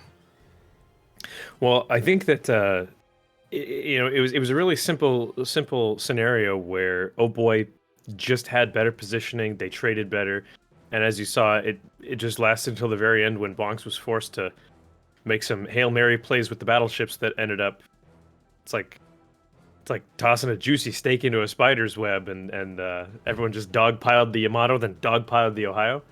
But really, it went wrong for Bonks when the Des Moines and the Gearing tag teamed up on the 10 line and just sat there with impunity, tag teaming with the Moskva radar of was it Horny Wookie? Yes, is his name.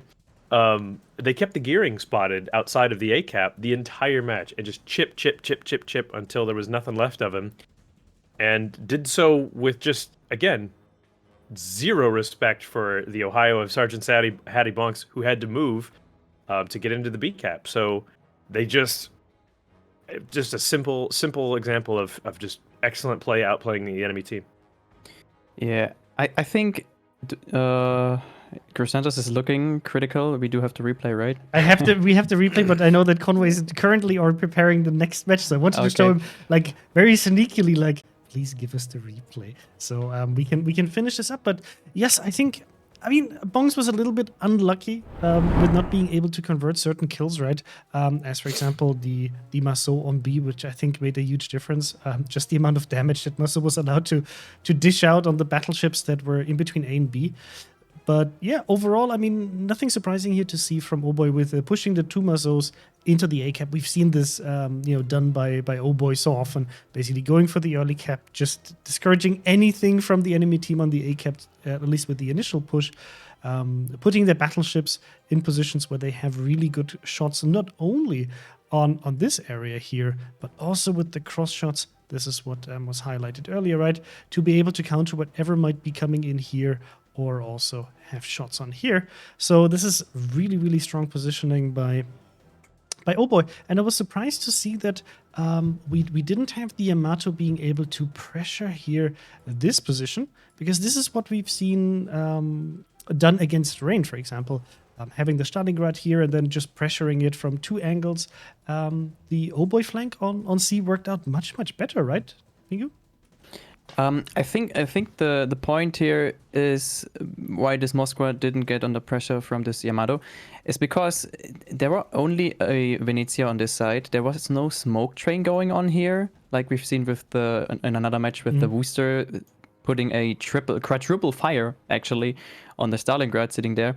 So, and what Boxy figured out now while we were watching the match, there was, I think the biggest problem was there were not enough radar ships in the lineup. There were 3 Venezias, and they rely on spotting. And of course, we do have Shimakaze right there trying to spot. But on the other side, there was only the Moskva sitting here, not being able to radar the Des Moines because she was too far away. But this Des Moines here was able to radar this.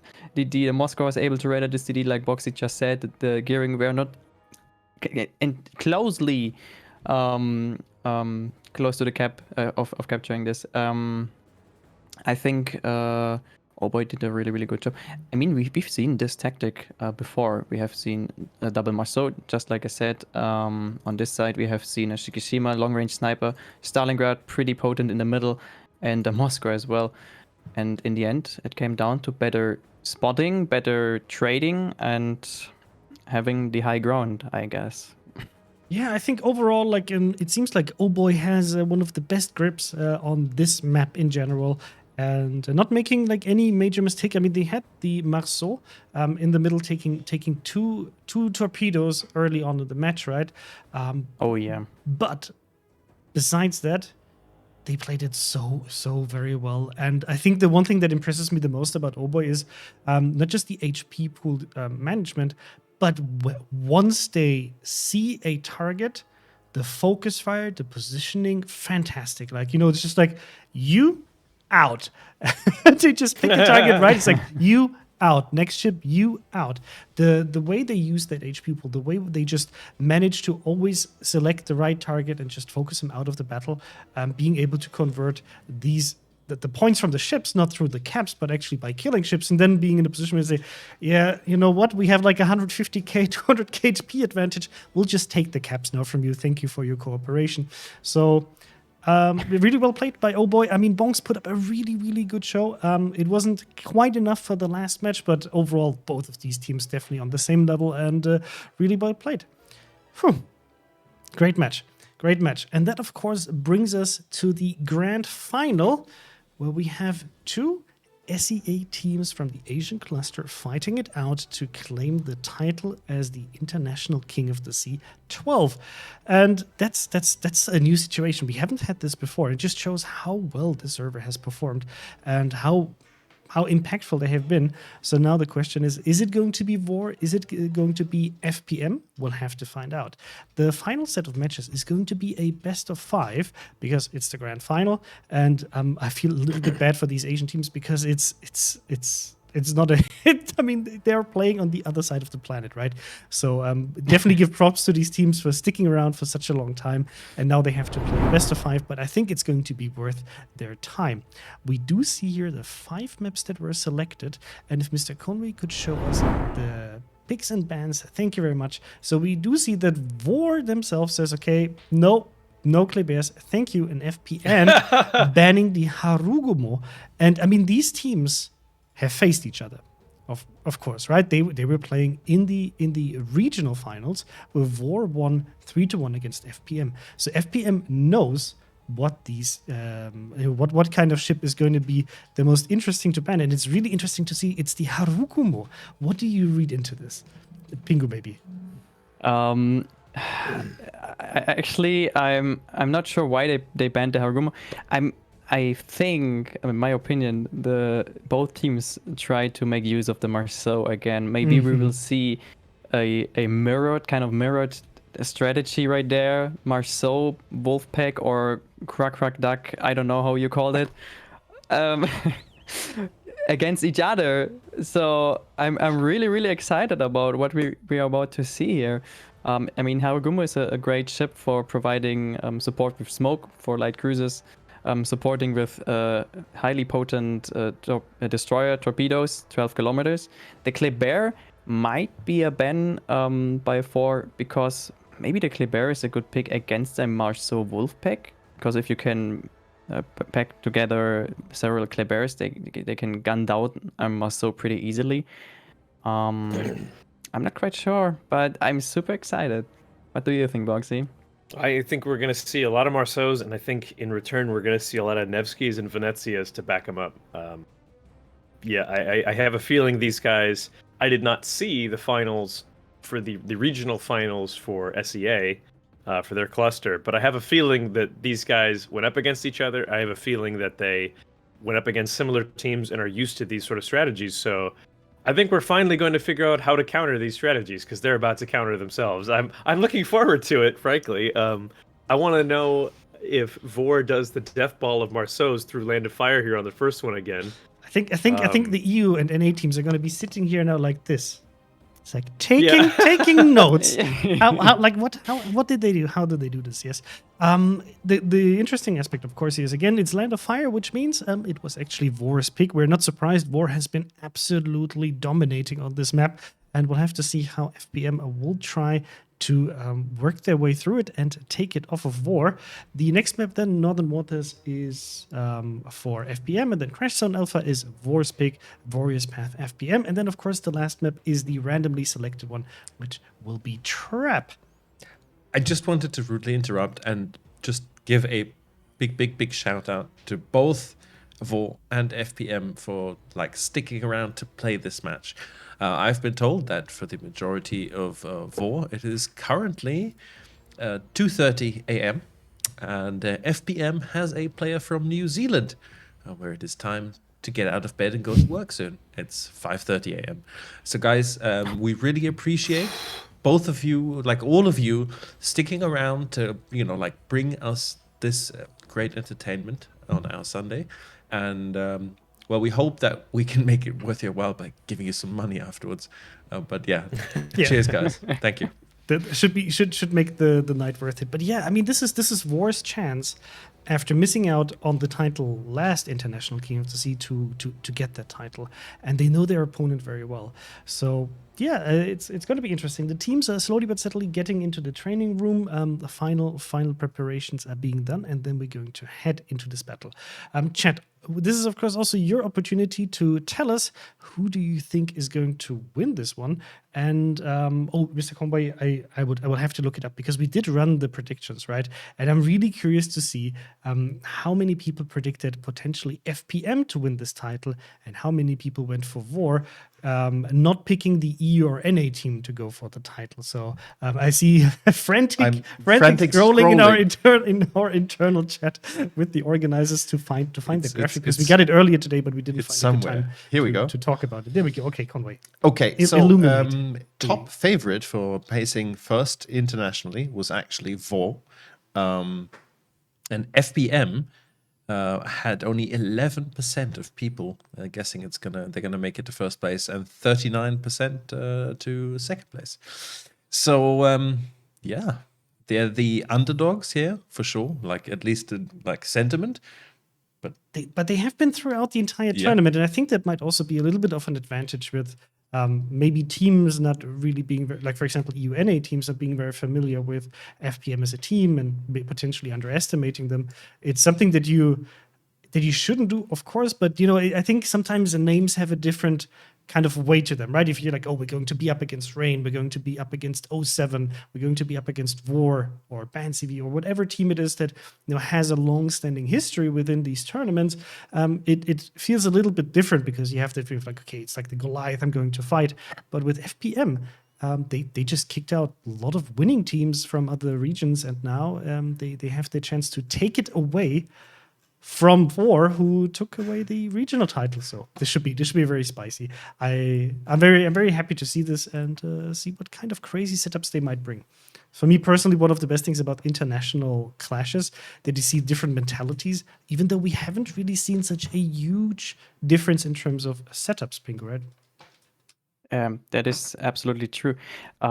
I really, really like to see all the different metas clashing into each other and having the teams kind of struggle to adapt. I mean, that makes up for super, super interesting gameplay scenes and situations we've seen so far.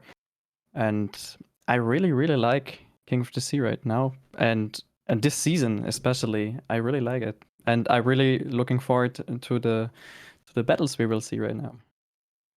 Yes. Boxy, how is it for you with being in a similar situation, being like a very odd time for you to now do this? Do you think this is a factor for the teams that it's very late for them potentially, and the concentration might not be at 100%, but maybe only 95?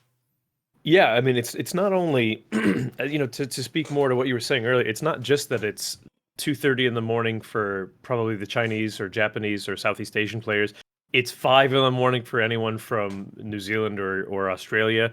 And it's not just that time. They've also been playing for the last, 4 hours? I mean, some of them have been, of course. It's got to be incredibly taxing on your attention span, on your concentration, on your focus. I'm surprised, frankly, that we haven't seen more fatigue from these guys that have already been playing, just because the shots are still there, the positioning is still there, and the attention to detail is still there. So, it's fitting at least that it's two SEA teams that are going against each other, because at least they both know they have the same set of circumstances working for and against them. Yeah, I mean, it might make the slight difference between, eating a torp and not eating a torp when it's about like millimeter work on a map.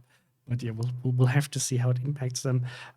Overall, it's just great to see that we managed to build this here and have teams sign up for it and play even at odd times, to bring it to you viewers, so you get to enjoy all of this competitive gameplay at, I would say, prime time for most of the viewers. So I hope you enjoyed. And I've seen a lot of you actually dropping in chat what you already got out of the King of the Sea collection. So don't forget, today's the last day to be able to get the last mission for one of the King of the Sea containers. And then once you finish it, you will get a tier 7 ship. And if you already have all of the ships, you will get doubloons. So the match is starting. So Boxy, VOR or FPM?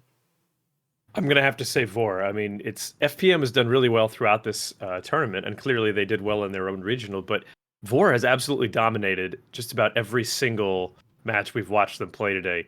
And it's usually a steamroll. I don't see any reason why they wouldn't do it now. I go with Boxy there. Yes, 4. Okay, I'm going to go for the underdogs. I mean, VOR looks very, very strong, but FPM, I believe you might have the perfect strategy to kick them out at least off the first map and take it off of them. But we'll see it on the other side. So go enjoy the match, and let's have a great grand final.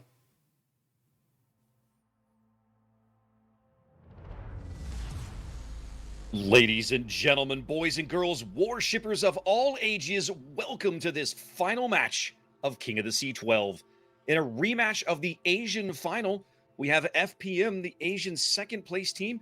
They will be retaking on, I should say, VOR, the SEA champion here, for a larger share of the prize money as we start this best of 5 series. I don't see a whole. I think we've got a restart. We may have a restart. Both teams, I think, I'm not sure about the rules of the finals, actually. They're allowed at least 1 restart. For the final best of 5, it may well be 2 restarts during the series. Yeah. It has to be called during the first 2 minutes. So I think we will be going back to the studio. And we're back with a restart. This might happen sometimes, so I guess one of the players disconnected, and now we're just going to restart the training room. It's just a matter of fair play, so that both teams have the same chances. If one of the players drops out in the first 2 minutes, that they get to reset it, and then we'll just start the match up again. So let's get back Pingu and Boxy and talk about the ships that we saw. And it's coming as a huge surprise. Both teams are fielding triple Marceau. What happened there? Unexpected. Oh wow! What a beautiful match there. No, I'm super excited. As I just told, I want to see how they counter each other, and maybe the only counter is to mirror the tactics. And I really want to see a clash between those 3 Marceaus on both sides, 6 Marceaus fighting each other. This would be so beautiful. We've actually talked about this in chat. I would like to hear your opinion on this. because it's a controversial topic. We've had this, like in clan battle seasons. This is sometimes being brought up, and it's also, of course, a topic for tournaments. So, would it be better to limit teams to, for example, to be only allowed to bring 2 or 3 ships of the same type? Like for example, only 2 or 3 Marceaux, and not limiting it by class or anything, but rather say like you can't bring, like 5 or 6 of the exact same ship. So Boxy and Pingu, we talked about this a little bit earlier, and chat, please let us know what you think about this. But Pingu, what do you feel about potentially limiting this as one of the potential rules, one could set up? Not saying we're going to do this, but I think it's an interesting discussion point. I mean, it could be interesting. I like the ship bans a lot because they bring a lot of variety to the field. But limiting, to be honest, I do like setups using one ship in a pure mass, because it's such an maybe unpredictable lineup. You can surprise enemies with it. I really like how games turn out with having so many ships on one side, with as one Klebers, for example, or the Marceaux. And looking back at the games we had already, I mean, those matches were super enjoyable to watch with the Marceaux, right? So I'm not a fan of putting a limit on one several ship or one specific ship. I would rather say just give them more ship bans in total, maybe a third ship or a fourth even to ban, so they have to rotate more. But what is your opinion on that, Boxy? This may be an unpopular opinion. I'm less in favor of limiting the ship numbers, because I feel like the stats of a ship or what have you, the balancing of a ship can be massaged to fix that sort of thing. And I really feel like, to be honest, the Marceau Kleber ball it's very strong, but it's not so strong that it can't be countered. We've seen it. And it is more fun as an audience member, I think, as well as a player, to have a more diverse comp. And I don't mean like every comp has to be a Highlander comp where you only see one of each ship, but there's 2 types of diversity. There's, hey, how many different ships did you bring in your first lineup? And then there's also, how many possible combinations of ships are there? And when you start restricting, you can only bring 2 of each one or whatever, you technically are limiting the total number of lineups you can bring in order to increase the total number of different ships in a specific game. And I don't know. I like it that someone can have the option of throwing a wild card of 3 or 4 Klebers or 3 or 4 Marceaux in, unless, and this is the big thing, unless, of course, it's uncounterable, and the only way to beat it is to play the exact same thing, only better. Which, for example, I feel like that's sort of what happened in clan battles last season with the Mogadors. They were so good that the only way to beat it was to play it better, which is why it got the restriction. Horny jail. Yeah, it went to horny jail. It went to horny jail. Yeah. Because for me, like from my perspective, it has exactly that problem of like potentially limiting the total amount of setups that people can bring, right? Because you might have an interesting setup that only works if you bring 3 or 4 of the same ship.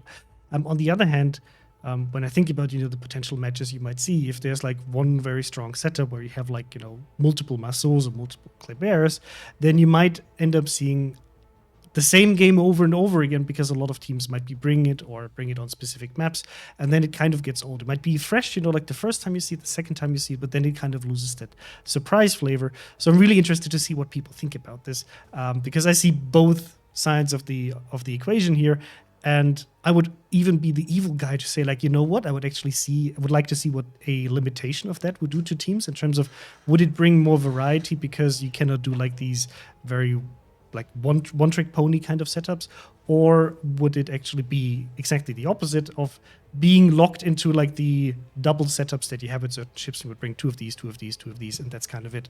So we will have to see. But I think the ship banning did achieve to bring more variety to most of the matches.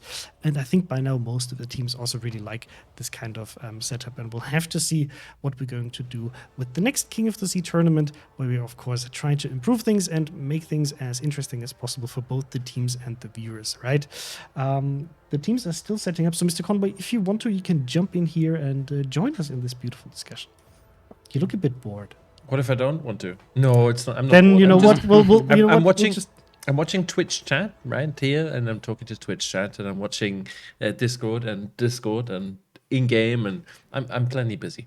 But I'm excited to see this. look It's a very bit of a busy. shame that we're running into some slight technical difficulties now. Like considering we are already behind schedule, but such is life sometimes, and let's hope that we can get the guys in game as soon as possible. There's one player missing right now, and I believe he's just joined the training room, so we should be on our way shortly. Yeah. Lemon Eagle, for example, on YouTube is Twitch is asking, why not host it on Asian server if both teams were from Asia? So the thing is, we have 4 clusters, and we kind of have to pick one where we're going to host this on to, first of all, like have all of the people in the same place to be able to organize this. But also, on the other hand, it's about giving them accounts. Of course, players can bring their own accounts, but we prepare, especially for the final stage, we prepare special accounts that have the same setup. So everybody has access to all of the allowed ships, and you can pick from them. There's also a reason why you see so many ships having the very shiny steel camouflages, because Mr. Conway loaded them up with a lot of them, so you'd be able to, so the teams can bring it. And we cannot simply say, oh, now suddenly we have 2 Asian teams in the finals, so let's do snipping our fingers and suddenly have these accounts ready to go. Players would have to set them up and so on, so it would actually cost more time. And the reason that we play these international, the game is counting down, international sessions on the EU server is because it is the server that has the best ping, like on average from all over the world. So what Mr. Conway is trying to say is EU server best server.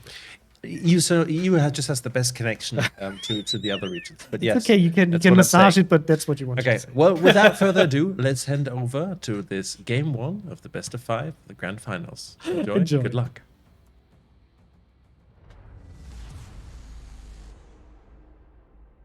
Ladies and gentlemen, boys and girls, warshippers of all ages, welcome once again back to the final match of King of the Sea 12. As we're looking at a rematch of the Asia Regional Finals, spawning in green to the north here, FPM, the Asia's second place team, they are bringing a Kerr first. A lot of eyebrows going up over that. A Kremlin, Venezia double Stalingrad, and opting for 4 destroyers, a Daring, and triple Marceau. Stats, what about the Asia champions? Talk to me about Vor. Or down the other end in red here for this best of 5, bringing a 3 destroyer lineup. So we have Ohio, Kremlin, double Des Moines, double Moskva, and then triple Marceau. And we're seeing again that triple Marceau group going together, doing their speedrun thing into B. But we're seeing that from both sides, because obviously you've also got the group from FPM with a slightly different plan, maybe going to Charlie. But eventually, I'm hoping, honestly, that these 2 groups of 3 Marceaus actually meet each other, because that's going to be pretty amazing. That's going to be like a scene from Star Wars with the shells going backwards and forwards. So It's hopefully, not the Star Wars we all know where everything misses because stormtroopers, though, right? You actually want to land those shells. that's true. Yeah, that's true. We need some precision aiming here. Exactly, but it is going to be fun. I really do hope to see these 2 wolf packs bump into each other at some point. I think that would be pure hilarity. I don't even think we could call it. It would just be like, shut your mouth, sit back, and watch. Should we talk about the large German elephant in the room? Yes, by all means. Let's talk about the large German elephant in the room. Well, there is one. To not see this ship at all, really, during certainly the EU part of the tournament and then the internationals, this is the first time we're seeing this today, or even yesterday. So, why? I think is the main question. It's a really good question. We saw, I feel like Zath and I cast at least one game somewhere along the line that did have a GK in it, and we were both really intrigued. Like, oh, let's see what they do with this ship.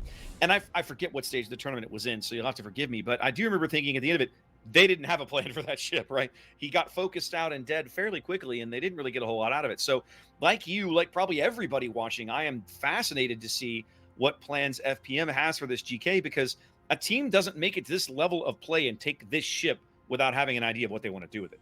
No, this you might see this on day one of King of the Sea with a more casual team that just wants to have a go, and they're like, oh well, which ships have we got at tier 10? Oh well, we've got a GK, let's use that.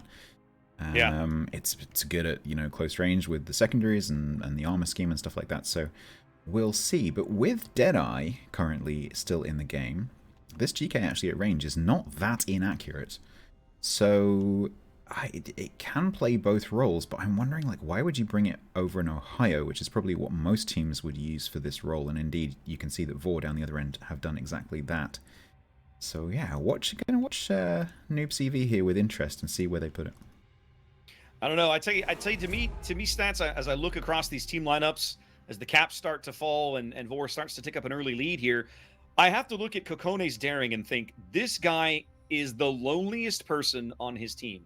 Because of all the ships that he could run into, that Marceau Wolfpack, you have to live on the edge of your seat. Just live in total fear that these guys are going to stumble across you, trap you, and wipe you out, and your game will be over before it really begins. Because that's literally what it's designed to do. That little 3 Marceau Wolfpack. Yeah, Kokone will be wanting to stay as close as possible to the support of the other members of the team, so particularly the Stalingrad for the radar and the Kremlin, because at close range, Kremlin's guns can be pretty devastating to a destroyer. Daring definitely will not want to overextend forward into those Marceaus, and Daring undoubtedly will be running radio location. It will know that there's at least one destroyer just over there. So we'll see, but 2 of the Marceaus from FPM have come over to B, so we might be about to see... We might get our wish. Yep. It's not going to be 3-on-3, but there is the Daring there as well, of course, and Daring's guns are not to be underestimated either. So we'll see. Let's have a look as these Marceaus wheel around the bottom of B. And, they dipped Roselia in. Roselia dumped some port torpedoes down that way. Now Roselia is going to reverse into the cap, very much keeping things open here. The GK, I'm just watching on the minimap, is proceeding on its own over towards the 10 line. So you think, seeing that position, I think perhaps the intent of the GK, we've seen teams try to push an Ohio, for example, down this 10-line gap. Maybe this is FPM's answer to that. They're going to do it with a GK instead. Yeah, it certainly doesn't have the same armor vulnerabilities that Ohio has in terms of coming around those islands flat 90-degree broadside that you have to do on some of those corners. Here we go. Some early radar catching Roselia at the top end of the A cap. All the Marceaus firing at him, but Roselia declining to return fire. Good fire discipline there, just backing off the cap, taking some damage for his trouble. One of those Moscow radars from Dark Templar now used up. That was some excellent juking there from Roselia. Notice that Roselia didn't just go left, right, left, right, left, right, or run away in a straight line. It was more random, a bit of left, a bit of straight, a bit of left, a bit of right, and trying to not be predictable. They're going to send Daring in instead, so Daring obviously has a Hydro and better detection, so probably better able to actually try to cap B. VOR doesn't get that exchange for free. A late salvo from Nair's Stalingrad does ding Classic now just a little bit.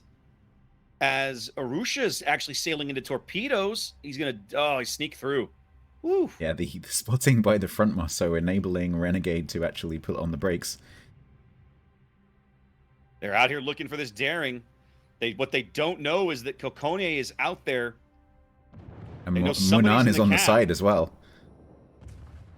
This is going to be a bad time for Aruha. We're absolutely going to get our wish. Aruha's going to get, as Zath would say, Robocopped here. All kinds of shells. 4 different ships firing at Aruha. It seems that is who FPM has selected for extinction with this little trap that they have laid in the middle of the B cap. And for all of that, they're going to lose the B cap, and VOR's going to lose Arusha's Marceau. So that means that triple Marceau group that FPM is still able to field is going to have a massive advantage against the now 2 Marceaus of VOR, and they can also throw a Daring into the mix as well if they want to. So a really well executed play by FPM. Yeah, I really hope that VOR's plan didn't hinge entirely on that group of 3 Marceaus, because otherwise that plan is looking pretty shaky right now. Well, it's getting worse because Khan Hana's Kremlin has driven into the top end of the A cap. He's going to be able to sit in there, and he's going to be hard to dig out. It's hard to dig a battleship out of a cap like this, especially when the Marceaus are somewhere else, and the battleship in question has got some friends around. Conhana backed up by 2 Stalingrads. Just watching I Am Noob taking broadside shots onto Best Naomi, who's giving as good as it gets. Both exchanging about 10k. We'll watch where that GK goes, whether it goes straight down the 10-line border or whether it turns in. I suspect it'll try and push the Des Moines. Kremlin of Yanaya pushing into A under fire. There are torpedoes coming in, but I don't think they'll have range. Didn't see exactly when CVN-18 launched those. So it's going to be close. Looks like we're going to be setting up for a battleship staring contest at A. Both teams shoving a Kremlin in, but Yenyai, I think, is going to eat 4 of these. 1, 2, 3, 4. Really, really, really good torpedoes there from Roselia. Yeah, they were well within range. The Marceau must have dipped in. They're 9-kilometer torpedoes in a Marceau, so must have dipped in, launched, and then dipped out again. Yanaya fighting to survive here against Roselia and the Marceau of CVN-18 and the daring of Kokonoe. Nothing that they can do to hide this Kremlin. It can't really push up against the island. There's no smoke available. So I gotta say, pretty bad. I gotta say, one of the things that I've enjoyed the last couple of days about watching the Asia teams play, they are not afraid to fight. They're not afraid to take risks. It doesn't always work out, and that's just the nature of the game. But they're fun to watch because the games are usually not boring. Talking of not boring, I Am Noob CV is down to 32k after pushing down the 10 line. Not being super effective. I'm not sure what Neeb's plan is here. A ram does not... His plan is to run aground, apparently. Yeah, this Des Moines doesn't get an advantage from a ram for the team because they are down on ships. So just pens him through the nose. Basically got nothing out of their GK. He sailed around the edge of the map and died.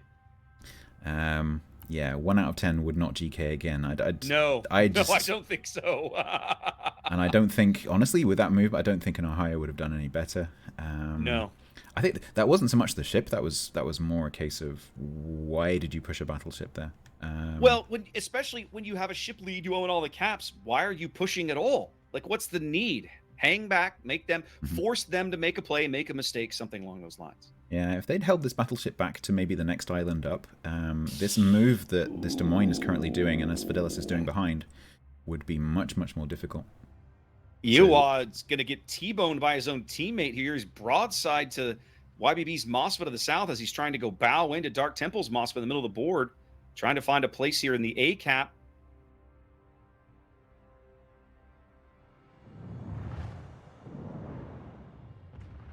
Yihua exchanging shots there with Dark Temple. This is what I was talking about yesterday, where when you try and take this A-cap, if there's a ship sitting on that middle island facing you, you have to be really cautious that you don't get pushed from the one line, because if you nose into that center island, you're showing your broadside to the one line and vice versa, right? So you have to be super cautious of what's on your side. Well, we're about to watch. Here comes Classic now. Double Marceau charge. Yep. Well, it's not just Classic. It's both Classic of them in front, but Renegade is in the rear. 4 is not out of this yet. They're under 900. They're upside down 900 points. They know they've got to make a play. They are going to get Yuhua off the board. Classic now catch up on ship kills. Probably go down to Roselia. They will trade. But Conhana's guns are looking the wrong direction to fire back at Renegade. This is all up to Plan CVN to try and do something with Renegade's Marceau here. Conhana's might get his stern turret around. It looks like he is going to get his stern turret into action. His front turret's just now coming into action. And he does get the kill, but not before Renegade gets his last rack of torps off. They're going to get the Kremlin, aren't they? No, not quite enough. Not quite. I think, well, Marceau's torpedoes don't do that much damage compared to Clabert, so, yeah, not able to get that kill. Stalingrad, not healthy, but... Stalingrad's got Khan's broadside now. Khan's got to try and find an angle. As YBB's Moskva is now in the cap, that's going to be flipping over to Vor. At least, well, I should say that Conhana's secondaries are resetting him. FPM losing control of the Charlie cap over there after the loss of their GK. They don't need it anymore. But they can't. I mean, they really should try. I mean, they're going to lose this Kremlin eventually. Yeah, well, so it can either stay behind the island and not take shots from Dark Temple, or it can push forward and take shots from YBB and Dark Temple. I mean, yeah, there's no escape, really. He's pushing up. I think he's trying. Yeah, he wants to get his guns into action Yep. to try and punch out Dark Temple. Exactly. He's willing to trade for that damage. Gets 3k out of it. I wouldn't say that was a particularly good trade, but It wasn't a a great trade, but they're not like these double Marceaus are really going to keep YBB from capping, and we've seen what Marceaus can do to Moskva. If I'm YBB, I'm not super comfortable. No, so it is 2 minutes 42 on the points clock at the moment for FPM. They do hold that B cap, but VOR are just leaving Charlie now. They've got the two Des Moines coming over to face off against Naya in the Stalingrad. Let's have a look Marceaus at that. Marceaus have now changed their targets. They're now trying to farm down Dark Temple as YBB seems to have backed off just far enough to steal some cover. But the push coming from C is going to be really interesting to watch. Nayer's trying to move up to keep his broadside safe from Niebieski. I think he's going to be able to do it. Looks like he's got the speed.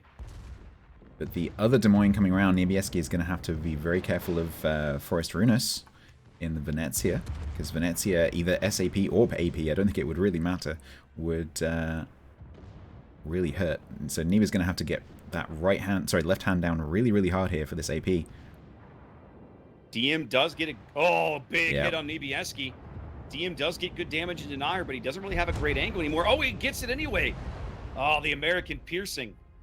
Yeah, improved penetration angles in those Des Moines are often underestimated by players. Not at this level, but definitely in random battles. Kokoye's daring now, flushing Dark Temple's Moskva. A few torpedoes, forcing him out to where the Marceaus have to deal with him. As they are going to lose control of A, the Moskva is going to bag that. That's YBB. VOR still up. VOR now up a ship and up on caps, but upside down on points. 2 minutes 27 on the green clock, but that is not going to stay that way for very long as the Des Moines push over into B. At least one of them will go into that cap. Dark Temple will go down. That's going to change the points a little bit as well. Dark Temple will push them a little closer to victory. They can probably win on the strength of the B cap, except that the Des Moines are about to be on the B cap. And so now if you are FPM, you have to kill YBB. That's the play. You've got to get YBB off the board, and that kill alone will win you the game. Yeah, the problem is that... can't lose a ship. Don't Kokona, lose the... Yeah, Kokona is down to 1,000. Well, he's radared.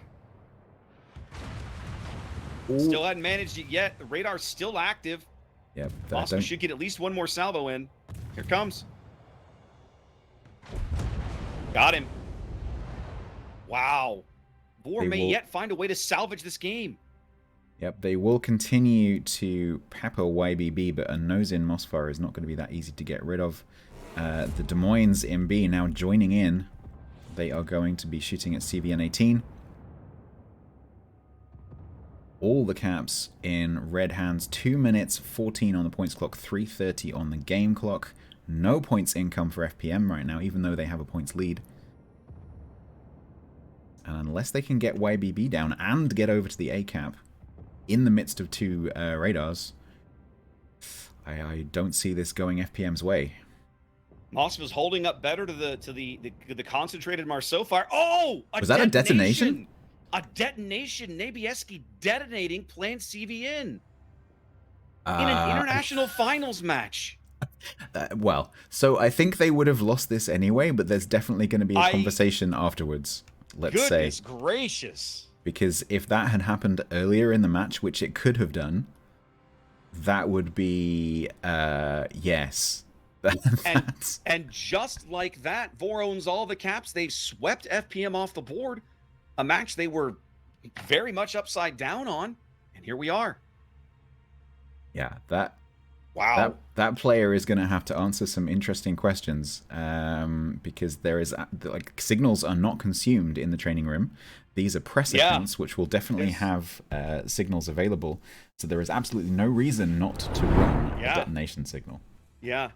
Wow, what a convincing way. You know, you watch a game like that, and I want to go back and watch the Asia finals now. If these two teams played like that, I want to see more. But Vor with a stunning, to me at least, come from behind win, proving why they won the Asia bracket at all.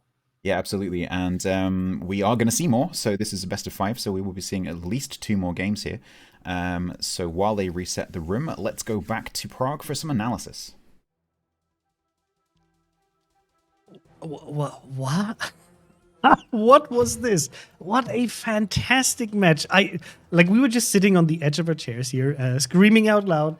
And what a fantastic piece of action. This has been my favorite match so far of this weekend, I think. So many things happened. I think we need some extra time to be able to look at the replay and just go through all of the bits and pieces. But let's do that together with Pingu and with Boxy and just look at this match. And Mr. Comet wants to be in as well. Just we cried out unisonus like, detonation? What happened?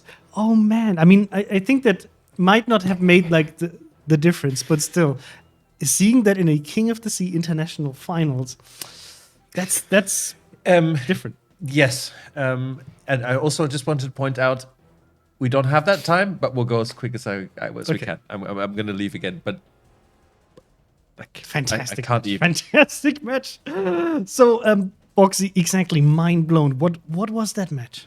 Fantastic. That was absolutely incredible. We saw the double pairing of triple Marceaus show up. We saw each team do the death ball to one cap. We saw them do a sort of interesting mating dance in the B cap in the center, and it looked, for all intents and purposes, like FPM had Vor's number, caught them, schooled them, killed one of the Marceaus right out of the gate, positioned very well, and then as time went on, Vor just demonstrated exactly why they won the Asian regional KOTS.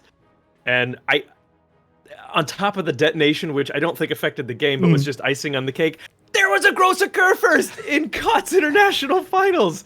I didn't do anything, but it was great to see.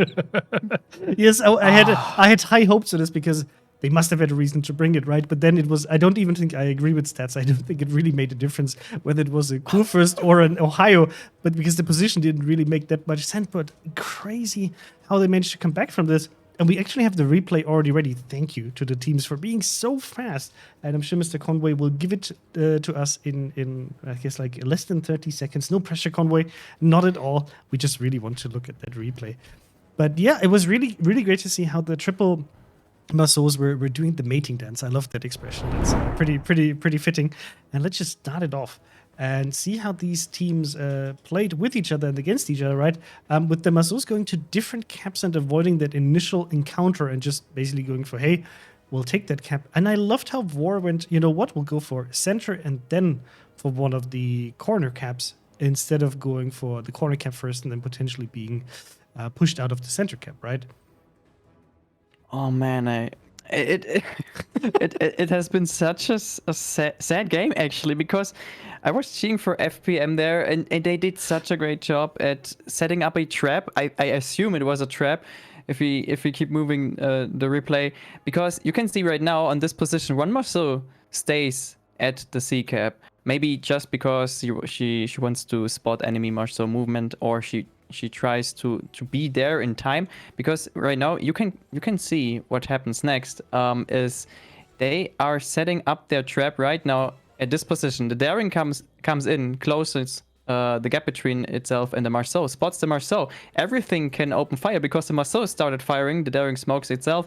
This Marceau is ready to spot this Marceau, and there we have it, a perfect trap for the first ship. It was like down in seconds. It was like hell opened up and just spewed out all of the shells.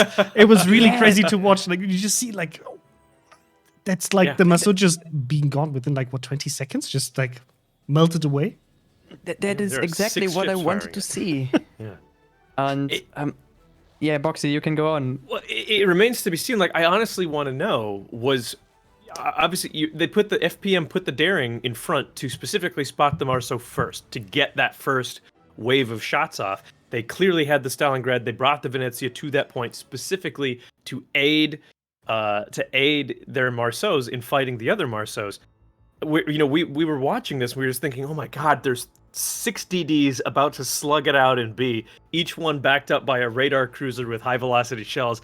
And then there's the Venezia off to the side. But Pingu pointed out, he said, look at the other Marceau who stayed in C. It's like, I think he did that just for vision, and he was absolutely right. So as soon as one of the Vor Marceaus opened up, he's stuck. He's spotted. He cannot get away. I don't quite know why the Vor Marceaus decided to go up so far north. I'm sure they're smart guys. I'm sure they had a reason. We thought legitimate right there. We thought, okay, critical mass has been done. This is FPM's game to lose. And lo and behold, it was. And look, on the other side, look at this position right there. After that... You want to see how a Kremlin melts within like a minute? Exactly. Can I just say, right? I'm just looking at the training room chat in the background, and other casters just saying, like, if this is how Asia teams play next KOTS, I'm gonna be streaming Asia. Yes, I mean, I think you can hear it also in our voices. Everybody's super hyped about this, right? Fantastic opener. This was not the last match. This was not like everything on one card. This was the opener, and I loved the positioning of FPM here with the like pushing in the Kremlin. If we just jump back a little bit, right? They managed to push their Kremlin up here, basically scot-free, while the enemy Kremlin paid with the entire ship, and then it went wrong from this point, right? They had the cap advantage, they had the point advantage, everything was kind of in their favor. So let's take a look at what went wrong, right? So the thing is, I think the Kremlin was a little bit too overconfident on this position and went back too far to this position right there. And the thing is, maybe. It's a great tool, but we're just learning how to use it. I think we should just ask. We should just ask Not Your Father to remove the S button because we clearly can't handle it. The thing is, this Kremlin just ate a massive amount of torps from the Marceau sneaking in, and she lost almost half of the HP, and that opened the door for both the Marceaus to look at this move. Yeah, I'm going to pause it here. 2v4. 2v4. That was such a fantastic play. I mean, I love how our team like Vor sits there. It's like, we lost all caps. We lost our Marceau. The enemy's in a really good position. You know what? This is the way we'll just fix it. And then, having all of these ships in position to be able to support this push here and just driving up these 2 Marceaus up there and just say like, you know what? Go wild. Deal as much damage as possible and we'll, deal with the rest, because this is something that I think this is where the other big mistake happened from FPM side, disregarding this flank, because a double Des Moines with an Ohio provides a lot of DPM and damage potential. I don't understand why they lost to Kurfürst here in the first place, because we've seen Vor do this every single time on this map. They're going to have their 2 cruisers and a battleship, and you can put there a Kremlin, you can put there a Yamato, you can put there whatever. It's not going to withstand that firepower on its own, just backed up by Venezia. So I was really, really surprised to see this. If they would have had a battleship, let's say even the Kurfürst just up here, right? They could have, with the Venezia together, having at least a little bit of vision, could have had some crossfire on these broadsides, but they couldn't. And let's just run it. But you can see just like how it turns into like a not so big advantage for FPM and actually struggling so hard. The Stalingrad in the trap between those 2 Des Moines. It was something that we highlighted. I was sitting here with Conway. It's just like you can see it already, like a long time before. You can see like the Des Moines here is saying, okay, you know what? We'll split up around the island. They know this is going to happen. They know where the Stalingrad has to go. So they split up, and then it's really like shark attack, bam.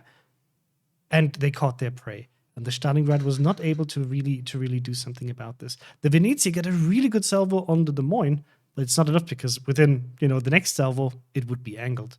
So whew, what a match! There's still so much more we could say about it. I think the teams are slowly but steadily readying up, but that promises to be a fantastic opener for hopefully 4 more really fun loaded matches. Just crazy to see how aggressive these teams play, not being afraid of taking any risks. It's not like the YOLO in, right? Just to be clear about this, it's not like these teams are just like, you know what, let's just go in, see what happens. They play very methodically, but on a much faster pace and with more aggressiveness than other teams. So, yeah, well, I'm super happy to see more of this. Yeah. I'm so sorry, gentlemen. I'm going to take 20 seconds. My cat got itself stuck in between 2 closet doors and is freaking out. So I'm going to go be a hero. You're right. we have a big heart for cats here. So yeah, the next map is going to be Northern Waters, and this was a fantastic match on War's home pick, right? They picked Land of Fire. This was their match to take, and now we'll get to see Northern Waters, which is FPM's pick, and I hope it's just going to be as entertaining here as it was before. Do you think, Pingu, that FPM is going to take a bit of more of like classic approach? Because if I remember correctly, we've seen them play more, let's say, like a European or North American team on this map. Cat is safe, hopefully. Oh, cats are idiots. Now you should have brought her on the stream, so that's she's embarrassed. Okay. It is so hard to answer this question because both teams surprised us. Well, it wasn't really a surprise, to be honest, that they went with the triple Marceau there, and I really liked it. On this map, I think a triple Marceau setup is maybe a little bit too hard, because of the way the map is designed. So I could think about a more stationary gameplay here, but I hope they prove me wrong, and because I really like the dynamic gameplay both of the teams show us, and I like the back and forth. Haragumo is banned, Kleber is banned. I'm not quite sure if we see a smoke train, to be honest, like we've seen in the matches of the EU teams and the NA teams. I'm excited. What about you, Boxy? Yeah, I have a feeling the Marceau comp is not going to quite work out the same way that it has on the other maps.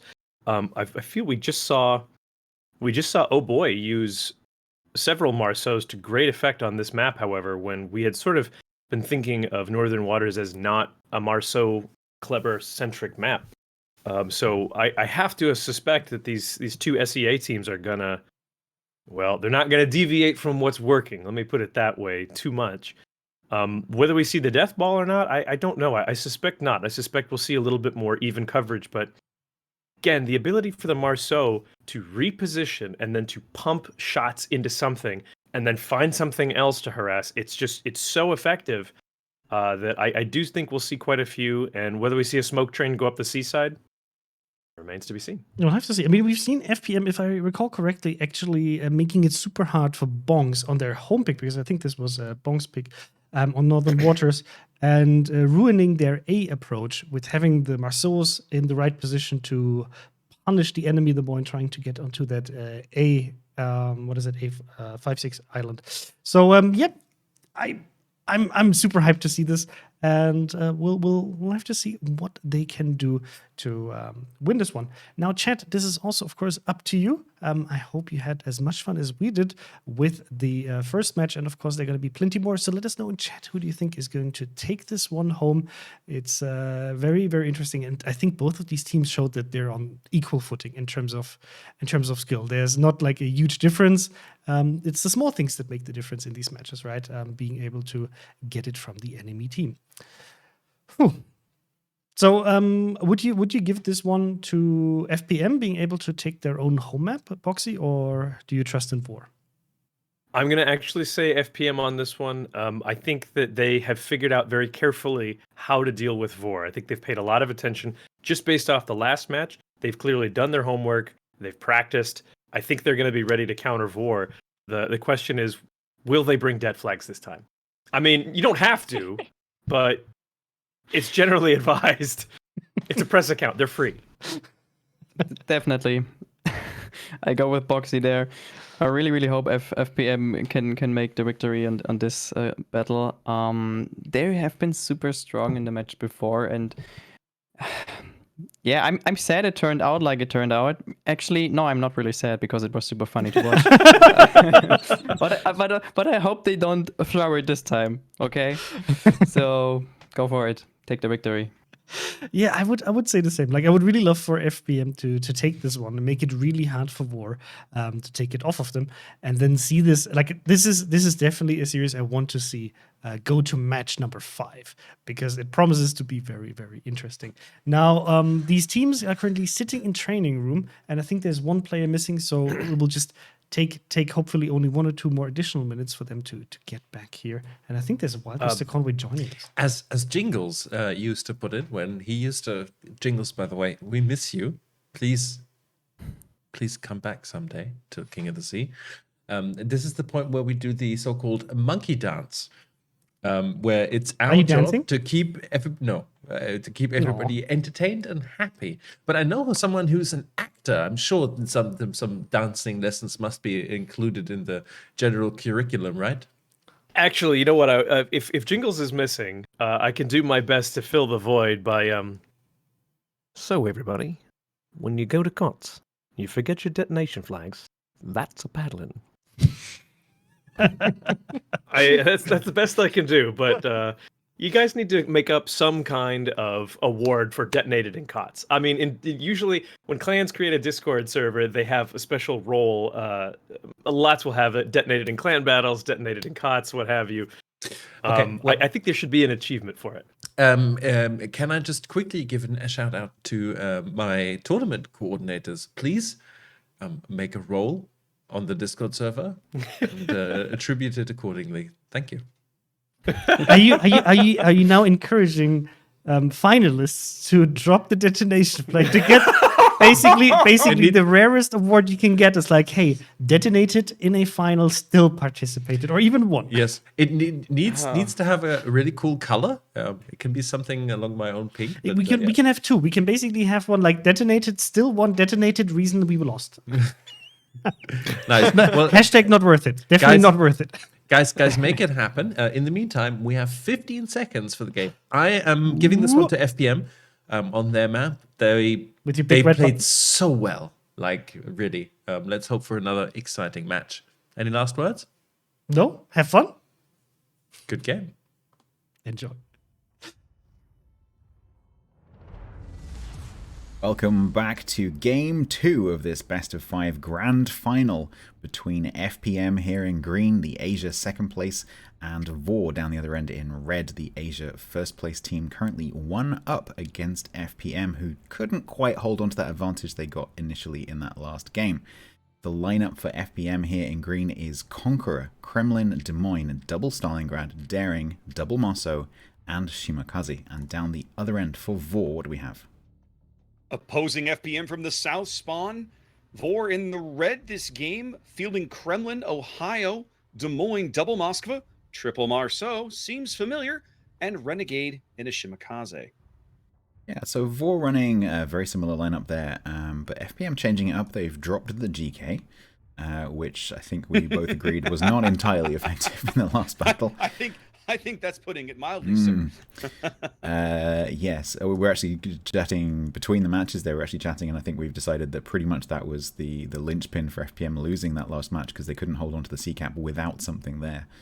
So, yeah, glad to see them drop that, and I don't think it would have fit this map anyway. So, yeah, they're going to run Conqueror and Kremlin instead. Immediately, I noticed VOR going super duper heavy over to A.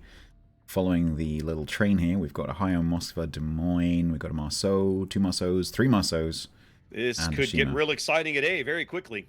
Yeah, I mean, they're not going to be uncontested because you've got the 2 FPM Marceaus in the middle there. This we have not seen much of. Usually when teams have rushed Marceaus or Kleberts over to one of these edge caps, they've done it almost kind of in a vacuum, but that is very much not the case this match, or this game, I should say. We've got, it's almost like a ships of the line kind of thing here with the 3 Marceaus facing off against the 2 Marceaus. Roselia is the chosen focus for the VOR 3. There's contact. All the fire going in on Roselia. It's just Marceau's. No other Warship is even close enough to respond. Roselia responding very well, holding fire so that he can sneak away and not take any more shots than he has to. Yeah, Roselia getting away with 12k. That could have been a lot worse. I mean, that looks bad, but it could have been a lot worse. Yihua was able to get a few shots down there onto a couple of the Marceaus as well. And Asphodelis from Vor is able now to move into that position, because I suspect at some point Shimakaze, Word of Warships, is going to try to smoke Yihua down to that island. So earlier, last game, we saw Noob CV take a GK, Yes. and it was not the best game we've seen a battleship player have in King of the Sea. But now, as he crosses the map in his Conqueror, he just got at least double, if not triple, citadeled from Best Naomi's Ohio. Went down to just under half HP and is trying to recover as much as he can with that fancy Conqueror heal.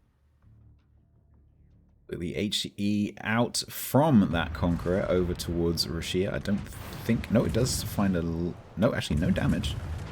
Yep, that volley missed as well. Still one exchanging... radar from Asphodelis. They're trying to farm down Warships here. Yep, that's a lot of shells going in on Warships.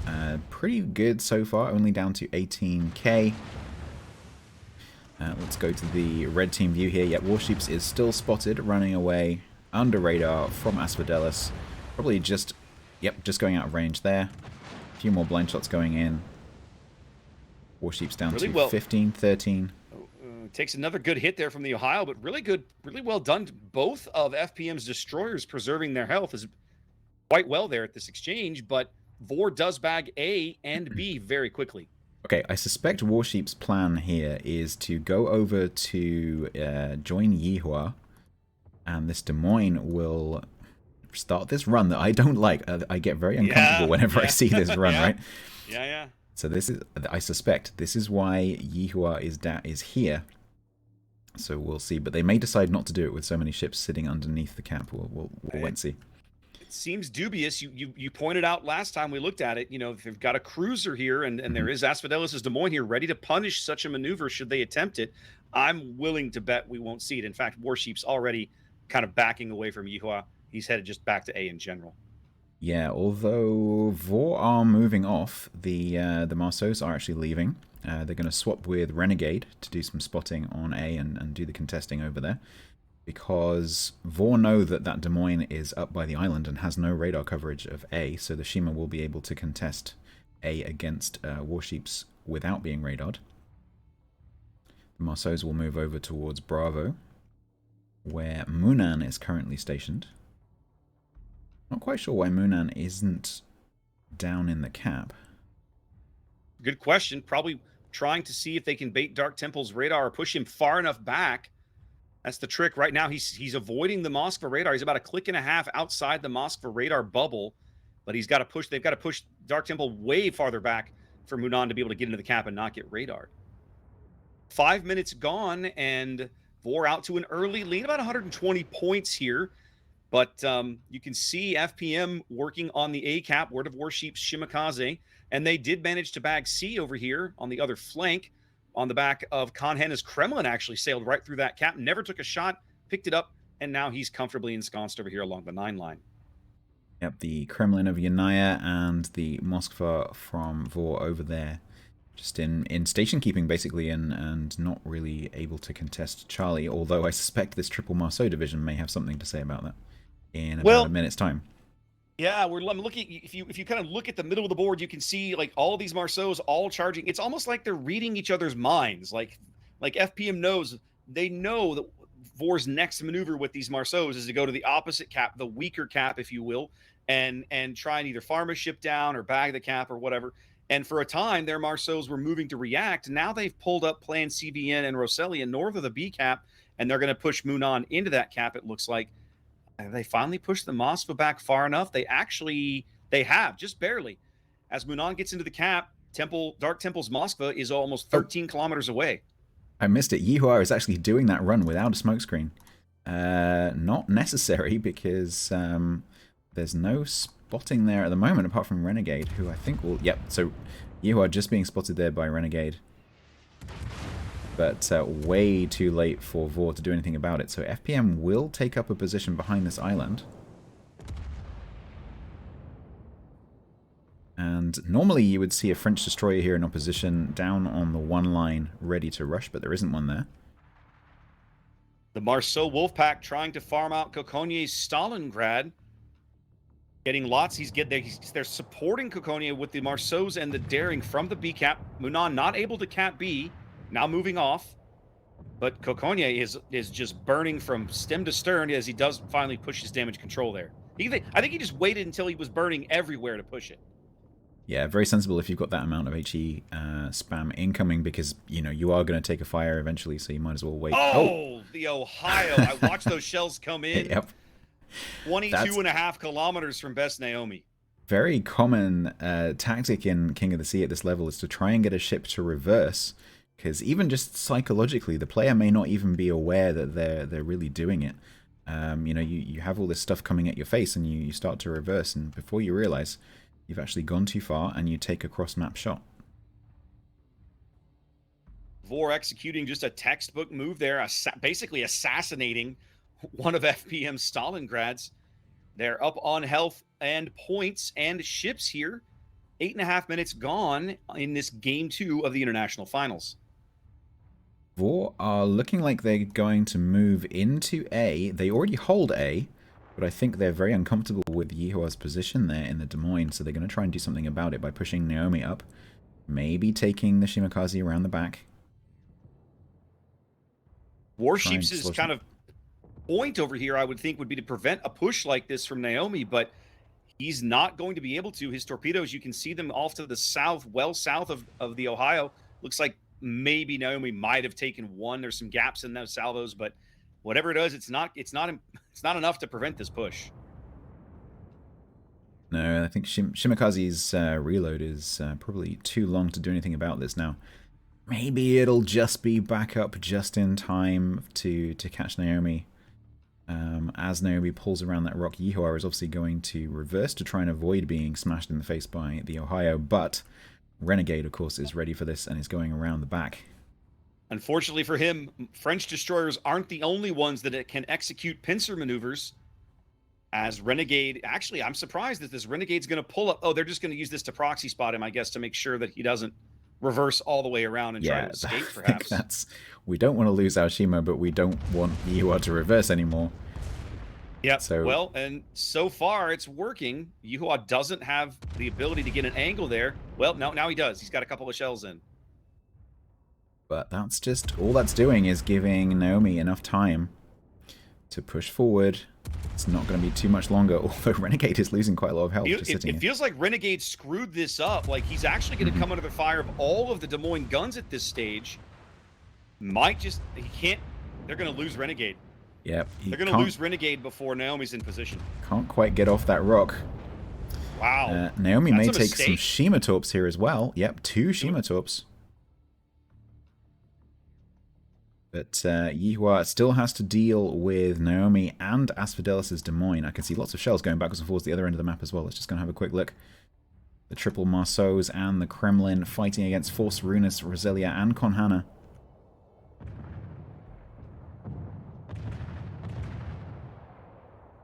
They're going to burn Runus out. At least that's the plan, is to burn Runus out with these Marceaus. But YBB in the back getting incredibly low, now under 2,000 HP.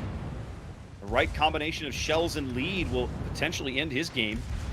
Yeah, Runus was able to reverse, and because the travel time on these shells is quite long, so Runus was able to reverse and juke the first set, but once they get their aim on, Runus now running triple fire. Now make that quadruple fire.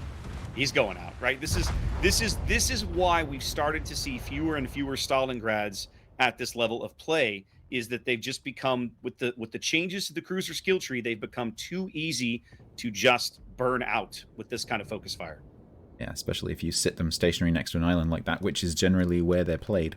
Which is generally how you play the ship. Yeah, because if you're going to take it open water, you would take a different ship. So now, FPM's going to lose Yihua over at A, but he's selling his ship dearly. He's just punishing Naomi.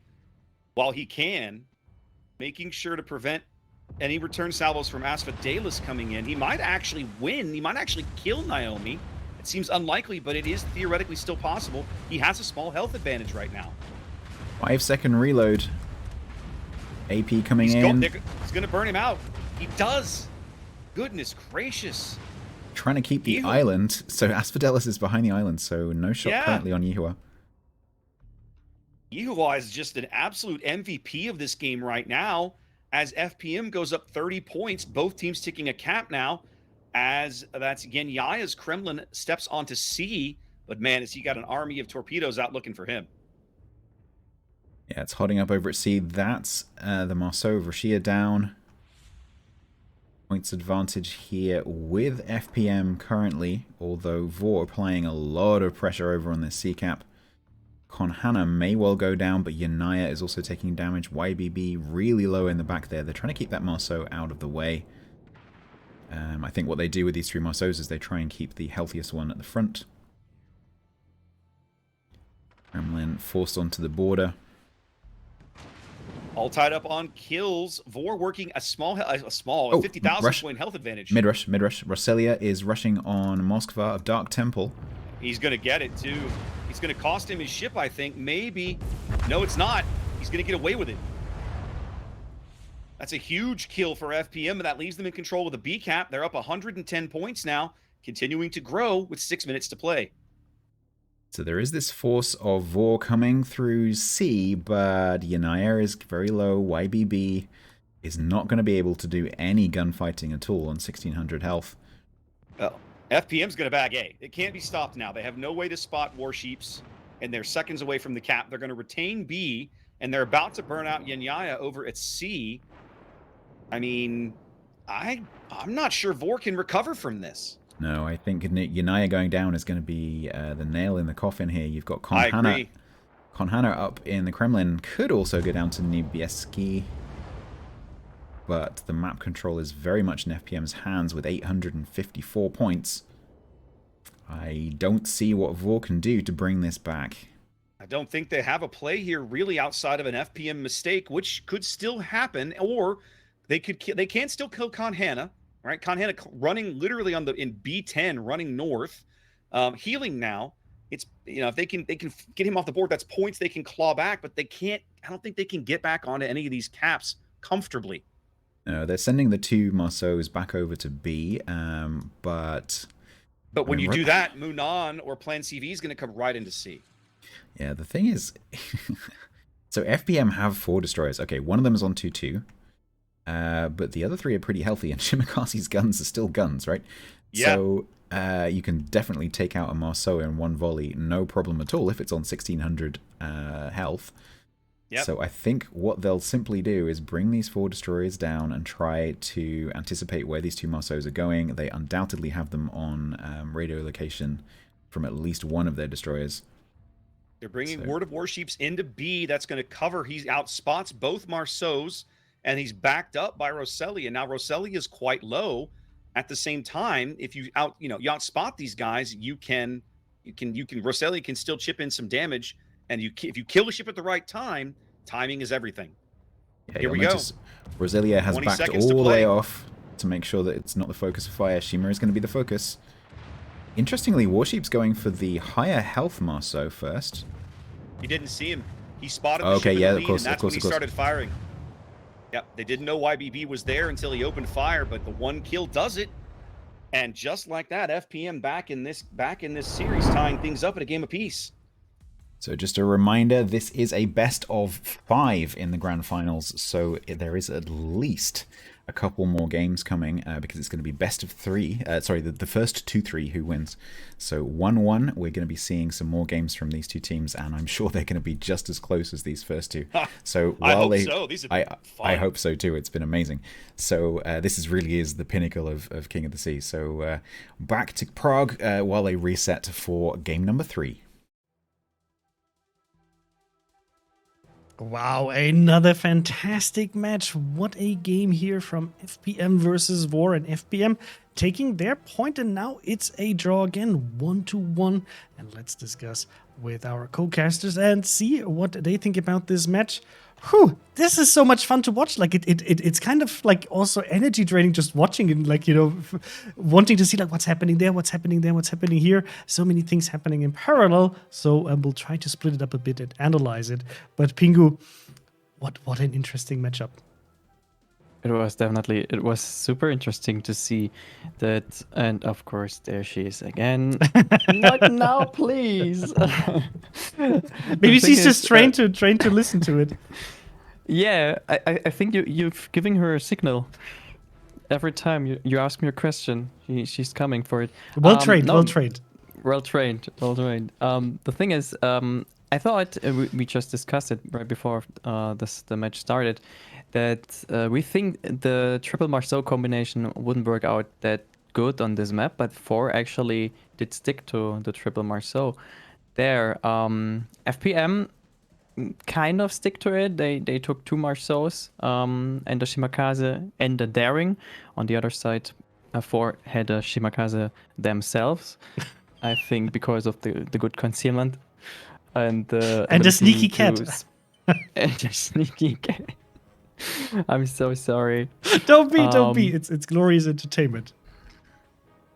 Yeah, I'm super happy actually to see that the position on the E1 line at A, the small little island we can see later in the replay, seemed to work out, and I'm not quite sure how it was even possible for 4 to not knock out this Des Moines there. I mean, we will talk about it in a moment. I think there was a big misplay there made by the Team 4 that might have cost them the victory on this map. But congratulations to FPM there to take the victory. What do you think, Boxy, about? Yeah, I mean, FPM definitely rising to the occasion and making a real fight out of this, taking us to game 3, which is fantastic because we're getting at least 4 games, and I'll tell you, man, if it takes 5 to determine, I will love every moment of it because these games so far between VOR and FPM have been just absolutely incredible.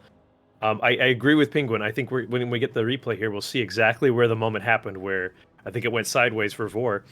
On the A cap, the Shimakaze seems like he hit an unknown reef over there and got stuck, allowing the Des Moines to steal his lunch money. But it was very interesting to see the way that VOR chose to use the Marceaus. They were pretty effective still. They just, I swear, man, FPM's watched every single VOR game so far and it's been like, okay, here's what we're gonna do, guys. It's very exciting. It's also been the series of watching Kremlins run away in order to live, and that's been hysterical. So, yeah, I love how they play, and also like how they do the trading and the back and forth with ships, because I think VOR had a good opening, being able to take 2 caps initially, right, off of FPM, also trading very nicely on the A cap by taking off half of the HP of FPM's Marceau, and then not really paying for it, taking the cap. So they had this initial advantage, but FPM had a really good way of getting back into the match, not panicking, not anything, but being very methodical about it, knowing that the Marceaus are going to back off. We'll see this once we have the replay. But I was very interested to see like how the Daring would act on B. It was very, very careful, didn't take B early on. And when you would have expected the Daring to say, oh, you know what, it's slowly but steadily time to go into B, he knew these Marceaus are coming back. I'm not going to give them like an easy time to deal damage to me, and rather focus on A and C, getting these caps and then fighting it out over the long game. But wow, what a interesting match. Like, I feel so bad for these teams that they now have to like. I'm sure they would also want to go to bed at some point, but we're just sitting here like, no. Game 5, guys. Game 5. This is what we want to see. And I think chat also has a fantastic time watching these 2 teams fight it out, because there's so much action happening left and right. I just said to Conway, like, I would love to challenge the EU teams to provide the same level of action throughout an entire match, basically from the beginning to the end, because some games can be rather slow. Also on specific maps, right, where teams would be very slow to advance, and then roughly towards mid game, like the 10-minute, 12-minute mark is like, okay, now shit gets done, and they have to kind of push. But here it's constant action, constant redeployment, and I love to see it. This is a very fantastic World of Warships to watch, and we actually have the replay. Fantastic. So let's quickly just grab the link. Just as a reminder, guys, you can use this tool as well at home. It's going to be hopefully soon a part of the official Discord, but if you want to use it right now, it is a bot. We just send in the replay, and the bot will automatically turn it into this video file that you can use for yourself. And we can head to the Dark Lab Discord, where Not Your Father made this, and it's a fantastic little tool to take a look at your game. And he was so kind to actually rewrite the entire bot when we said like, hey, this is super cool. We want to use this for King of the Sea. Can you change it? we want to see both teams' perspective. And then we had the special snowflakes request like, hey, could we draw? Could we ping? And he actually managed to add all of this within just like a very short amount of time. So thank you so much for doing this. It makes this post-game analysis so much easier, and being able to show this to you guys. So I'll just click the W button, and one of you can just stop and highlight a situation if you want to. Actually, I will do it. So this is the situation that we saw initially, right? With the triple muscles going in here and pushing the double muscles back from the early cap, and the shimmer very sneakily from Vor sitting there to go and get the B cap, with the Daring also sitting close to the B cap. It's kind of like roughly a mirror that we see from both of these teams, right? They do deploy here only 2 ships, with a Stalingrad sitting up here. But overall, kind of like a strong destroyer push here on A, and then just waiting for the opportunity to cap here on this side. So very, very interesting. What do you think made the difference for Vor after they got the first 2 caps to kind of lose towards like mid-late game? I would say it's the moment where they try to push out the Des Moines on the left side. Right now, as we can see, it's looking pretty good actually for Team 4. They even started to move their Marceaus to this side. Boxing, I were curious about whether they would engage on the B cap or attack the Stalingrad, and Boxy figured out relatively early that yes, they are indeed going for the Stalingrad. And that's what they did. They started farming down the Stalingrad, which was a little bit risky though. It and just disappears. It just disappeared, and this is something I wanted to highlight here. Pingu called this right? one. Pingu called this. I called it because I saw the Ohio on this flank shooting somewhere to this side, and yeah, of course, it was this position right there. And I have to point out, this is a good position for the Ohio. Ford did it really, really well on this side, in this situation. But and that's another thing why I thought Ford will take this victory. They were in lead, and Ella is back again. But now the situation comes where they decided to push this Des Moines. And I'm not quite sure why exactly this Des Moines didn't move up to this side or even remotely close. Now Ella stands in front of my monitor and I can't see anything. Not even remotely close to a position where the Des Moines could support her destroyer. This was the first mistake there. The second mistake is that this Shimakaze stands like is angled in a position where she were not able to launch the torpedoes, and she even beached herself while the Des Moines tried to fall back because of this Ohio. And we haven't seen it. There we go. There's the Shimakaze, and there she's gone. And this Des Moines at this position should never be on this point. She should be there, or even stand there, so she would be able to give supporting fire on the Des Moines. Heavy AP shells would have killed this Des Moines really, really easily. But I think that was the biggest mistake there from 4 that cost them in the end the battle. And I mean, Boxy can keep going on here. To pick up from this point right here, Vor just got a huge setback by losing the Shimakaze at that point right there. Like suddenly the entire plan to take and hold the A cap has just been thrown out the window. It's still an Ohio and a Des Moines versus a Des Moines and a Shima, which means they have to get rid of the Shima before the Shima gets rid of the Ohio. Is sort of that's the ticking clock element here. I have to be unfortunately super rude. As much as we would love to, I just keep the replay running. But the teams are already ready to jump into the next one. Oh, okay. So Crash Zone Alpha is Vor's map pick. So very quickly, Boxy, Vor or FPM? On Crash Zone Alpha, I'm going with Vor on this one. I think they know the right way to handle these big wide open maps. Bingo. I say 4. Okay. You know what? I think Vor as well. But let's see what they do. We'll hand over to the casters, and we're going to have a great third match. I hope. So let's have fun.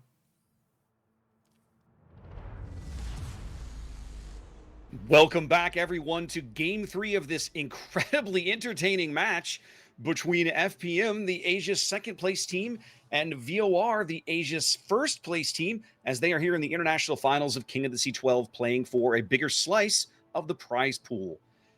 Starting with the North spawn here in green, FPM coming to the dance with Conqueror, Kremlin, Des Moines, Venezia, and Stalingrad, fronted by Daring, and once again, we see the Triple Marceau. Yeah, once again, they're together, and down the other end for Vor, we've got Ohio, Kremlin, Venezia, double Moskva, and then 4 destroyers with Triple Marceau again, and the Shima. So once again, we're going to see these 2 Triple Marceau divisions bombing around the map together in little groups. And once again, hopefully they'll come across each other at some point and we'll see some action. I made the joke yesterday about singing La Marseillaise and having it buzzing in my head, and I just can't get it out of my head today, Stats. It's just still there. Yeah, it was somewhat more poetic with a French team running it, but I'll settle for a team running it. I know that Chrysantos is not a massive fan of this comp, but I have to say, it does produce quite a lot of action, so I'm all for it. It is absolutely entertaining to watch, right? If nothing else, right? It certainly may not necessarily be fun to play against. It's certainly challenging to play against, right? Because I think you and I have both had the misfortune to run into teams built in this fashion in clan battles, for example. Yeah, but it's very hard to do as well. I mean, we tried to run Yes. in Throw, we tried to run that division of the as many destroyers as you can, basically, and the skill needed to put the destroyers in together and rotate them out as they take damage. It's actually really quite tricky. So, and you will notice these teams, as the front Marceau gets damaged, they will try and rotate it to the back and put a more healthy ship at the front. Very quickly now, we see Renegade Shimakaze bag B, middle of the board, going to Vor here very early as the Marceau Wolf Packet A does its thing. Vor will start ticking up a couple of caps here, as the overwhelming majority of FPM's force is at the C cap. They have 7 ships on this flank, leaving behind only a Kremlin and a Venezia. That's Kanhana and a new player we haven't seen yet. That's Imanka, I guess is how you would say that, to kind of hold back things over on the A flank. Yeah, indeed. That's going to cause some rotation to happen. So FPM obviously are going to push into C, maybe through C. We'll see whether they stop there and try and contest B, or whether they continue to push Dark Temple and Yanaya off the C cap. And then, of course, the other end, rotating in the same direction, you've got the Vor Triple Marceau division coming up and probably about to start raining fire down on the Venezia of FPM. FPM already kind of starting to wheel a bit here at the C cap, bringing in Coconier's Daring, trailed by at least one. Actually, they got all 3 Marceaus now trailing him into this cap, just to make sure that if Coconier spots something, they're available to deal with it. I thought they were going to turn Runis' Stalingrad straight down the 5 line here, but instead they're going to snuggle him up to this island here, kind of with his guns pointed to the east. His radar will still cover the B cap in case they need it. I suspect we've just seen Vor's Marceaus that I've had on camera just do a complete 180, and I think the reason for that is that they didn't know where the Daring was, and they were just checking, is the Daring coming down the 1 line? And it wasn't, so they've turned around and they are going to head straight back to B. Yeah, if you're going to, I mean, I say that Vor is taking a bit of a risk. It's not a huge risk because of the spotting advantage the Shimakaze holds over every opposing destroyer. But by running just any destroyer off by itself with these wolf packs roaming the board, it can be very risky. You can see Coconia this time. Last game, he was kind of off by himself a couple of times, or excuse me, in the very first game at Land of Fire, he was off by himself a little bit. This game, not so much. He's very much tethered to his teammates. And this is somewhat similar to the tactics that we were seeing yesterday with using one ship out the front to do the spotting, and then you've got the other ships behind to do the shooting. And yeah, Renegade needs to be really aware that if Renegades get spotted, he's in for a really rough ride, and not much support. If you look at the minimap, there's not much in the way of red support nearby, although the Marceau triple group is coming. Things are going to start to heat up in the middle of the board here very quickly. 5 minutes gone. Vor working a small lead as FPM now holds a cap advantage. They're starting to close that gap a little bit.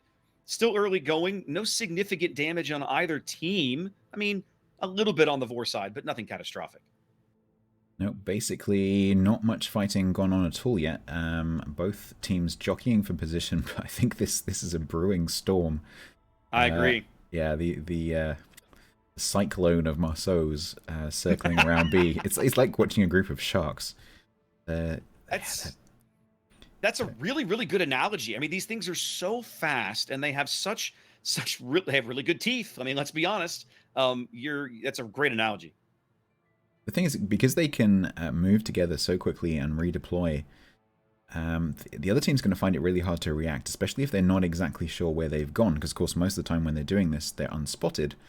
So they can say, the caller can say, okay, the next target is, let's say, Dark Temple, who is currently nose in here. So these Marceaus may well be going around to try and lay some fire down on Dark Temple, chip the health down. They could also be anticipating the triple Marceau division from Vor coming around underneath B like they are right now, trying to head them off at the pass. So we'll see what happens, but I think inevitably at some point they will come together. At the moment, neither team completely aware of where the other's Marceau wolf pack is, and I think that's one of the reasons we're seeing some of the cautious play that we are, certainly from Runus, who is depressingly familiar with what it's like to get burned out by all that Marceau fire. They are trying to it looked like they were trying to bring in Temple's Moskva to potentially radar the Daring at B, but they've instead just used Renegade to spot him because, of course, the Shimakaze is stealthier than Daring is. Yeah, indeed. And I suspect also it's going to be, if any of these ships have radio location, it's going to be the Shimakaze and the Daring, and they are closest to each other. And so the Marceaus will not be lit up by that radio location. Here we go. We just saw some shells going in on Roselia, but Roselia declining to return fire. Plan CVN not feeling any such compunction. But at this range, they're not going to land a significant amount of damage, it doesn't look like. No, both sets of Marceaus not able to land any shells. I mean, these are very small ships. They're very maneuverable, and the shells are reasonably floaty. Yeah. Anything beyond about 10k, really, you're going to struggle to actually land those shells. C remains contested, but there's some Shimakaze torps coming in. Munon's going to have to juke and just get past them. It looks like Roselia is going to pause and wait for them to go by. Yeah, Shimakaze torps are not that stealthy, so these, for a Marceau, they're not that much of a problem to deal with. For some of the bigger ships, for example, though, like the Conqueror in the background, not so easy to dodge. And they sting. Yep. They really sting. Those Japanese 610mm torpedoes definitely leave a mark. Netzia and Kremlin from Vor have gone all the way down the 10 line and are starting to rotate underneath the C cap now. I think they will be looking for an angle. I'm wondering whether maybe they will start to focus the Stalingrad. I think the FPM Marceau group was there to try and, as you said, stop Forced Runus from coming under too much fire. But I think the Venezia is moving up to do exactly that and try and get some fire in on Forced. They got eyes on Roselia again, but they put a torpedo into Renegade Shimakaze. Takes a Daring torpedo in the stern. A minute ago, it looked like Renegade was kind of hung out to dry. The Marceaus were over on the 8 line, and it was just Renegade. And I thought, man, now's the time to try and push these Marceaus in and try to hunt him down. But that did not occur, and now he's got plenty of support nearby. You certainly can't take that risk at the moment. But Pokonye knows he landed one, and he's pretty confident he landed it on that Shimakaze. And now they know exactly where Renegade is sitting. They're going to be able to keep just pushing torpedoes towards that corner. And it's partly luck, because obviously the dispersion of the torpedoes within the spread is going to be slightly random. But eventually, you're going to create a gap like this one that's kind of hard to dodge. But Renegade, obviously a very experienced destroyer player, is able to keep it calm. Just put on the throttle, little bit of turn, and you're out of the way. That's going to allow FPM to tick up a few extra points off the B cap they haven't been getting. The game is almost half over, and we're about to basically be even on points. Small lead change in the near future unless Renegade can get back on the cap, and he will, but it's going to happen after FPM takes over the points lead. And when you have a match that's this close when you have a game that's this close in a match that's this close, every point tick matters, because you can win on, one tick. And we have actually seen that before in King of the Sea. Renegade's going to have to be... Ooh. There is a gap which is... Oh, okay, never mind. They didn't quite have range. Marceau, 9-kilometer range. Daring's will definitely be in range, no question at all. But I think Renegade has wisely moved over a little bit. Can you see he's gone over about a kilometer across the cap, just to make sure that they're not pushing torpedoes right towards him? He's spotted. Yes. Yep, they changed his position as Runis is finally going to put up his radar so they can get some shell damage into Renegade.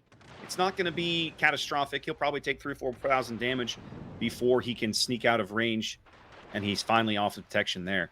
But it does tell them that Aruha's Marceau is headed towards the cap. That's going to give them a chance to beat him up a little bit as well. Marcelli are actually taking some return fire there from YBB and Classic Noun, taking about the same amount of damage as Renegade. You can really feel that both teams are really aware of the fact that these destroyer groups can really put out some damage. Because, as eager as they are to do damage to the enemy, they also don't want to get caught themselves. Runis coming out from behind his protection. He's now out here where at least 2 of the Marceaus can have their way with him if he wants. At the moment, Munan's Marceau and Runis have both been throwing HE at Dark Temple's Moskva. That seems to be the play for them at the moment. Yeah, I think FPM trying to break this deadlock here by moving Forced Runis over. Not sure I like this play, if I'm honest. It is risky. That does open Forced Runis up to being radared. And basically be perma-spotted in front of a lot more ships than the previous position. Now, something else we might not really have talked about much, but if you look in the back at Best Naomi's Ohio and Noob's Conqueror, they're both getting kind of low as well. I mean, there's still 8 minutes to play, but 30,000 damage is starting to get a little dicey on that for a battleship. Yeah, A has been trading shots back and forth between the Kremlin, the Venezia, and the Ohio and the Moskva. Obviously, Best Naomi coming under more of that focus fire. I feel like FPM's moving Runis up here is a mistake. They're going to lose him here in probably less than the next 60 seconds. Well, it looks like it's going to be a trade with Naomi.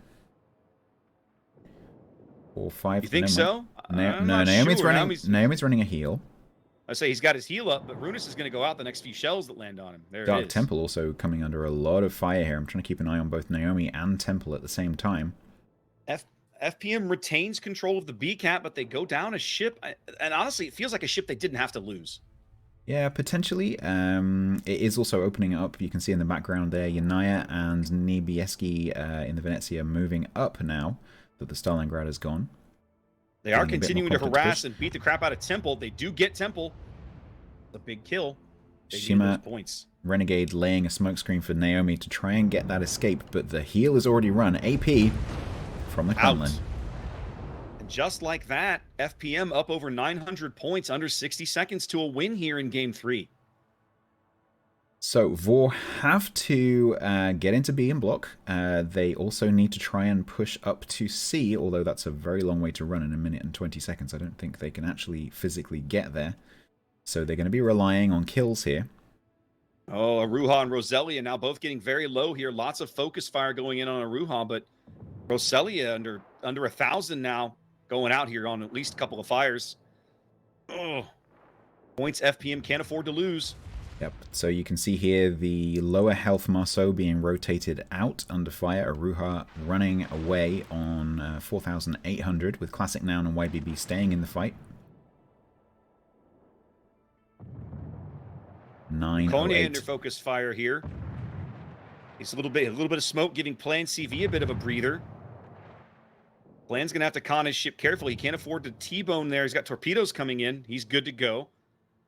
They're pulling YBB out. That's going to leave FPM in control of the B cap. And once again, we're 60 seconds from an FPM win. But with one cap ticking, all FPM need to do is just preserve their health. CVN18 is very healthy compared to the Vor Marceaus on the other side. The Conqueror strikes as they burn out the Venezia way over on the 10 line. And once again, still taking up a cap. They keep pushing Classic Noun back. So now we're only 9 seconds. Classic can get back and lengthen it, but I don't think it's going to matter. FPM should win this game. Points ticking on one cap. That's going to be 3 ticks now. 1 tick. And that's going to be an FPM victory. Indeed. Don't forget, this is a best of 3 series. Sorry, I keep saying best of 3. This is a best of 5 series. It's the first 2-3. So that is not over. We will be coming back for at least one more game as FPM fight to win and Vor fight not to go out and try and level it up 2-2. Let's see if we can get, come on Vor, let's see if we can get a 2-2. That would be great, and we can go to a 2-2 grand final. That'd be amazing. And now back to Prague while they set up for game number 4.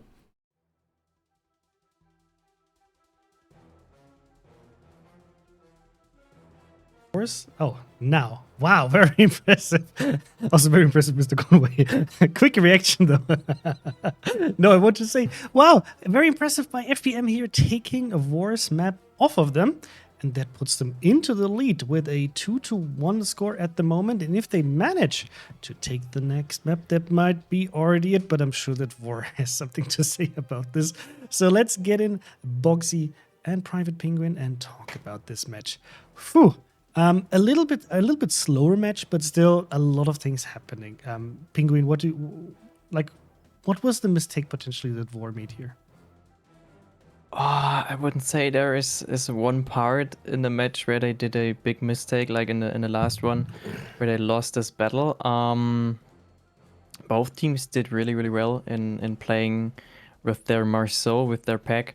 Being really careful, going from one cap to the other cap, trying to seek out their victims they can potentially take down. We had some situations where they tried to engage, but it was not that of a I don't know how you pronounce it. I mean, in the end, the focus fire was better on the other team. FPM did a really great job at that. They, yeah, maybe Boxy can us help here because it's not that easy to point out where the match turned around. Yeah, you know, it's funny. Watching FPM versus Vor, to me, it really reminds me of actually an assertion I made about the top 2 teams from the NA server, or usually the top 2 NA teams. Which is 07 and then the clan called Yikes. You might not know, it's basically the clan that's centered around Gaishu and his friends, but I describe watching the 2 of them play each other as like watching the left brain and the right brain play each other, because one is extremely orderly and efficient and systematic and a little predictable, but really consistent. The other is unpredictable and wild and creative and unpredictable.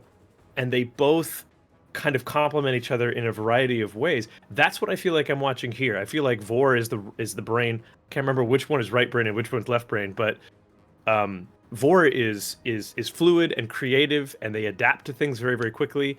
But I've noticed that they tend to lose on the consistency trades with FPM. FPM, we watched them there on the offsides. Besides the Marceaus, FPM was consistently out trading on the flanks, the battleships and the cruisers.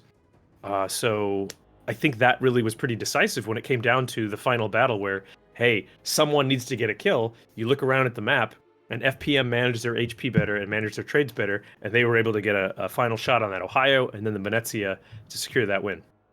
Yeah, absolutely. I mean, if you take a look at the replay that is already visible here, we can see that Vor did start off with a 2-cap advantage, sending the triple Marceaus down to A, with the Shimmer securing B, and FPM actually having like a very C-centric push, going up there, where I thought is like, that might be maybe a little bit too much, putting all of your eggs into that basket. But it was really interesting to see that after they kept C, they had, I think, a better grip of how to secure B and kind of keep B throughout the match, right? The daring here would contest with the Masos, pushing out together with the Stalingrad Raider, the Shimakaze, securing the cap, and then with the daring being in there, like not having the such a huge disadvantage compared to the concealment from the Shimakaze, just being able to say like, hey, if you want to get this, you will have to bring significantly more than just the Shima. And then they brought the triple Masos. But here, I think this is where we can see like the lineup, right? We have kind of like this line here being deployed. And I'm not sure whether it would have been like the best plan to just really push this in here and take the hit. But yeah, it was interesting to see how these two just dance with each other. Like this triple Maso group with that triple Maso group. And everything kind of rotated around this B cap. And yeah, I was just impressed how FPM was able to hold on to this and just fight their way through it throughout the match and never really taking the loss of B. So yeah, I mean, yeah, Pingu. Right at the end, you've seen that both of the teams managed to get so many points. They were like at 800 to 800 points, something like that. It was really, really close, and in the end, one team lost the Stalingrad. FPM lost the Stalingrad. They pushed the Stalingrad forward to the B cap to gather this, to secure the B cap a little bit better, to get a grip on that. But I think we can see it right now. Stalingrad is going to this position right there. And there it starts. That almost so is, look at the HP, and she's gone. And there she goes. And they started up firing, and so fast the Stalingrad died. But in the same time, FPM didn't sleep. They managed to push down this Ohio. They managed somehow to attack on the Moskva there, and the other DDs trying this as well. So they managed to get back their kills on the Moskva and the Ohio, and then the points flipped again. And yeah, in the end, I mean, it was a close one, but in the end, FPM managed their HP trades better than 4, and therefore won this map. I think it also is worth pointing out that FPM had a really good knack for knowing when to separate their Marceaux and let the Marceaux split and start putting damage onto ships in a variety of areas, whereas VOR really tightly kept their Marceaux together, which did allow them to get the Stalingrad, but I think caused them to maybe lose out on some positioning advantages that ended up ultimately handing FPM the W for this one. Also, we shouldn't forget that if you take a look at the HP pool that we see here right now with the Marceaux, I think the problem was also for VOR that 2 of their Marceaux were super low in HP, that you cannot really play that aggressively because that's, a lot of points being flipped and you lose out on that firepower. So they can't just go into B and take it by force. Kind of being in a really bad position to make something happen just with the DDs. They need the rest of the ships, and as you said, they lost the HP on the other ships, so kind of losing the ability to make a significant push or play. I think made them also make like desperate moves, for example, pushing the Kremlin, the Venezia up the 9-10 line to be in a better position, and then this Des Moines up here. Wait, let me just quickly open it. This Des Moines up here. I mean, he played with fire throughout the match, right? But he also managed to just keep them busy for such a long time, together with the Conqueror up here, not making it easy for this Kremlin or Venezia to get into a better position where they would be more helpful on the B cap, or to potentially even be able to get the C cap. So, yeah, really well played. And once more, a very entertaining match. And we'll now transition to the next map. If Mr. Coleman can bring up the next map, it will be, of course, Warriors Path, which is now FPM's chance. It's their own map. And now it's up to them, basically, to take it and turn it into a victory in King of the Sea. Just as a reminder, VOR actually won 3-1 in the regional finals on the Asia cluster, winning the regional King of the Sea there, and now FPM has the chance to get it back and actually get the big international prize pool, which is a lot of money. So, well, it's gonna be a very interesting match. So War is going to start from the Alpha spawn, while we'll see FPM going for the Bravo spawn. So I think we can probably expect, you know, at least two Marceaus, again, at least per team. I did like this about FPM, actually, not going for always a triple Marceaus, but opting to go for the Daring, a Shimmer, and double Marceau, still getting the kind of the advantage out of the Marceaus to be able to go into a cap, not entering like a trap of like, okay, it's 3 Marceaus against 1 Marceau, but you know, they still have the firepower, but they still get to disengage. It's not that easy for the Wolf Pack or Quack Pack, whatever you want to call it, to jump on one of these DDs, but getting the advantage for the Daring with the Hydro, with still being able to smoke, having better concealment. So I kind of like that. I like that approach. What do you think, Pingu? Actually, yes. I really like that they brought the Daring to the table, because the Daring is a really good all-rounder DD. It has a better concealment. It has the ability to single launch torpedoes, and it is super capable in terms of close range engagements, especially if the enemy DD is showing broadside with the AP shells and the good out of bounds angles. So the combination, we've seen it in the first match, where FPM managed to kill one of the Marceaus pretty easily because of the Daring spotting him. He opens fire, the Marceau opens fire, got spotted by another Marceau and went down.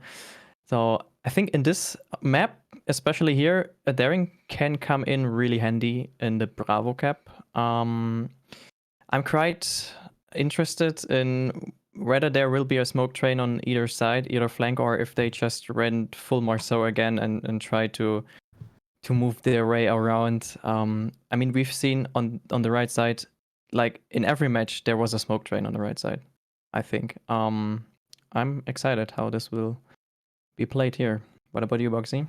I don't know how Smoke Train works with teams that are full of Marceaus, so I'm actually curious to see whether one of the teams decides to be bold and gives up the Marceau ball. I feel like the other times we've seen them play this map, the Marceau ball tends to go away. They tend not to bring it. So I'm curious to see if one of them blinks and takes a risk here and brings maybe, you know, Des Moines and Gearing and what have you to use that 10 line smoke screen to really good effect.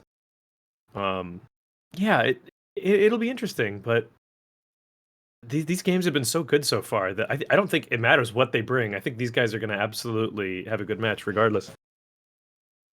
Yeah, I agree. I mean, this is a map where I think like the team that I liked the most in terms of positioning and how they kind of had the map control, HP control, was Oh Boy.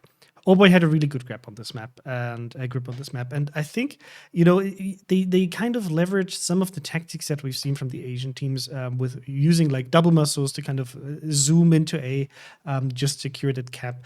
Then leveraging partially, for example, the smoke aspect on the 10 line with having a Gearing and the Des Moines just being smoked up there and being able to just constantly apply pressure, having a Moskva next to the island, next to sea, or Stalingrad. So I think that, you know, maybe they might go for something more hybrid, kind of like the Oh Boy approach.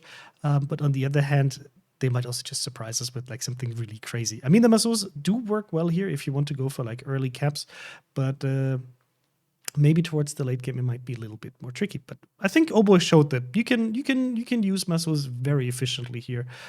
Even if you eat 2 torps from a set 52, you can still sit behind an island and, you know, just relaxed in a relaxed fashion, just snack down in Ohio with the DPM you have. Of course, joking here, but was really good. Oh, and I see the teams are ready and jumping into the battle. So, Boxy, is FPM going to take this one home, or is War saying nope? That's a good question. I actually think that FPM is favored on this match. I think this match favors a more methodical approach. I think that Vor will 100% be favored on trap though. So they got to survive, man. Bingo, what do you think? It is a pick of 4, so I think 4 will take this. It's actually FPM's pick. So it is? Yeah. Oh, you're right. Yeah, my bad. Then of course FPM will win. Okay, look, I think War is going to make this very interesting. So it's not going to be an easy win, and I'll give it to War because I definitely want to see the 5th match. So guys, let's see what War is going to do here with FPM, and hopefully it will be a win for them. Here we are, ladies and gentlemen. This is game number 4 of VOR versus FPM, the all SEA final, where VOR are fighting to stay in. This is effectively a tournament point for FPM if they win. So let's see what VOR has in their lineup. In green here, we have Ohio, Kremlin, double Moskva, triple Nevsky, Marceau, and Shimakaze. Down at the FPM end. From the South Spawn, FPM looking very much like fourth verse, same as the rest of them. We see Ohio, Kremlin, Des Moines, Venezia, Stalingrad, and sticking with triple Marceau and Daring. Now, I want to point out something. We've now seen Noob CV drive a battleship in every single game of this match. His first outing was just as a Kurfürst back on Land of Fire. Didn't go that well. We talked about that at the time. He's driven a Conqueror for 2 games, and now here we see him in an Ohio. Yeah, I think, as you said, right at the start, at this level, it's not just, oh, well, let's take a GK because that's fun. There definitely is some thought behind these choices. And on this map, Ohio has the ability to do reasonably good long-range shots cross-map, and then also push if necessary. So I'm sure that's what the plan is for this Ohio. Sitting mid, you can get cross shots across to above B, and you can also push A if necessary. Now, what was it you said to me in the training room before we were kind of getting ready? You looked at the map and went, "Oh my." Yeah, so these teams have been playing pretty aggressively, and okay, so they haven't both gone with the triple Marceau comp this time. We've got the triple Nevsky instead, which is quite different. So that's still very mobile. It still puts down a lot of HE DPM. They are sticking the Nevskys together. So it's a similar thing. It's a similar concept. It's just in a different form. You've got 3 cruisers pushing around instead of 3 destroyers. But it makes the map very dynamic. These are pretty aggressive teams. And this map, especially with this channel in between B and C, does make this map prone to, let's say, sudden action as ships push into interesting positions. So yeah, there's some potential here for some pretty interesting plays. That is one way to describe it. But on the strength of their destroyer advantage, you see here FPM going up very early on caps, bagging A and B as at last VOR responds by grabbing C. So here we are, just a few minutes into this game, 3 minutes, not even 3 minutes in, all the caps owned. As last time we saw FPM set up a weak flank with a Venezia and a Kremlin, to kind of, bend but not break, kite a little bit on that left flank over on CZA. And now here we are, we're seeing VOR do basically something similar with Naomi's Ohio and YBB's Moskva north of A. Yeah, and so that means that VOR must be planning to try and take B and C because they've got no ships that can take A whatsoever. But B and C are, they're kind of both linked and separated at the same time. You can easily move between them if you've got good map control, because you've got that channel going between them. You can set up radars easily that cover more or less both caps. But also these islands actually block shots between the islands, between the caps. So you need to carefully position to make sure that you can hang on to them. FPM sort of kind of rearranging their pieces here a bit. They're digging in Runus' Stalingrad at B, pushing Noob CV's Ohio up through the bottom end of the A cap, flanked by Imonka's? Whatever. I'll get it wrong anyway. Yeah, there we go. His Venezia. The Marceaus had run all the way to the D line, but I think they were, like before, I think they were looking to see if there were any destroyers over here. They realized, no, that ain't a thing. So they have turned around and are moving back south. And with FPM already controlling B, pretty much they're already in the position that they want to maintain for the rest of the match. They've already got two caps, and all they need to do is just defend those 2 caps. And so I'm kind of surprised, honestly, to not see these 2 Marceaus turning around and heading back towards the middle. But then, again, that would give VOR the ability to turn around and push down. So that does kind of make sense that they're keeping them there. Yeah, we're absolutely going to see a rumble over B as Dark Temple's Kremlin turning into the channel already. We're not even 5 minutes into the game, and you can see what this is going to shaping up to be a real interesting time here in the middle of the board. Yeah, absolutely. You've got Konhana and Yihua over there on the 9 line. They've been pushed off. Shimakaze is trying to keep them spotted. Renegade's going to be keeping an eye on them, throwing torpedoes towards them because they're reasonably stationary. And you've only got to land a couple of Shima Torps to make a difference. And the first spread actually is widespread. Just basically, they're put them down range and just hope that they hit something. But also, we talked yesterday about the shepherding quality of these torpedoes. If these torpedoes arrive and you're sitting broadside to them and you get lucky with the first volley, you're going to think very, very carefully about your orientation because there's definitely going to be more coming. That's putting it mildly. First radars of the game going up across the B cap. Runas is Stalingrad from the south, radaring, discovering whose Marceau was that? That was Classic Nouns Marceau on the edge of the cap there. They got some good damage into him. As Moskva counter radar, they put a little bit of chip damage into Kokonye's daring. But the goal there was just to push Noun off the cap as FPM is out to a 150-point lead already. Well, the audience there, I nearly blinded everyone with Moskva's steel camo in the sunshine. Yeah, these press accounts, obviously the players can mount whatever they like. So, yep, Moskva sporting the steel camo there. Munan taking big damage over trying to run down the 5 line away from the cap under fire from both of the Nevskys and the Moskva. Shell still coming in down to 16k. Classic Noun has backed into the cap and is capping currently. Dark Temple's Kremlin has taken a very aggressive position as well as he's working into the bottom end of the B cap. Dark Noun does flip B.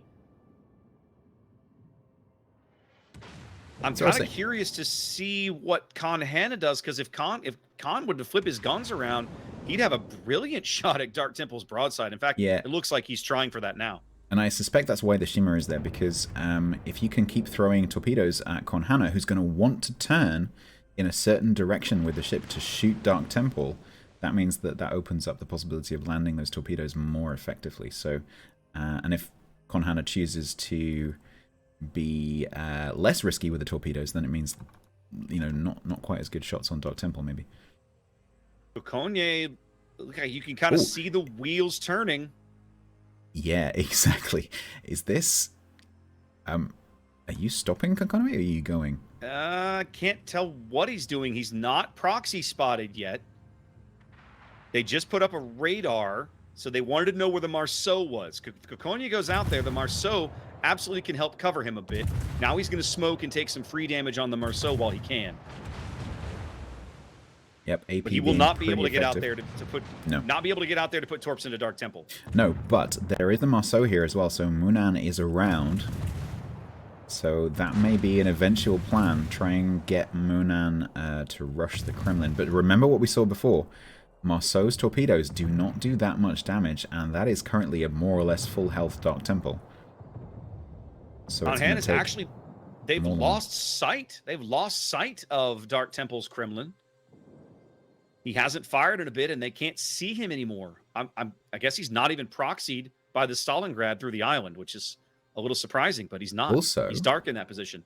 Have you noticed that Vor have taken both their Nevskys all the way over to the top of A, considering they went to C initially, and have joined up with the Ohio and the Moskva, and are now pushing down on on Alpha, which is not something that I expected to see, and is maybe going to take FPM slightly off guard here, because they are not prepared to defend A very well.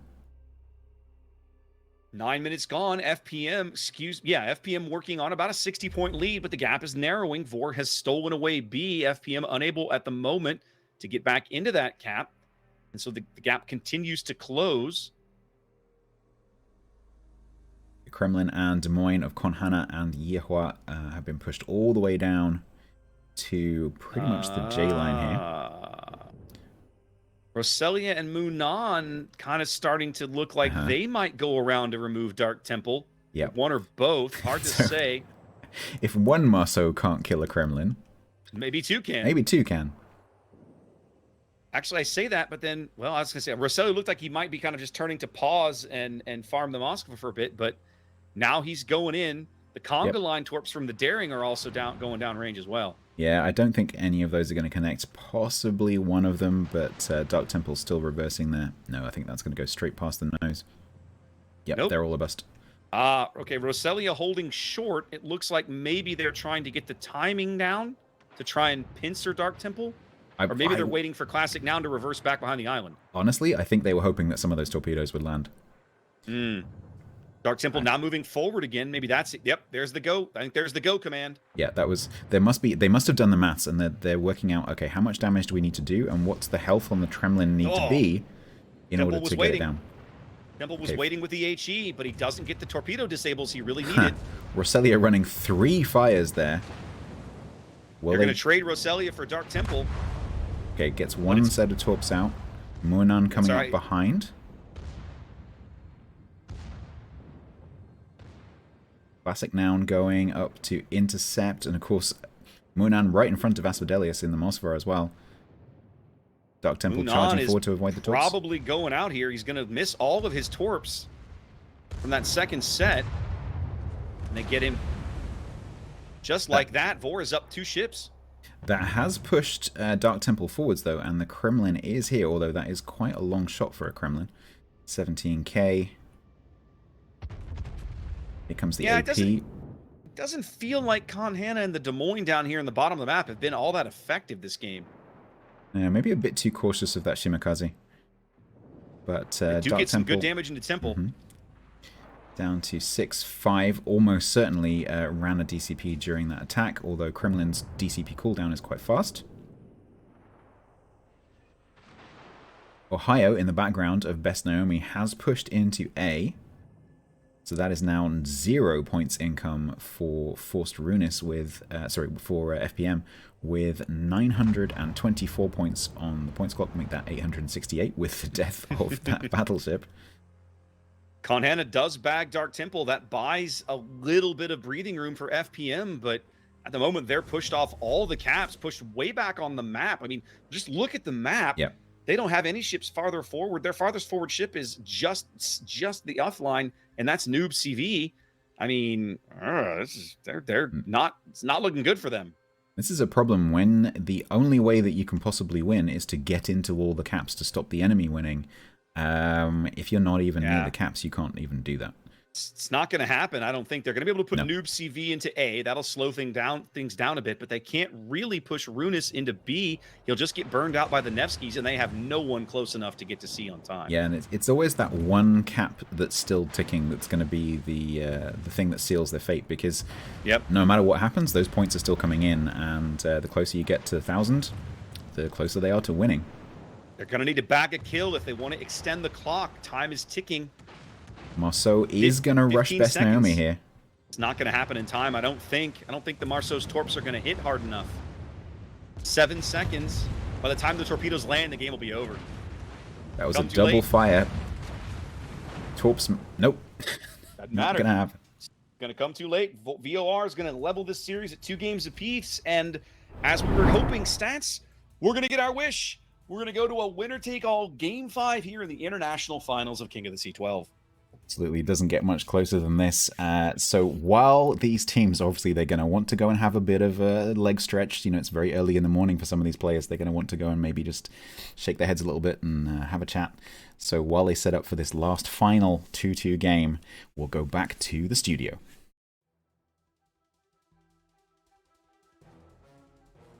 This series does not disappoint at all. Really well played by both teams, and Vor back in the game, equalizing the score to 2-2, and that means we will have a final match which will decide who's going to be the international king of the sea. It's going to be an Asian team. The question is which one it is.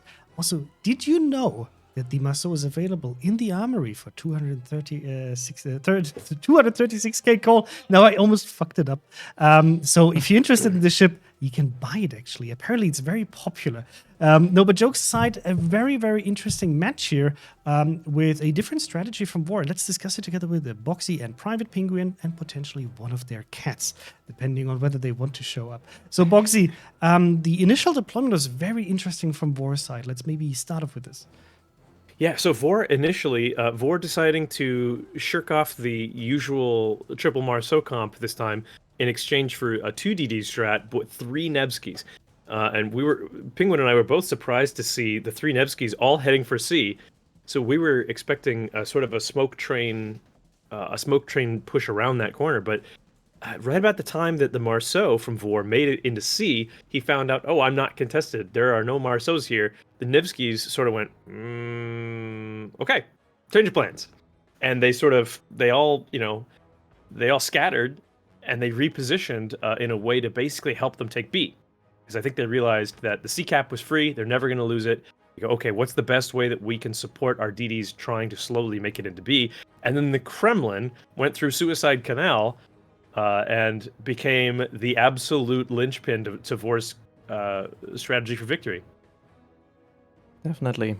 As soon as we have the replay, we can show it to you guys. But we've seen it in the past on this map that the position between the island where the Kremlin was moving is basically a trap if you have enemy DDs in your flank on the line 10 that can provide torpedo support into this gap. Which was not the case this time because there was a Shimakaze going for the spots, followed by a Nevsky far behind her, and there we have the replay. Chrysanthos can just start the replay until I have it ready for myself. There we go. You can see it working now. And yeah, here Exactly. we have the opening move, right, with the double Marceaus, actually triple Marceaus, but the double Marceaus capping A, the daring capping B, looking like a very strong opening for FPM here, right?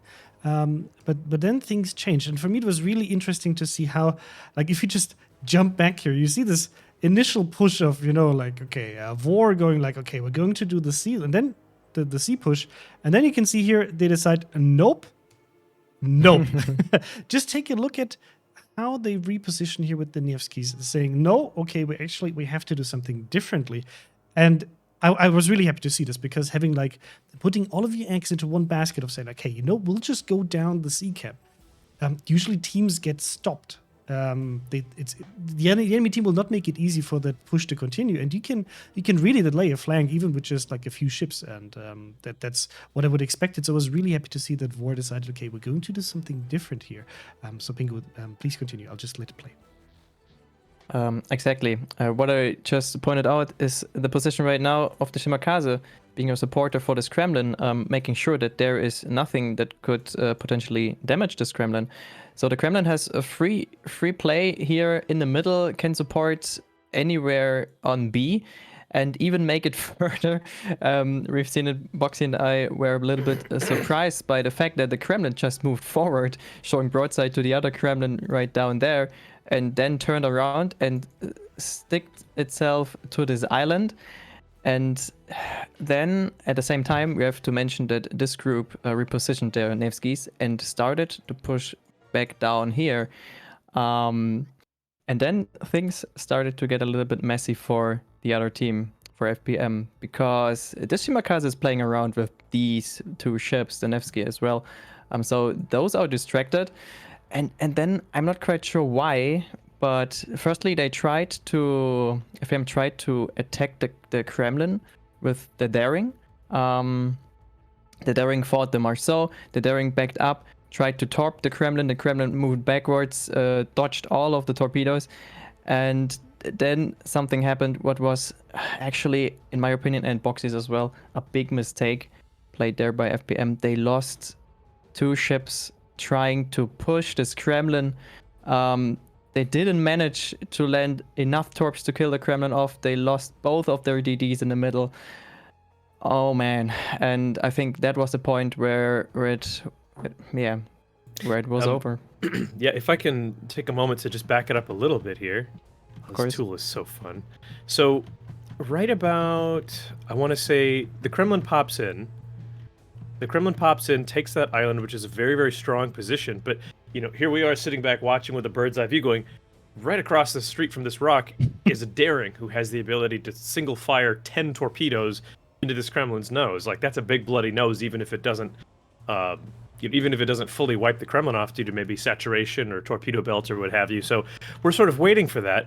And I think that Vor knew as well. So they literally positioned their Marceau out here just to say, if you want to trade with our Kremlin, we're taking your Daring with us.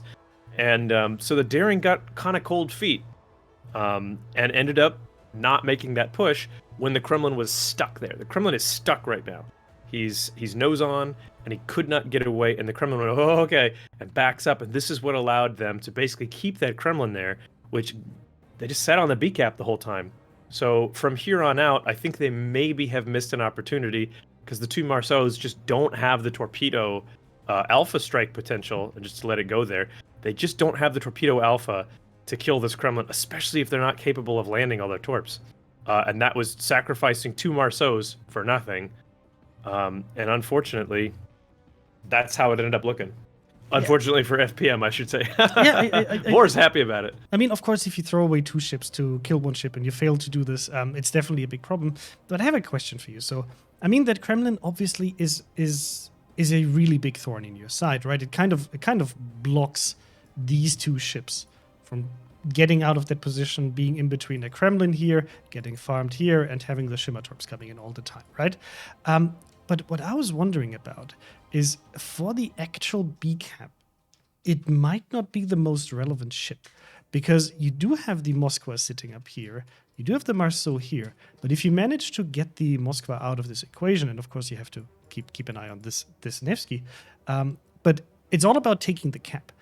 Being able to take out the Moskva would have opened up different positions, in my opinion, on B and kind of naturally solve the problem with the Kremlin. It's like they either push the daring in initially, just go and take it out to get rid of it, and then it should be easier to deal with the Marceau and the Moskva alone, or focus down the Moskva and take advantage of islands, and then they do have the advantage here, right? They do have a Stalingrad, they do have an Ohio, they do have 3 DDs around this area. There's so much firepower concentrated here, which might also be the big problem that they faced, being kind of like not having the opportunity to use different angles as this team would be able to do, or at least being able to support. So I think this might have been the big problem for FPM, having all of their firepower in one place, but not being able to actually use that firepower to deploy the DPM. We talked about this earlier, about like applied DPM that you're able to leverage. And I think they were just so caught up in getting rid of this Kremlin, but like, oh, are we going to use the daring? Oh, you know what? We have 2 Marceaus. Let's move in the Marceaus, do a pincer move, get it out of the way. That they were so caught up on this that they kind of forgot about the rest of the map, and just then after it failed, of course, to make this main move happen, it kind of lost the game. So yeah, really well played by War, and it taking the map off of FPM. And that, of course, means we're going to go to the 5th map, which is going to be played on Trap. So that's going to be a very interesting match. And Boxy, you said that you would see the map Trap being in favor of Vor. Can you maybe elaborate a bit why you think that way? Yeah, so I feel like Vor's use of the Marceau. Sorry, let me adjust here. Old man, I'm crotchety. Vor's ability to use their Marceaus in sort of novel, aggressive manners, I feel like is a little more on point than FPM. Like I was saying, I feel like from what we've seen so far, FPM is a little more structured, a little more rigid, efficient. No question about it. It's efficient and it's consistent. But I feel like on a map like Trap, which has traditionally not been a KOTS map, it was sort of unusual to see it in this time around. I feel like it actually rewards sort of novel, unusual strategies and use of the space. And because it is so big, I think that the triple Marceau division making interesting, aggressive choices is actually going to be a benefit on this map, rather than the consistency that a team like FPM has shown. But I also thought FPM would do well on the last map. So what do I know? I mean, it's of course, it's very hard to kind of judge these teams, especially if we haven't seen them many times, play this, clash with each other, to know them in detail and how they react. But I think overall, like we have now a better understanding of how these 2 teams will clash with each other. But of course, they play the same mind games with the enemy, right? They know that, hey, you know what we do. Maybe we can surprise you, or we bring a completely different setup you might have expected. So we'll have to see what they do here. Pingu, what's your take on this map? FPM or War? Who might be in a better position? I think maybe 4 is in a better position. I think we will see something similar like in the first battle we've had, and I hope we don't see another detonation again on the side of FPM. I guess a großer Kurfürst is no option on this map, but who would have thought on the first map that someone would bring a großer Kurfürst to the field? I guess we will see a lot of Marceaus again, and I guess we will see a lot of fluent and dynamic gameplay playing around the caps. I mean, this map is perfect for it, right? You have towards A and B, you have a lot of open water where you can leverage this. Even C, you have a lot of cover, and we've seen Marceaus play around this. Might also be a good area for a sneakier DD like a Daring or a Shimmer. But overall, lots of different plays we can get, and of course we do have a prediction running right now, and it's so cool to see. Chat is pretty much even in terms of who will win trap. We have a million channel points for each of the teams, which shows that chat is struggling as much as we do to have a clear, like a team that we would put our money on. I think that's a great thing about a final match, that we are not able to say like, oh, you know what, this team looks so strong, let's put all of our money in here, or there's such a strong advantage that they have. No, they don't. These teams are definitely playing on a equal footing. And we'll see whether they are either going to try to make their Marceau and general composition work, or whether they're going to try something very different to kind of catch the enemy by surprise and turn it into a victory. I'm almost sad that this is going to be the last match, especially like these last 4 matches have been so interesting to watch, and it kept me on the edge of my chair that I would like to see more. But it is going to be the last one, and we'll have to see who's going to take it home. The teams are still readying up, so we'll give them another 2 or 3 minutes, hopefully, and then they will be able to jump into this. Please keep in mind that it's very, very late for them, and they might also have some issues because we're all playing here on the EU server, and these teams are tuning in from the other side of the planet. So we of course, want to give them the time they need so we can have a great final match. It's also interesting to see, Mr. Conway, if you want to jump in here, the teams didn't they want to have a break? Or did we not provide them with one? Look, normally when we run these tournaments, I dictate times when we start, right? Like teams don't get to tell me like, hey, Conway, I need another 10 minutes. No, there's announced start times for the matches, and they may change as the day goes on, as we have like delay, or maybe sometimes we have to pull things up earlier because it goes 2-0. But now, because it's so late for them, I've just said like whenever they're ready, they go. So it's entirely up to the 2 teams. Whenever they're ready up, we can jump into the game. Great. Yes. We checked, by the way. So both teams are Chinese players. So I think it's about 4 a.m. That's rough. That's rough. I know how rough I feel, right? And it's like we're barely scratching like 10 p.m. Tuesday is going to be interesting because I'm going to be having to be here pretty much as long as they, like they're playing now. So, but you're not going to play competitive World of Warships. You're sitting here having like funny chats on live stream. That's true, but I have to still. Right? I mean, you have to keep in mind that these guys have to deliver their very best performance. They have to be on point with every single move they make, and they have been doing this for the last few hours. And now, it's all about the bragging rights, the money, the fame, all of these aspects, right? And it's. Can you just imagine like being the guy who makes the mistake? You don't want to be that person, right? So I'm sure there's a lot of caffeine going around, being handed out to the team, saying like, guys, we can do this. It's the last match. We'll just have to win it. The pressure is definitely there. Because I see here a lot of questions again about Twitch drops. So just as a final reminder, how it works. So if you have any problems, let me walk you through it. So Twitch drops work just time-based. It's view time-based. So if you watch 90 minutes on any of the channels that are eligible for specifically the King of the Sea drop, after 90 minutes, you get to claim it. We know that there are some issues on Twitch with the updating of the progress bar. My recommendation is go into your drops inventory, which you can find in your profile. In there, do press F5 because it's not automatically updating. If you have an issue, also try another browser and just see whether it's updating there. And then once you claimed your Twitch drop, you can find it in-game after you logged into your account. So if you're currently logged in, you won't be able to see it. You have to re-log into the account. If for whatever reason all of this doesn't work, The most successful way of dealing with this is, first of all, trying to relink your account in your account management, because that kind of triggers any kind of stuck Twitch drop. And if all of this didn't work, you can contact our customer support. Just do it right now, so that tomorrow morning our customer support can take a look at it, help you, and, for example, credit you with the mission to be able to get your Twitch container and finish your King of the Sea collection, or at least make some progress. If you are missing some items, because I saw some guys saying, like, guys, with this last drop, I'm on 15 containers and I need the 16th. There's not going to be another way of getting this, but of course there will be more ways to get King of the Sea containers in the future with the next King of the Sea tournament. So don't worry about it. You will be able to finish your collection sooner or later, depending on when the next King of the Sea is happening. Good. So that was my text here for informational purposes.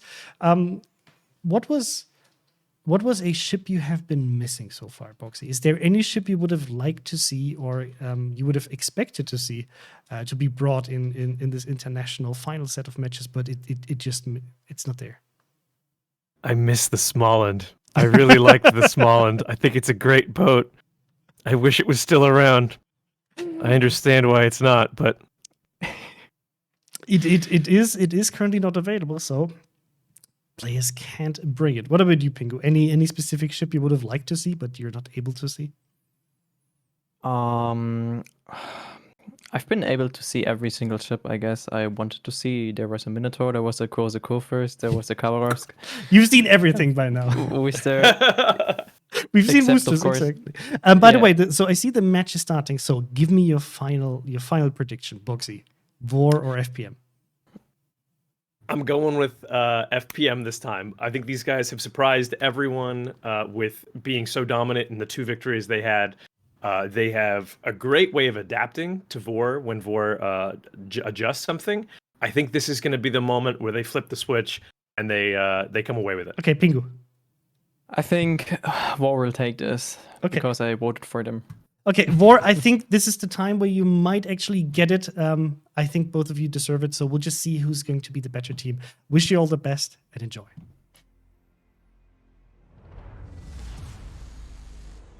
Ladies and gentlemen, boys and girls, warshippers of all ages, welcome to the very last game of King of the Sea 12. We're here at the International Finals, and we are graced by FPM versus VOR for the last game of the series, as FPM fields Ohio, Kremlin, Salem, Double Venezia, Stalingrad, Double Marceau, and Shimakaze here from the North Spawn on Trap. Talk to me about Vor stats. Absolutely. Vor on the south side, where the red coloration is Ohio, Kremlin, Des Moines, Triple Nevsky again, Daring, Marceau, and Yuyang. I heard you pause at the same time that I had the thought that maybe this would be a restart because there was a bit of friendly fire, but I think that was just the FPM players joking around. So that threw me off my game. I had my whole spiel going, and it was like, wait, are we restarting? Should I pause? I don't know. No, I think it was just the Ohio just being a bit cheeky to the Shimakaze there. No problem. All right, well, Double Marceau headed up to C, so that's going to allow FPM to bag that one very quickly. Looks like I'm not sure what Warships is up to. We were seeing Oh Boy take a very aggressive spotting position down here south of B. I wonder if they might be trying to push Warships up for something similar. It's a big risk if they are. Yeah, this map, I think you have to push a lot further forwards than some of the other maps to get that early spotting. So Sheeps may just dip into the cap here. He could possibly be trying to actually spot this Marceau. But he's going to have to go a lot further forward than that to actually make that spot. If these were Kleber's being run, then this would be a different story. No, Shima is carrying on trucking. Well, we'll see what happens here. We did see Vor play this map yesterday against Smile with basically this lineup. They're sending their 3 Nevskys down to the A cap. They're probably winding their way all the way down into the corner before finally reorganizing themselves and so on as they try and come back up the 2 or the 3 line. Yeah, these 3 Nevskys can lay down a lot of fire, and that Yuyang is undoubtedly there to lay a smokescreen for them. So if they get an opportunity to all focus fire on, for example, the Venezia of FPM, that's going to be a lot of damage very, very quickly if they can land those shells. 2.5 minutes in, both teams grab a quick cap. nobody on A yet. We talked about Warships. I thought maybe he might go to A, but nope, he's still kind of playing mid. Luck Chuck 20-kilometer torps headed down the line, looking for one of the Nevskys or maybe even Dark Temple's Kremlin. Yeah, those ships, the ones at the front should be absolutely fine, but yeah, they may well catch Dark Temple. Or if they turn and kite, it could be the two Nevskys at the bottom actually do turn back into them, because they're not that fast, those torpedoes. I think they're going to pass in front of Temple. Yeah, I think you might be right. They're going perfectly in the gap between Rashia and Temple. Really are. Yeah, that's unfortunate for Warships there. Undoubtedly, those were spotted, so Dark Temple was close enough to spot at least one of those torpedoes, so they will know that it is Warships that is above the cap there. Well, he was, but he's not now, as he ducks into the far side of B, opposite Classic Nouns Marceau. Now, Vor has no radar at this cap. They have no way to spot Warships to try and convince him to leave the cap, so at the moment, that's going to allow FPM to start ticking up a small lead on the basis of the C cap. Naomi is in an interesting position. Once the blob, the Nevsky blob, pushes into A, if they manage to spot the Venezia or the Ohio broadside, Naomi is going to be able to drop AP lovely over that island and take one of those ships full broadside, and can also reasonably easily reverse and shoot the other side of the map, or push forward and shoot the other side of the map if the opportunity presents itself. Once again, you're kind of seeing one of the things on Trap that we talked about earlier in the day. We've talked about a couple times over the course of the tournament, is spotting is a real challenge on this map. We're just now looking at things from the VOR side. We're just now down at A, starting to get a view on Imonka's Venezia. Whereas if you look at things from the other side, they are just now catching a glimpse of a Nevsky because he opened fire. That's the only reason that FPM can see any ships on that flank at all. I think, yep, there it goes. About to say, I hope that the Yuyang smoke screen for these Nevskys, yep, they're all going to head towards that smoke screen. Yuyang is brought because it has several short-term smoke screens that can be used to smoke up these cruisers. So it's not going to last as long as a gearing smoke, but it does make it more mobile because the Yuyang can keep putting those smoke screens down for quite a long period of the game. Yep, they've got a quick reload, so they come back pretty fast. So the three Nevskys choosing Konhana as the focus fire here. Already down 10k. Dark Temple has more torpedoes on the way, but as long as Dark Temple keeps the throttle on, yep, should be absolutely fine with those torpedoes from Warships in the cap. FPM now kind of reacting to what they're seeing. They see the smoke and the Nevsky spam. They know what that means. So at this point, it's going to be a race to see if they can keep Konhana's ship in the game, or at least how long they can do it. They're starting to reposition a few of their pieces. Frost Runas' Stalingrad had kind of moved in that general direction to start the map down towards A, but he's looped around. He's now kind of bow in towards the B cap with his guns looking south.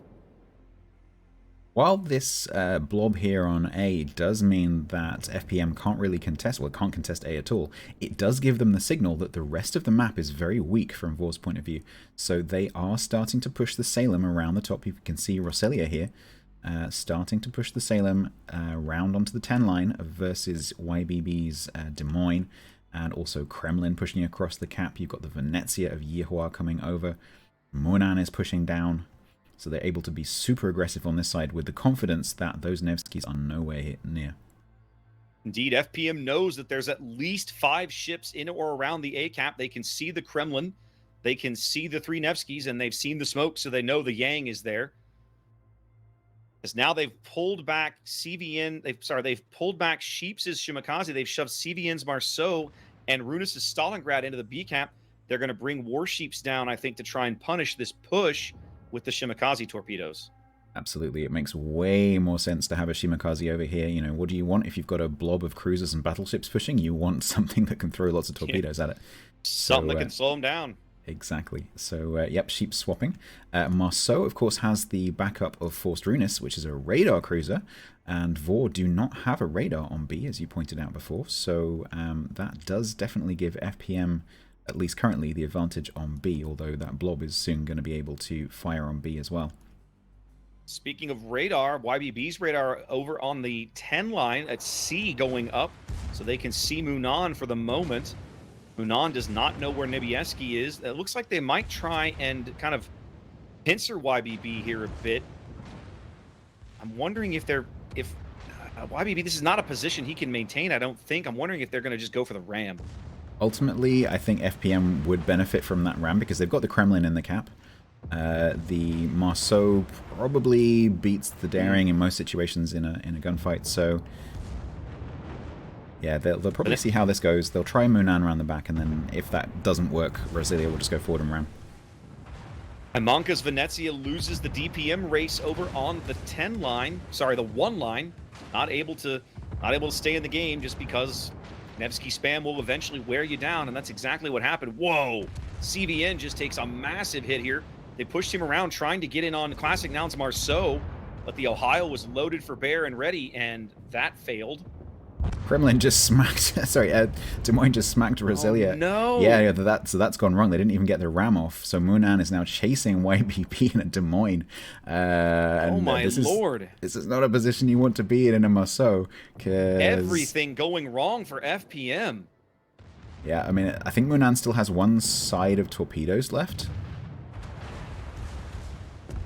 So let's see what YBD does. YBD's got the guns on the other side, so Munan's going to try and go round. CV's actually got Kremlin shells coming in. Doesn't really get much. Is Munan going for... No, Munan is going for the tops. I thought that was going to be a ram there for a second. He's getting as close as he can to try to basically prevent YBB from escaping. And he's going to bag him. There it is. So that keeps Charlie in FPM's hands, but that didn't really go according to plan. Not in the least. Now the Nevsky spam is going to try and farm out Runis here in the B cap all by himself. Yeah, I think although FPM kind of won that trade, that should have gone very, very differently, and they're really going to start to feel that now because the ships that they could have brought from sea, which would include that Salem, that Salem's not there anymore, so they have no backup. Even the Kremlin is firing HE at Runis' bow as he sits in the middle of the B cap. Sooner or later, the Nevskys are going to light some more fires, and Runis is going to be even more upside down on health than he already is. Now, FPM is doing a great job of beating up on Dark Temple. He's been taking some Stalingrad fire, among other things. But I'm afraid that if they do bag him, it's going to come too late. They're going to lose Runis very soon. Absolutely, Runis ran a double fire and had to damage Con, so any fire is going to kill, but it doesn't matter. Yep, that was actually a fire kill. Dark Temple SAP incoming, down to 5-9. There are also lots of Shimakaze torps coming, and there is no way that Dark Temple is going to get out of the way of those torpedoes. No. Shima-torps are going to seal that deal. They will bag Dark Temple, but they're upside down nearly 300 points. There's only 9 minutes. I mean, we're barely over the halfway mark of the game, but FPM ships are just dropping like flies. They're upside down 4 ships. 3 minutes 34 on the points clock for a VOR victory in this grand final to decide who takes home that first place prize and who goes home with the second place.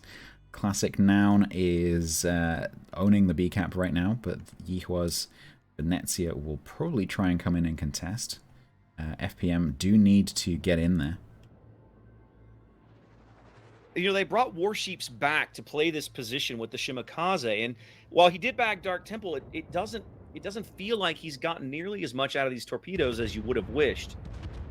No, I think maybe they sent Warships up to anticipate these Nevskys turning in towards B, but they haven't done that. They've kept going north, so they're still facing nose in towards the Shimakaze, probably because they've seen the torpedoes coming from that way. So, yeah, those torps not finding home. But there is a lot of, not randomness, but there's a lot of luck involved in whether you land one of those torps or not. So well, certainly the kinds of ranges that Warships is engaging them at, right? Probably 10 or more clicks, because, you know, Nevsky's got a 12-kilometer radar. If he doesn't want you to get all that close to fire your torpedoes, he's got a button he can push that will highly encourage you to be elsewhere. Yeah, these are more kind of area denial and shepherding rather than targeted torpedoes.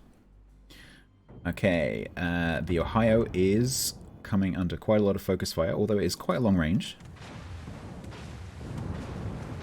Nearly 2 minutes on the points clock for VOR. World of Warships will smoke up Konhana. he's going to try. They doesn't seem like they coordinated that very well. Warships starting the smoke as after Khan had turned away from Sheep's position.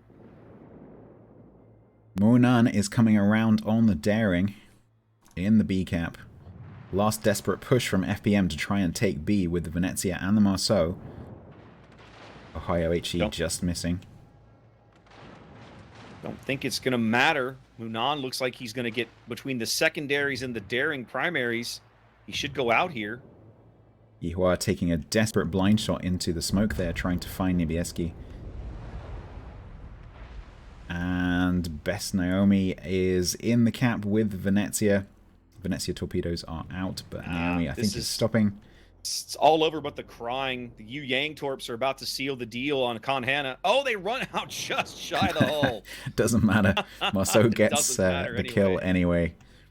And Best Naomi is clear of those torpedoes. And that's it. VOD is going to win this game. They're going to win the match. And Stats, you and I said this before the game. If you go back and consider how close FPM came to winning Game 1, FPM very nearly swept this series.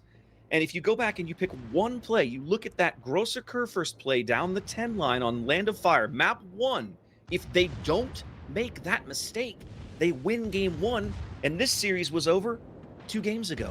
Yeah, absolutely. If I had to pick one turning point, I agree with you. It was that point, and I'm sure they'll be reflecting on that as they have a chat after this match. But it doesn't matter now, because that is it. It is all over. That is the grand final, done and dusted, with VOD taking the grand prize of first place to win this tournament. FPM taking second place. Fantastic matches. It's been a privilege casting with you, C-Raptor, and I'm sure I'll see you very shortly on the camera for the final goodbye. Absolutely. Thank you, sir. Guys, let's send it on back to the studio for Chris. Can't wait to hear what Chris Pingu and Bogsy think of this. Really? Yeah. Congratulations to VOD finally being the international king of the sea. Really well played. King of Kings. King of the king. So is it King of the Kings of the Sea? Convoy? Since you wanted to make this joke. Okay, let's say they're the King of the Kings of the Sea. International for at least tournament number 12, and very well deserved. What a great showing from both of these teams, and I just have to say the Asian teams have been really, really impressive this King of the Sea. I mean, of course, also the ones before, but we had just a final match between 2 Asian teams, and we could see why they got here. So congratulations, and let's bring Pingu and Boxy. I think we're going to skip the post-game discussion, because now the only thing that matters is that they did win, and they also did so in a convincing fashion. So we'll just say congratulations. I think this was, in general, like just very, very fun to watch. Yes. Yeah, exactly. Chapeau. Also from my side, really well played by both teams. With VOD also, kind of like this is the only thing where if I'm FPM now, I'd be so mad at losing that first match. Definitely.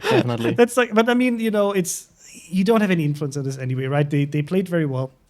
And then VOD was just a little bit more consistent and always believed in the chance of winning and clawing their way back into the battle, which I love. I love that philosophy, like not saying okay, this is over, let's jump into the next one, but always giving it until the very last second. By the way, I just have some experts on Discord in the background saying that did we notice Salem lost both front guns in that duel with Des Moines? That's why Des Moines could just turn out broadside and get all guns on target. Because we I saw that, because if this is something I love when people zoom in, for example, on like if you have like a slugging out going on between, especially ships like the Des Moines. The Des Moines main turret can be really annoying sometimes, because it's quite easy to actually take it out, and sometimes it's really about, that's why you see the players aiming at each other's main batteries, trying to take it out, because you see the amount of DPM it can put out, and being able to just disable 50% of the DPM that a ship might put out to you bow on is crazy. But losing both of the front turrets, oof, that's very, very rough. Because in a Des Moines versus Salem trade, I would usually put my money on the Salem just because of the better heal. But that was unfortunate. But I think it's not the only thing that made them lose this match. But well played. but sad to see. Sad to see that the turrets got taken Yeah, out. we were trying to take a look up there at it, and all we just saw was half the Salem disappear, and then Yeah. the rest of the Salem disappear, and we couldn't quite figure out what happened. Other than we thought somebody must have misplayed and accidentally turned the Salem a little too far out for the advanced pen angles on the Des Moines to take it out. But we did not catch that. I guess both gun turrets were broken. That's tragic. Yeah, it's a bit rough. But yeah, from my side, congratulations to VOR for taking first place, but also congratulations to FPM, a second place. Like, they are de facto the second best team of World of Warships players in the world right now, and that's an achievement. Yes. Should we bring in our casters and get them in on the party? Of course. Hello. Hello. Oh, Sea Raptor. Raptor's- Sea Raptor, you have to push he's that a- button if you want to talk with us. Twice today. It's you're trying to be consistent when we start the stream, when we end the stream, to just stay consistent. That's good. That's what it is. I'm just looking out for your best interest. That's what it is. Perfect. No, really great job with casting today, and what a set of final matches, right? That was very, very interesting and intense throughout all of the matches. So, oof. So Sea Raptor, Not just go ahead. I was gonna say, not one of those games felt boring to watch or to cast to me. And I think I said it back in game one. I was like, one of the things that I've grown to appreciate about I watch the Asia teams in this event and in previous events is they come to fight, right? We've got some teams on the day like this. We had a couple of events, several events ago. I said this about some other teams, but it's like, they show up and they want to win, but they don't want to sit around and lob shells at each other and set up next to the island. They want to fight, right? And it's fun when teams that want to fight get in and get their hands dirty, and because sometimes things go wrong. Sometimes things go hilariously wrong, right? If you go back and look at game one, how many things went hilariously wrong for FPM for them to lose a game that they had that kind of advantage in? I mean, I said it at the end of the match, but man, you go back and you look at that GK play. That was the match for them. If they don't make that play, they win the series. They swept this series. But instead, that one misplay, they lose that game, and they can't ever quite get back in to get that third win that they need. Yeah, absolutely. I think this is something that you pointed out very nicely. Is you see a lot of other matches. This is not saying like EU or NA teams are playing in a bad way, but it's sometimes a different style, very methodical, sometimes very slow. And you see games ending with like a team potentially having like 200, 300 KHP still on the board and not really using it, while here the teams are very low at the end because they throw everything in there. They make interesting plays. They're not really like shying away from using the ships they have to kind of turn it into points or the win. So that's very refreshing to see, and I think everybody enjoyed it. And judging by chat interaction, I think our viewers definitely agree with this. Stansberg, what is your take on this final set of matches?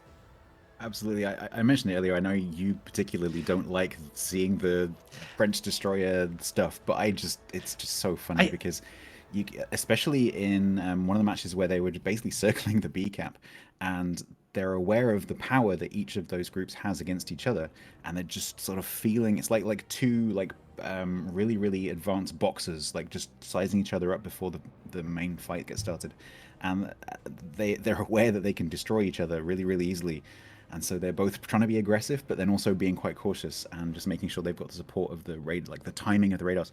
This is something that Sea Raptor and I were talking about off stream earlier, was that viewers won't be aware of the amount of communication that's going on with these teams in terms of keeping track of radar timings and the counts and like whether something is DCP'd, how many fires it was running, and all this kind of stuff.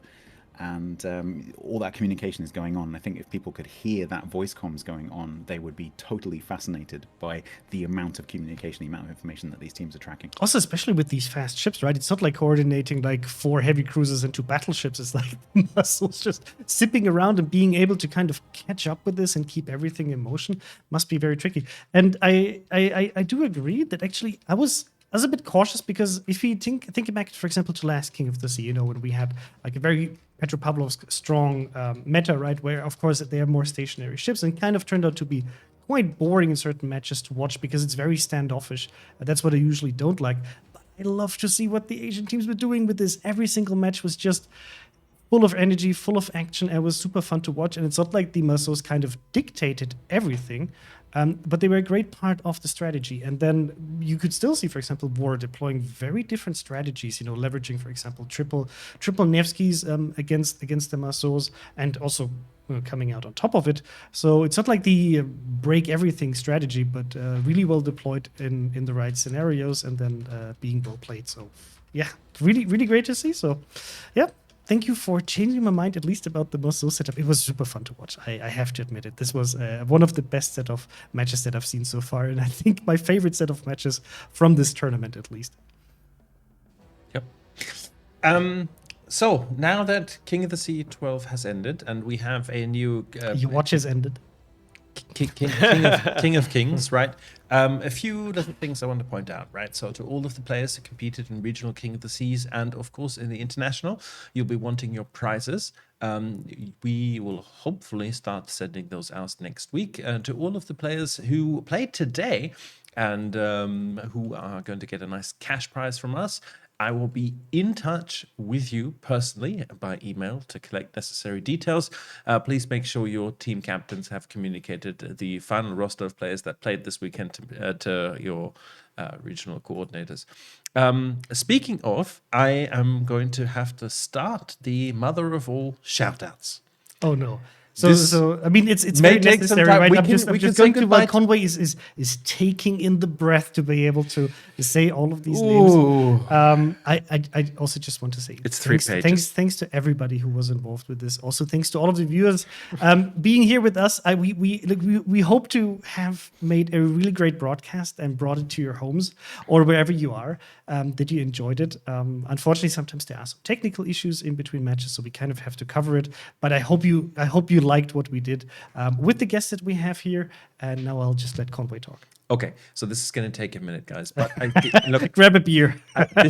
this tournament, even though we have taken control of it now globally to be able to improve and evolve it for and with the community, this is very much something that couldn't be run in its current scope without the help of many passionate volunteers around the world, who I appreciate greatly. So let me start out with the shout-outs. In no particular order, we'll start with Europe. Thank you, Stewie, for his amazing Pigman bot. Thank you, Jester, for Google Sheets and team information. Thank you, Statsblog, for rigging the draws as usual. Thank you, Sniping Cat, for team logos, and of course for his amazing moderation on the stream today and all his predictions. It was all him. Thank you to Painzel for obviously his help casting, and also the tech support he provided to all of the other streamers to make sure he can get the overlay working. And also a shout out to Conway's hair. I'm just reading things out now. Thank you very much. Developed its own character, Yes. its own Twitch accounts. It's Yes. just like, did you really cut it, or did it just decide to leave you and be a separate unit? It evolved. Thank you very much to EU referees. Bencho, CGETLP, Floppy, Helicopter Rescue, Inur, Longdong Silver. Still not sure about your name, dude. And Madragic. Look, as long as nobody reports it, we're fine with it. Sergeant Tanks Leper, Router, Adjudicators, Admiral Quirt, Phasium Jester, Oswiffer, the Big M 145. Big shout out for all of your heavy lifting on tournament and the rules as well. Yezod, Yozro, and our coordinators, of course, Captain Stewie, Rita Mel, and Sarah. In Asia, thank you very much to our Asia organizers, Swordmaster, the Azure, Uokad, Yukimiku, Blemishine, the Adjudicators, Emperor Taizuku, Mega Harlequin, Taipan, Tenuji, the referees, Shiki Natsume, Suzuhara Lulu, ADM Dude, ICC AF 4590, World of Warships, Untitled World, and Koya. On King of the Sea North America. Sorry, guys. King of the Sea North America. Thank you very much, Duke, for making your streamers pack and the sign-up website for North America and Southeast Asia. Thank you, Sea Raptor and Zath, for their fantastic casting of NA Finals. Thank you, Stewie, for the amazing... He gets multiple shout-outs, apparently, from all across the world, for the Pigman mod, again. And thank you, Myra Draco, for help with emergency situation. And apparently also thank you to me for helping around midnight on a Sunday. And thank you to organizers Duke, Wiz of Az, Quadrillis, Helicopter Rescue. Thank you to my adjudicators Fries, Empire Strikes Bonk, the annoying Italian, and Sea Raptor. And thank you to referees Triarch, 00 Barroso, Alan Walker, Alpha Delta Epsilon, Amatsuka, Aurangi, Beast Gupta, Black Sniper, Boom Diada, Brooklyn 82, Can't Bonk, Captain Teardown, Exusier, Eagle Lance, JDS Nagato, Lando Calrissian, Lieutenant Sebastian, Omaru Polka, Onoki Zalk, Sergeant Hattie, SFNL, Super Slayer 04, Timmy, UCC Master 1, and Viper Hex. If you were not not your father for his awesome replay bot tool. So if I didn't mention you, I'm sorry. You tried. Blame someone else. Thank you. I didn't know Lando Calrissian is playing our game. No, not Calrissian. No, Calrissian. Okay. Yes. Okay. That's I'm Conway out. No, Conway done. guys, I know this can be like a long list of names, but you just have to realize that a lot of people are working on this tournament, especially from the community, to make it work. And it's a lot of time, and they're doing it for free. They're doing it out of passion because they want to have King of the Sea. They want to make it great. They want to make it a great experience for you as well. So if you see these guys in game, go give them a shout out. Just give them a +1 at least, if you see them. They're doing a lot of stuff behind the scenes that usually doesn't really get any visibility. So we're just trying to make sure that at least their names are being heard here while working in the shadows, making this tournament happen, because we couldn't do it without them. So thank you very much. Yes, thank you to everybody. By the way, because so many people asked about the awesome replay minimap renderer bot, it is going to be available for your pleasure on the King of the Sea Discord server. A channel is being set up for it right now. We had to kind of keep it private for the weekend to make sure that our replays would get rendered first. But now you can all play with it. Have fun. Indeed. Oh, there we see another cat. Actually, what's the name, Boxy? Well, this is the good cat. This is Bert. Bert's a fine boy. He never does anything wrong. The other cat is a monster, and she uses the bathtub as her litter box. Nice. Sounds like a naughty cat. Okay, well, but maybe let's do final rounds before we hand off and call it a day. So maybe let's just go down this way. So, Boxy, I'm poking you to go first. Well, I guess I want to say how grateful I am that I was able to be a part of this great broadcast during King of the Sea, which is absolutely the pinnacle of World of Warships ability and strategy and tactics and player ability. So thank you to all my friends here who 100% helped me not be too nervous getting ready for this. Thanks, Stats Bloke especially, and Private Penguin for providing fantastic post and pre-match analysis and commentary. And thank you both, Chris and Mr. Conway, very much for having me here. I appreciate it a lot. Thank you for coming. Yes, thank you very much. Handing it to Stats. My turn? Yes. Oh, no, Stats. Okay, go Stats. No, Sea Raptor. Sorry, I wanted to say Sea Raptor, but why don't... Look, my game, my brain has been... It's too late. It's too I guess for me, I just want to say thanks for the invite, guys. Zath and I have been doing... First of all, for me, I have to give a huge shout out to Lord Zath, who is my usual co-caster. Like I said yesterday, he and I have done several hundred games of King of the Sea now, more than 3 years together doing this tournament day in, day out. And it's normal for us to do the international finals together kind of as our own thing. This is the first time either one of us has been invited to be a part of the big show.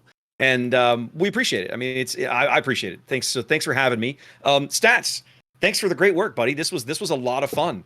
I think. You were saying that we have the best job of the four of us. We have the best. Oh job. Yeah, and you were saying that earlier. Yeah. Yeah, we have the best job because it's like, oh, there's a game on, time to work. Oh, there's not a game on. Well, they got 25 minutes to kill. I'm going to get a drink, But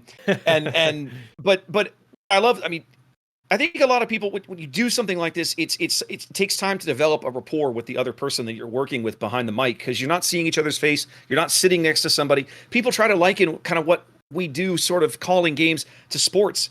It's more challenging in my opinion because if you're casting a live sport, you're with somebody sitting next to you, right? It's a lot more difficult here, and it's been really easy to work with Stats. We hit it off very quickly, and this has been nice. So thanks for the opportunity, guys. I was glad to come participate. Hopefully we'll do it again sometime. Absolutely. I just want to mirror what C-Raptors just said. It's been an absolute pleasure. We'd never worked together before, and we just slotted in really nicely. So that was great to see. So it's been an amazing tournament. Thank you very much for giving me the privilege and the honor and the nerve-wracking responsibility of controlling the camera. Hopefully I didn't do too awful of a job, but really shout out to the guys in the middle, because they were the ones doing the filling the time and the analysis, because basically once the match is finished, we don't have to like remember anything. So those guys really have to be the ones who are on the ball and able to actually talk about the matches afterwards. So I did listen in a little bit to some of the things they were saying, and they were doing a great job. So shout out to them. And with that, over to Pingu. Yeah, I think I make it easy for me.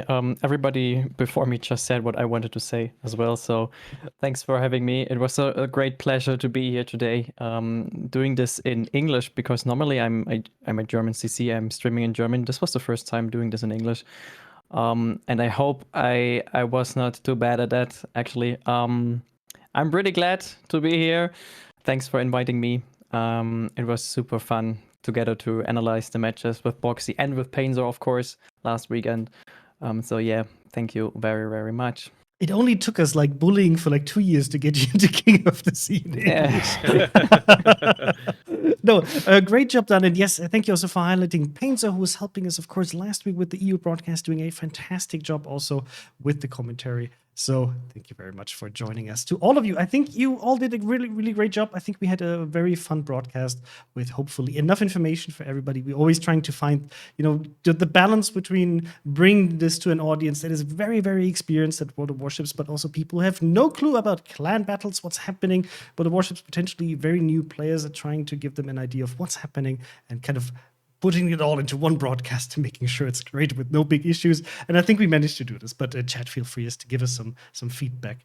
So, yep, thank you very much, guys. You can find all of these beautiful gentlemen with the beautiful hair. Apparently, Pingu, of course, won again the hair contest, followed by Boxy, then Conway me with the same level. And then I don't know, apparently there was no more room for stats, and maybe it's also cheating for stats to simply not have hair. And then C-Raptor, I think you have to, for next time, you have to level up your hair gameplay. Maybe what we call in German a Fokuhila would be great. I'm good. My vote is still for stats for the best hair. I don't see how any of the rest of you can compete. I agree. It's impeccable. Trying to stay competitive. Not a single hair out of place. Not a hair out of place. Exactly. Actually. And Pingu actually got, I think, like an important follower now. Arun is actually in chat. Hey, Arun. He says, is it just me or did Private Penguin look particularly dashing today? There's some romance going on in chat. What now? I can actually back that up. My clan likes to tease me about being too pretty to cast wows or something like that. They private messaged me during the cast and said, "You've been replaced by Penguin." You can duke that out between the two of you. I think the rest of us, we're fine. We're just the regular old guys in the background. It was pointed out to me that I forgot to mention Yusura, who wasn't here today because he's currently, I think, in the fields of Verdun. You also missed to name Captain Binya, has been doing a great job of moderating in general. Our moderators, thank you for helping so much, and I'm sure that's also true for any of the other channels being live right now. Sometimes we do have to moderate, right? Because some of you are naughty.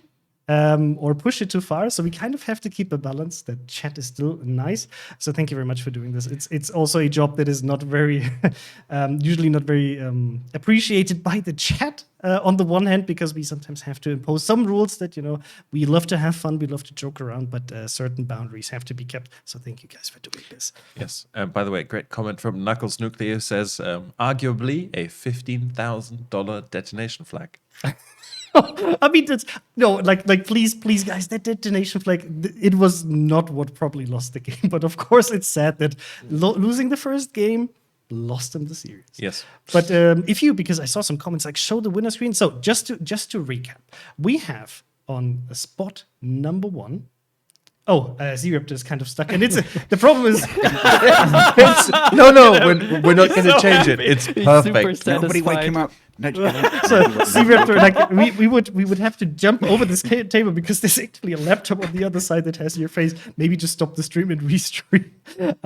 But yeah, no. What I wanted to say is you can find all of these beautiful gentlemen next to us on their channels. So we have Boxy on his channel. It's not Boxy, but it's actually twitch.tv/Boxy time. I guess because Boxy was already taken. The usual. When I story. find the guy who took Bugsy, man.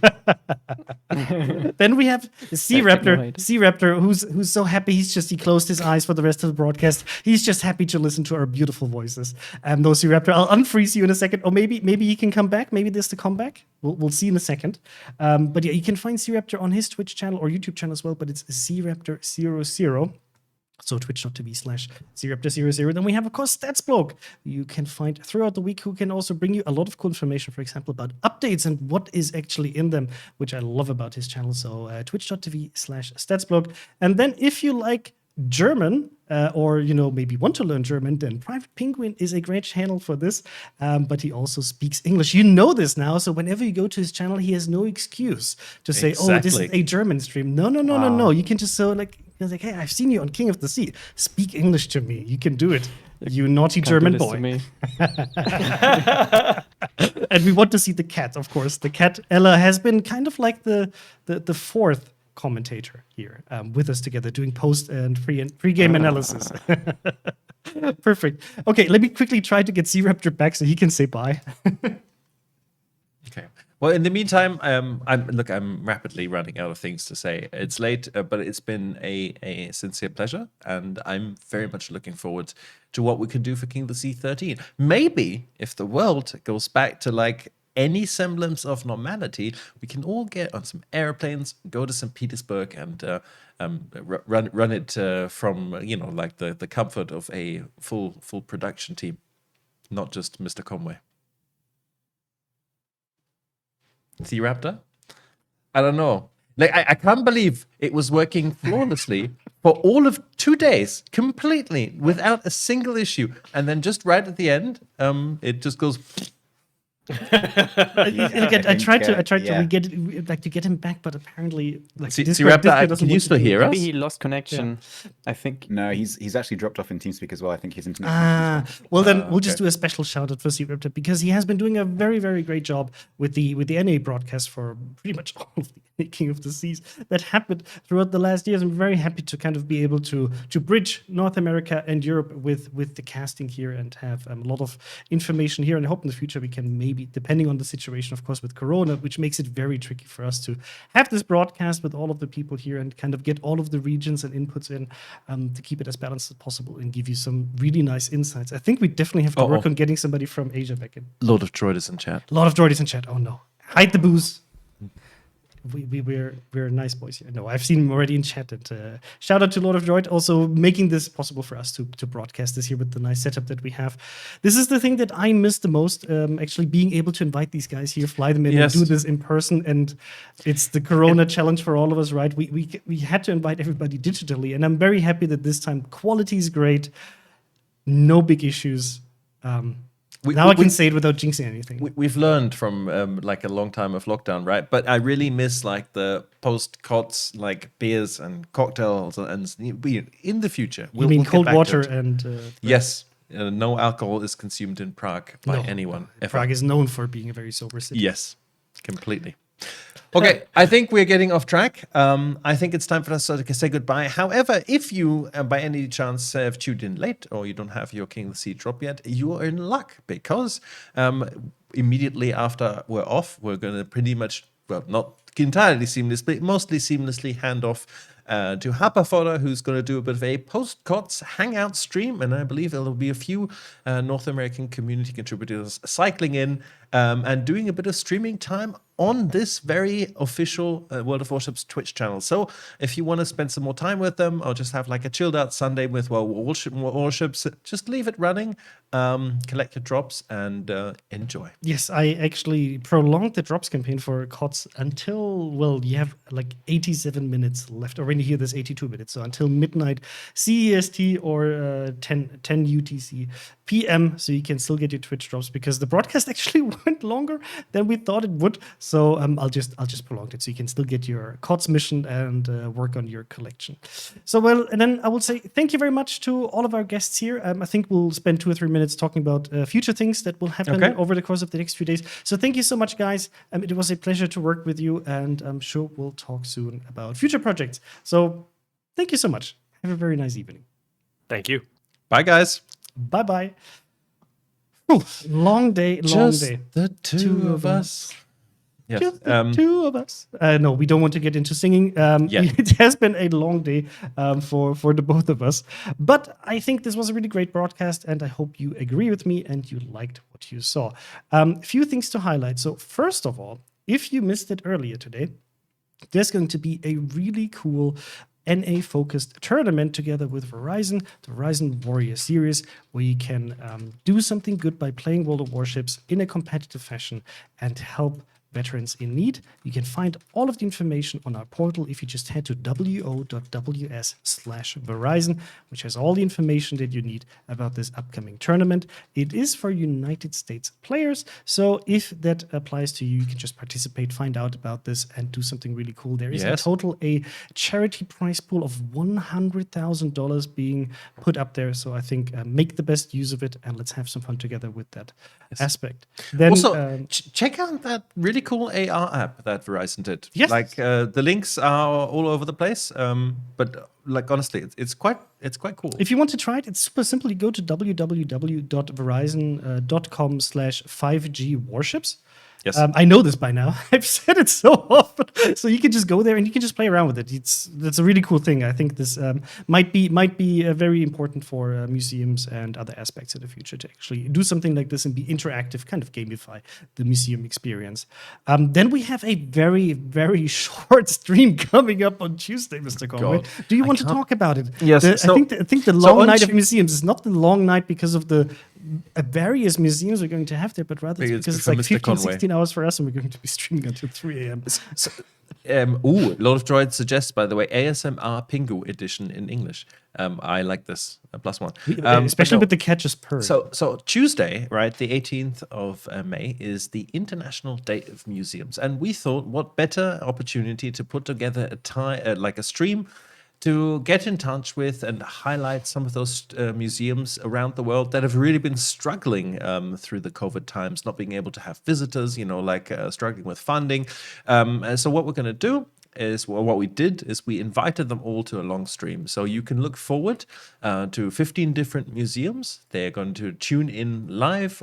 Some cases, they're going to send us a video presentation. Some of them are actually just going to take a phone and walk us through the ship. You can ask questions afterwards.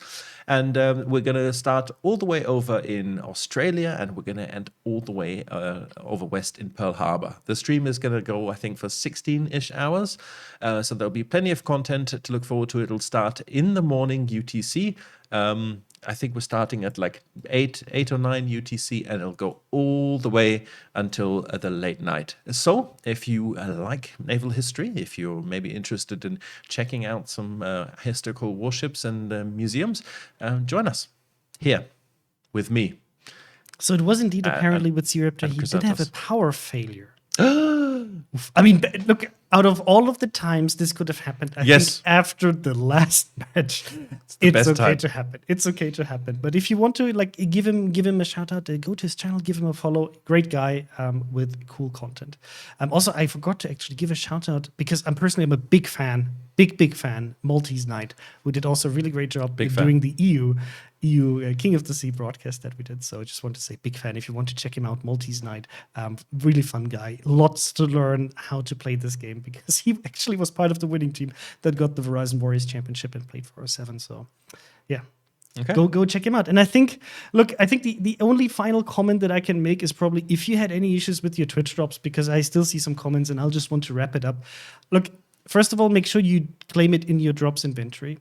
Once you've claimed it, relog into the game. If it's not there, then please try to relink your account. And if all of this didn't work, feel free to contact our customer support. I'll talk to them tomorrow morning and make sure that if you had an issue with your mission, that it will be credited to you so that you can get your King of the Sea container.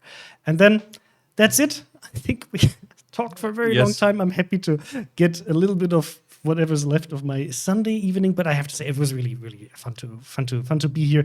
It's always a fun activity to be on King of the Sea, so I Yes. hope you enjoyed it as much as we did. And one more time, congratulations to Four for being the best players of World of Warships in the world. So we actually, just to make sure that you know who was who, right? So Vor from Asia, the actual regional King of the Sea winner from Asia, got also to be the king of the Kings of the Sea, 12, by winning this tournament. Then on place number 2 is FPM, also an Asian team with a very, very great performance. Then on the 3rd place, we have Oh Boy, the E representative, the 2nd place team. And then we have on the 4th place, Bonks from the NA cluster. So these are the 4 top teams in this King of the Sea. Congratulations to all of them, putting up a great show, but also all of the other teams that played. But just had to do the final ranking of the top 4. So, whew. Okay. And with that, without any further ado, because I'm really hungry, have a fantastic rest of your Sunday, wherever you may be, and join us on Tuesday. And if you want to have some more warships, stay tuned. Bye-bye. Bye-bye.